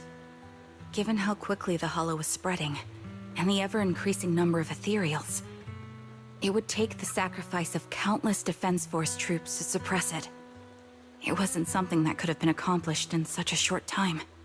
The reinforcements would have only been a drop in the bucket. More sacrifices without results. Canceling the reinforcements, sending the advanced troops to rescue as many civilians as possible to minimize casualties. I think most commanders would have made the same decision. Objective and cold logic. I understand it, of course. But when you see members of the reinforcements living happy lives years later, can you still keep your composure? I couldn't. Even if the chance was minuscule, I wanted my squad mates to survive. But they turned that chance to zero, and still have the nerve to embrace a peaceful future. I can't help but resent them. By the time I realized what I'd done, I had already taken several lives. Nathan. When I tied him up and was about to kill him, he begged me to spare him, saying he had something to give you, no matter what. That was when you re-entered my line of sight. I think I've said this before. We're very similar, yet we have completely opposite beliefs. After meeting you, I became even more certain. In the face of suffering, I chose destruction, while you were destined to choose to protect. But you're still entangled in your obsession with your squad mates. If this continues, you'll eventually sink into a void of despair. Your hope is like a bubble, ready to burst at any moment. The version of you I want to kill is the complete one, who can firmly reject my answer. If you haven't found your answer yet, then I'll be the one to push you forward. I kill you, or you end me. Either way works. But after seeing your growth, maybe I'd prefer you to step over my body. That's the final answer. Why? Emptiness and doubt. No matter how many targets of my revenge I took down, nothing changed. Aiming my gun at former comrades, drowning in hate and rage, all it left was a hollow emptiness. But you're different. You've gained unconditional trust from the proxy. You have the courage to fight through my trap. And eventually, you'll have a melody that's uniquely yours. My belief has faltered. I finally remember. My squad mates were fools, just like you. You're right. They would never want me to become this way. I talk about carrying their cross. But in truth, I never carried their will. So be it. Take the hostage and go. A villain stained with the blood of others deserves nothing but a miserable end. I'm looking forward to how long you'll be able to protect those in front of your eyes.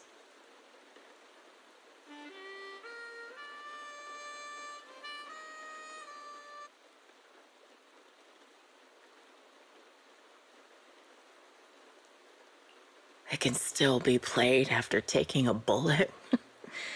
Impressive. This is my final melody to you. No matter how miserable you've become, I'll still remember you. Remember we once shared the same path in life. But in the end, our paths diverged. Your hatred has long twisted into sin. But if not for you, I wouldn't have learned how to hate, or found the true targets of my hatred. I used to know nothing. My teammates served as my teachers and taught me so much. And I think you must be my final teacher. You taught me, in the most intense way, what hatred truly means. Really? So you found someone you want revenge against, too. That's good.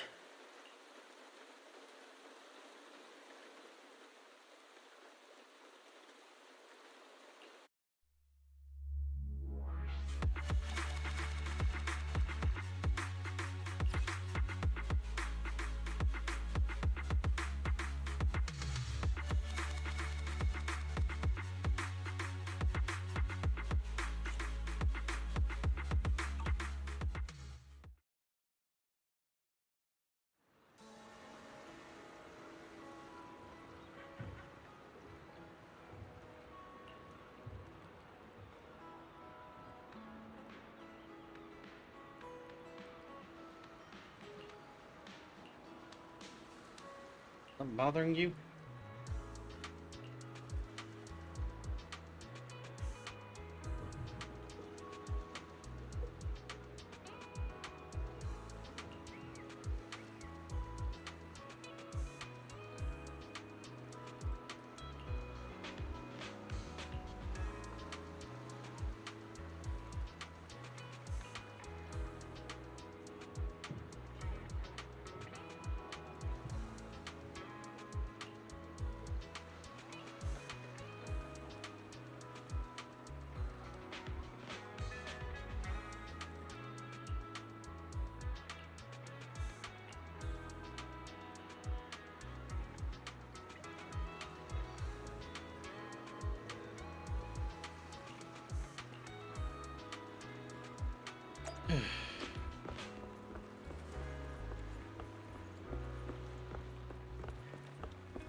Aaron?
Oh, Vulture even killed someone who voted to go in.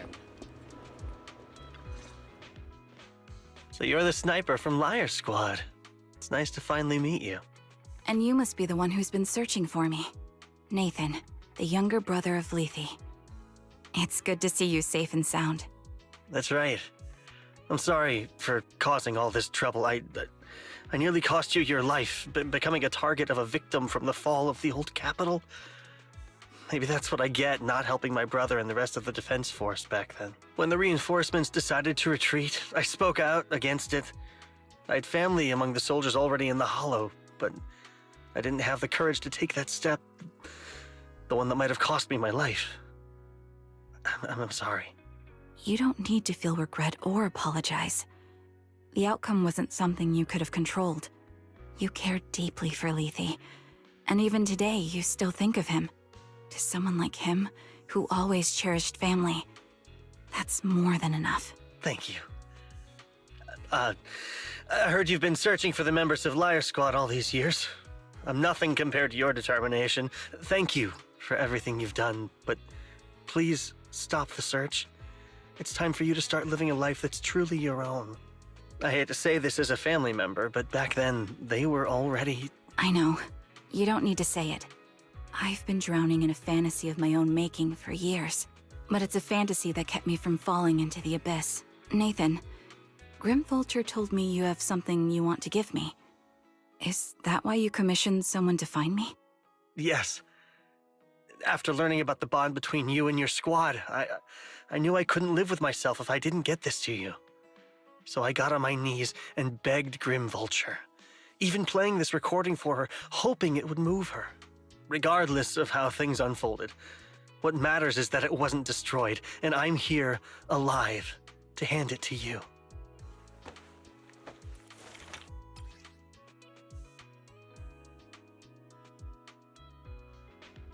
I found this while going through my brother's belongings. It's been tucked away for years. There's a recording on it, and I think it's a gift Liar Squad made for you, but never had the chance to give you. Thank you so much. Do you mind if I listen to it now with the proxies? Us? With me and Belle? We're honored. I thought we were just here to collect the commission fee today. Go ahead. As for the commission fee, I'll pay it to you both shortly, so...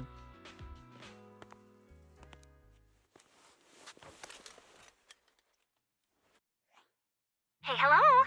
Alright, it's a recording. This is a message from Liar Squad for our little sniper. Everyone ready? I'll count down. 3, 2, 1... Congratulations on your 1000th day with Liar Squad! Hey, you guys are totally out of sync. Captain, can we redo this? The anniversary gift has to be perfect. That's our assault specialist, Acheron. She has a strong sense of aesthetics, prioritizing beauty in both combat and her daily life. She taught me a lot about makeup and fashion. Oh, she won't care if we're a little off. Forget the re-record. Let's just get it done and order the cake. We don't want him to sell out. That's our medic, Kakaitis.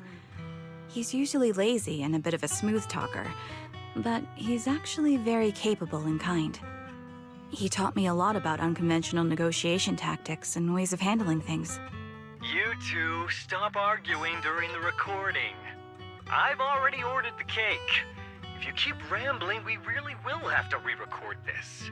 Cut the chatter already. And that Styx, a reliable artillery specialist. He's the oldest in the squad. He loves sharing photos of his daughter and reminiscing about how he wooed his wife. The way he won her over inspired me a lot. All right, let's all calm down. Wouldn't want to get on the captain's bad side. Captain, would you like to go first? We can edit or re-record whatever we need to. That's our scout and engineer, Lethe. He's a bit self-conscious because of how his younger brother excels, and he's somewhat introverted. But he's actually very capable. He taught me sharp observation skills, calm execution under pressure, and how to make use of the environment. Okay, thank you all for settling down before I completely lost my cool. It's fine. No need to cut anything or re-record. Let's just keep it as it is. Loud and messy, just like our Liar Squad. That's our captain, who took me in and taught me how to play the harmonica. And the real Charon. I'll make sure to explain properly to you later, Proxy. As you've heard, this recording is a little gift from the 5 of us. How time flies.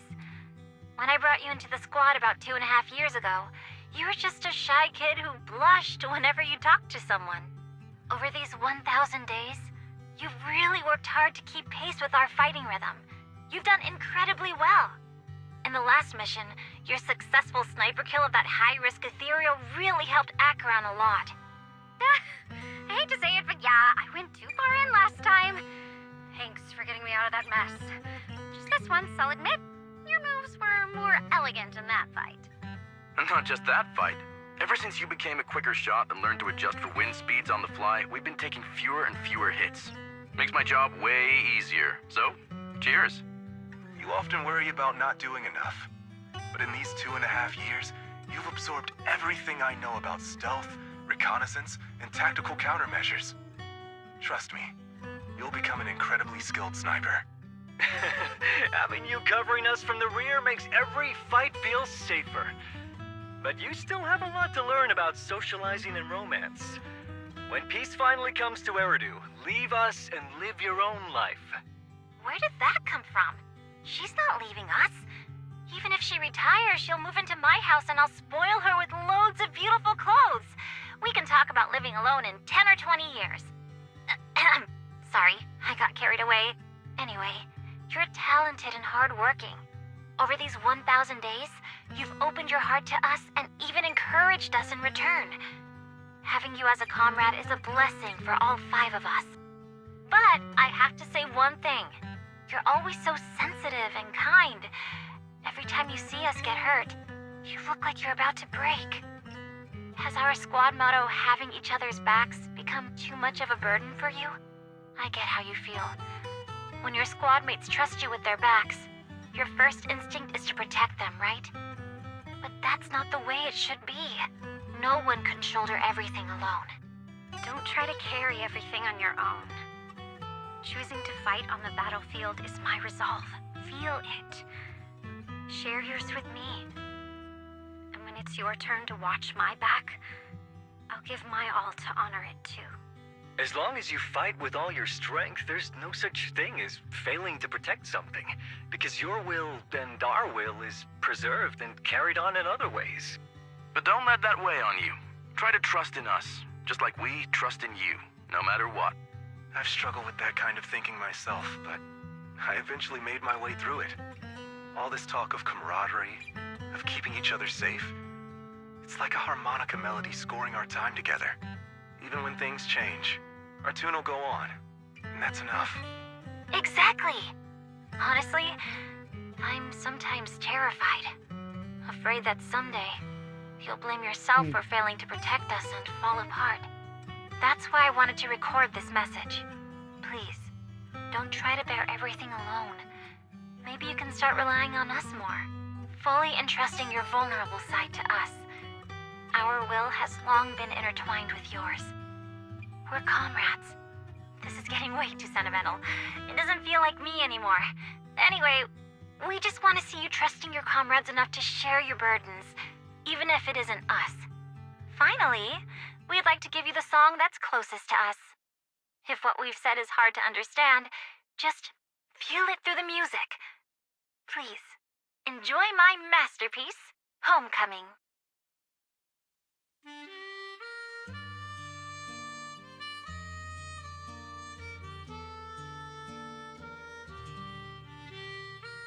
Proxy, do you remember? I was once terrified of seeing the look on their faces. Of course. Can you see them clearly now? Yes, crystal clear. As if I've returned to the exact moment of parting. It's this one.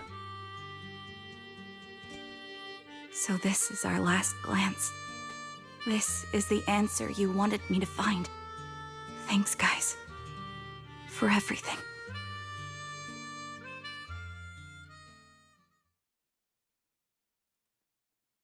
Proxies. No. Wise. Belle. I've troubled you two a lot these days with my personal affairs. Words can't describe what you've done for me. No worries. Honestly, my brother and I have been a bit lost recently. Meeting you, though, well, it feels like we've known each other forever. Doesn't it, Wise?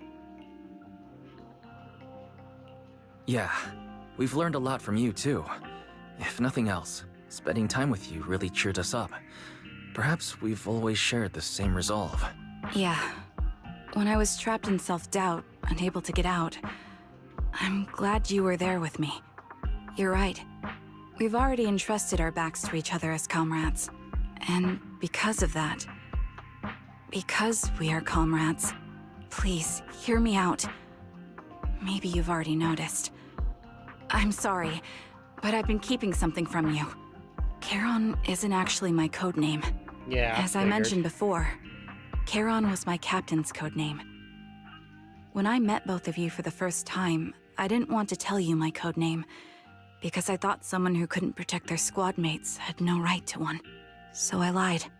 Captain Charon was an orphan like me, with no family to mourn her. I've been using her code name because I may be the last person in the world who still remembers her. But I understand now. If I want to keep moving forward, I can't keep hiding behind a lie. My true code name is...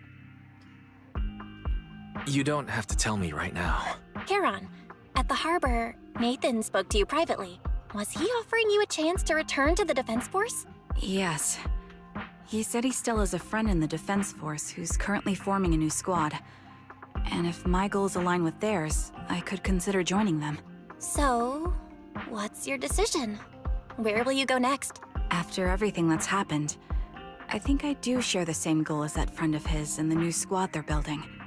So I'll head back to the new Eridu Defense Force and keep chasing my new goal with a new team. And that goal is? Your new goal. Is it to look further into the fall of the old capital? Yes. My encounter with Grim Vulture has made me realize this should be the true form of my vengeance. I'll uncover the real culprits behind the old capital's fall and make them pay for their crimes. If the ferryman who leads me to the truth demands a price, I'm willing to wager my life. I have a gut feeling the masterminds will reveal themselves again soon, to to protect the city my comrades cherished and sacrificed their lives for. I won't allow such a tragedy to happen again. By letting the will to protect guide my hatred, I now have a clear aim toward the truth. That's what I thought. If that's the case, then for now, we shouldn't learn your true code name, nor entrust our backs to one another. Are you saying we're on opposite sides? No. We might walk different paths, but those paths will lead us to the same destination. It's just that, for now, we can't say any more than that. To be honest, after facing an enemy as ruthless as Grim Vulture, we're reminded of our own powerlessness. Watching you fight back, almost losing your life to a bullet. That feeling. We're nowhere near strong enough to protect you. And we're not strong enough to open up about our pasts either. If this is your slightly selfish principle, I'll respect it. You were once my proxies, and I'll keep this memory locked away as something I cherish. If, as you say, our destination is the same, then we should continue on our separate paths, striving to grow stronger. The next time we meet, I'll reveal my true codename. I hope we can become true comrades. I want your presence to forever remain in the melody of my life. Okay. Yes, it's a promise. We'll cross paths once again, Charon.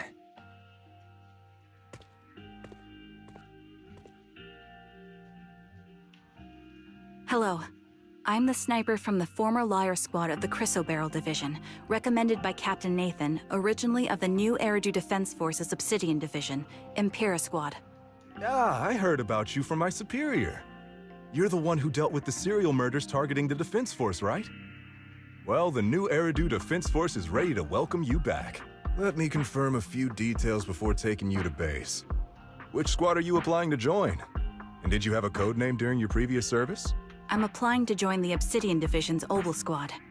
As for my codename, Trigger. I was Trigger of Liar Squad.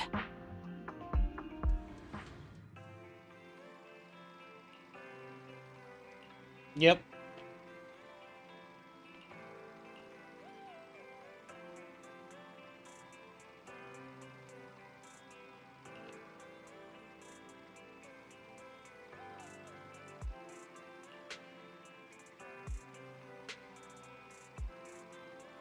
Number 2.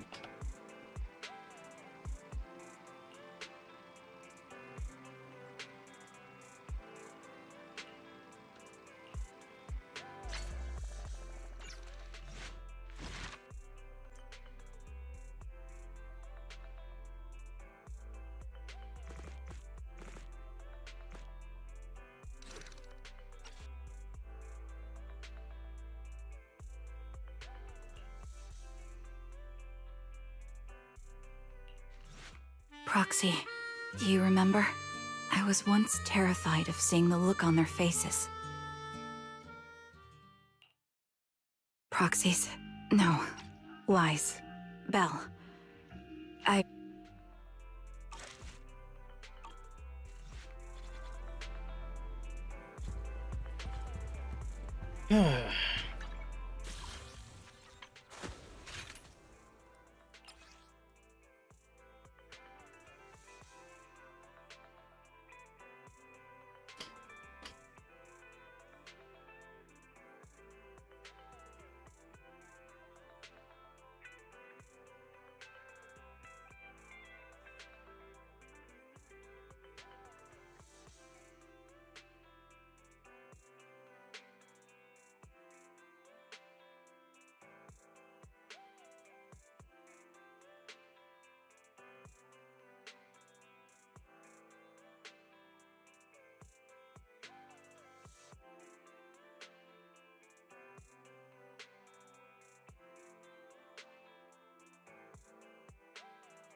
Oh, I've already done the story there.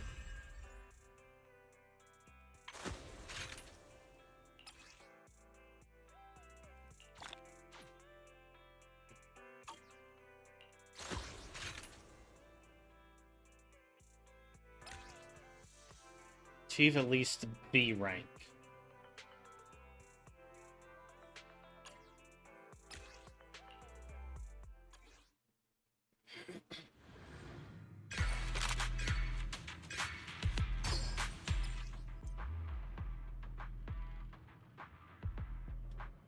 I'm gonna have to switch back to Dvorak. I mean, QWERTY.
Oh, we're done.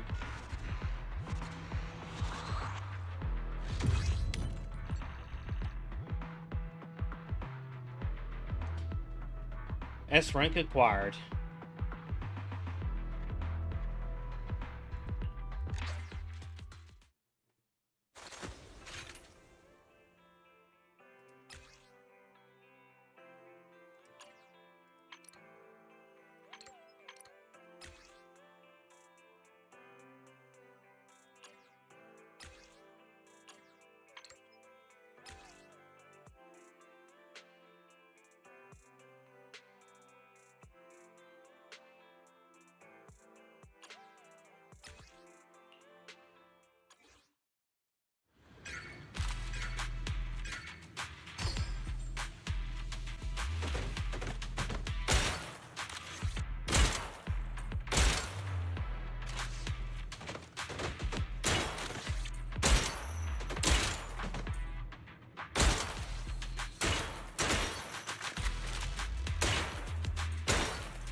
All right.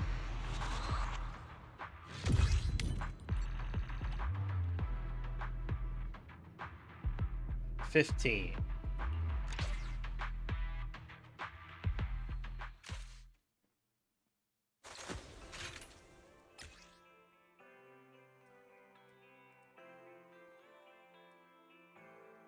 S rank requires 13.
Hmm.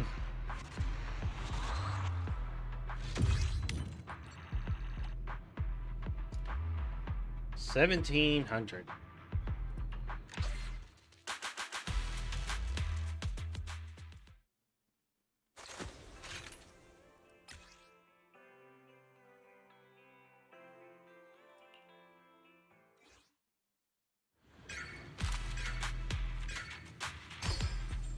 Oh, I just jumped straight into this one.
Okay.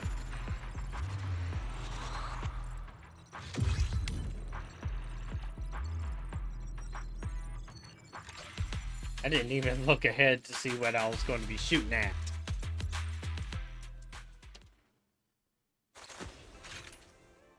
Shatter to Conquest.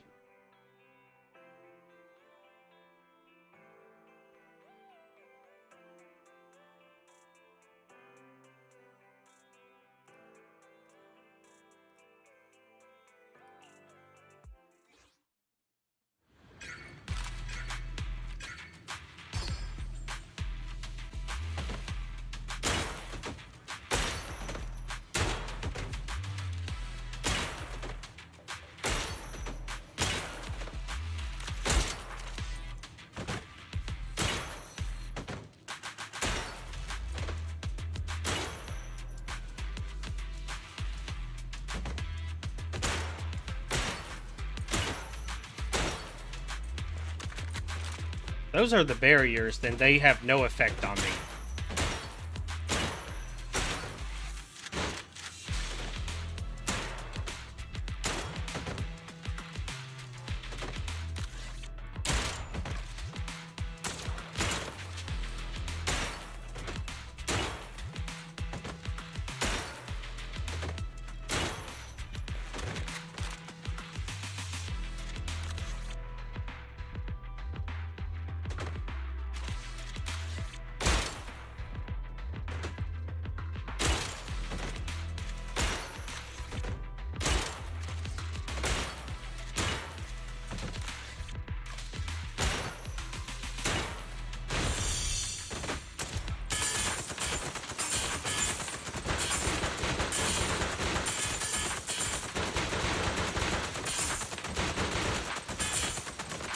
Oh, they're worth points.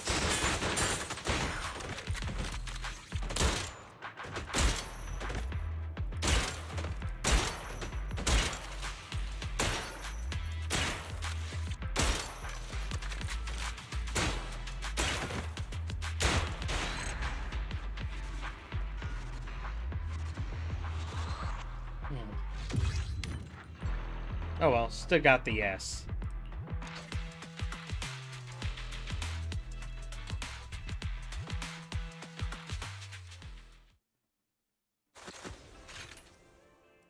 Alright, what's this assessment part about?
Yeah, I knew doing a charge shot on that one, the middle one was bad. But I didn't.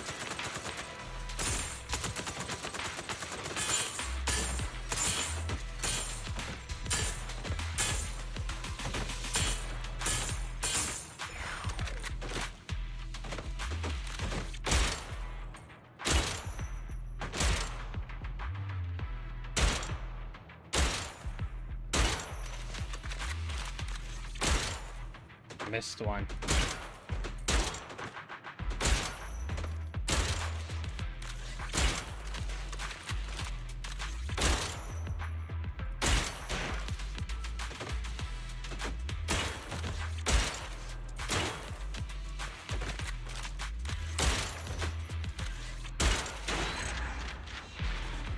Oh, hope I still got that S rank. Almost gonna level up.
Alright, that's enough of that.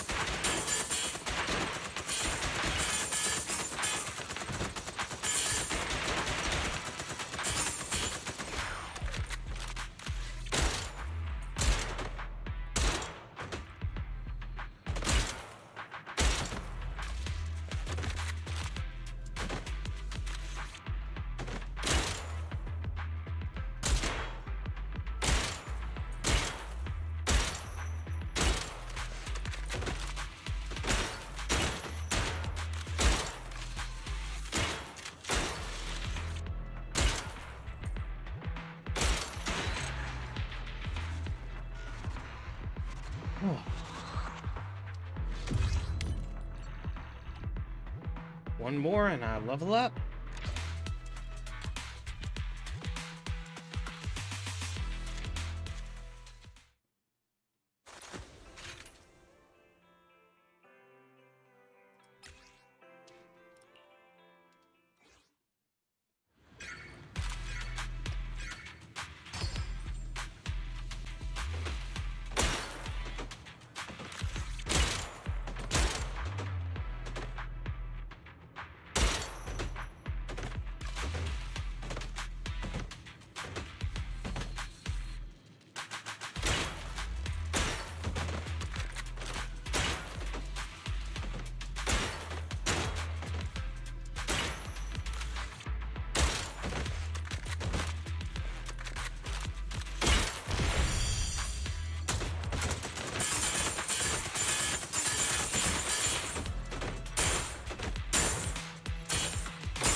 Last one.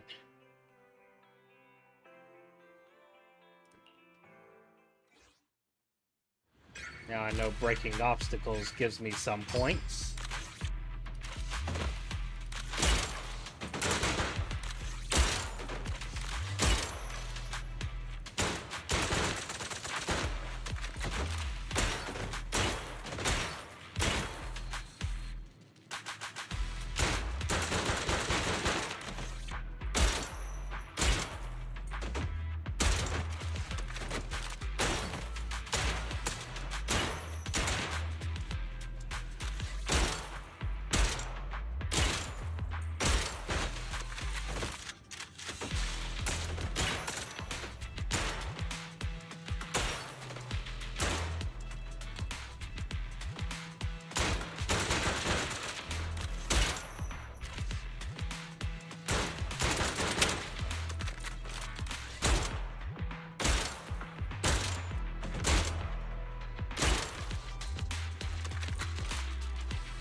And done.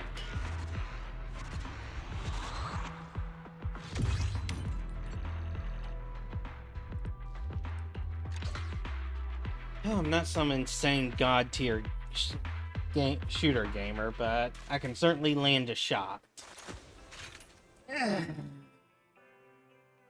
Hmm.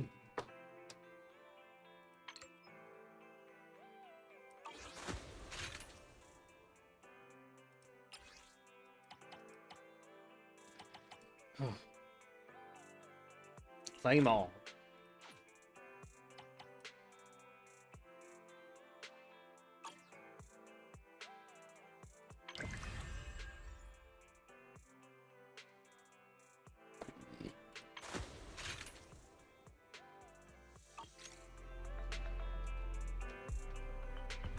Switch back to Dvorak.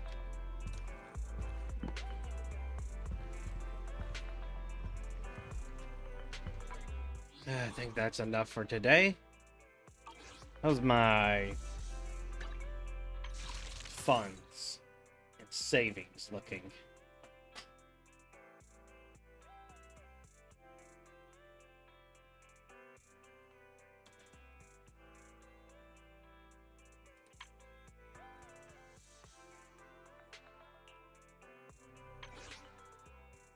Fading signal.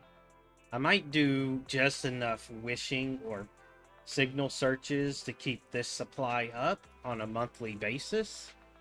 But other than that,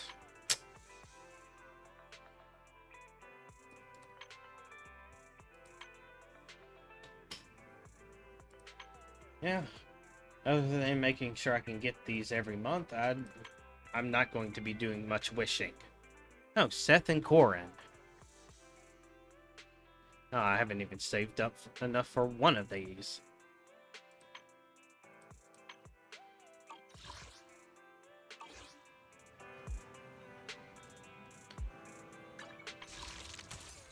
I forgot to check. How much can I buy with what I've got?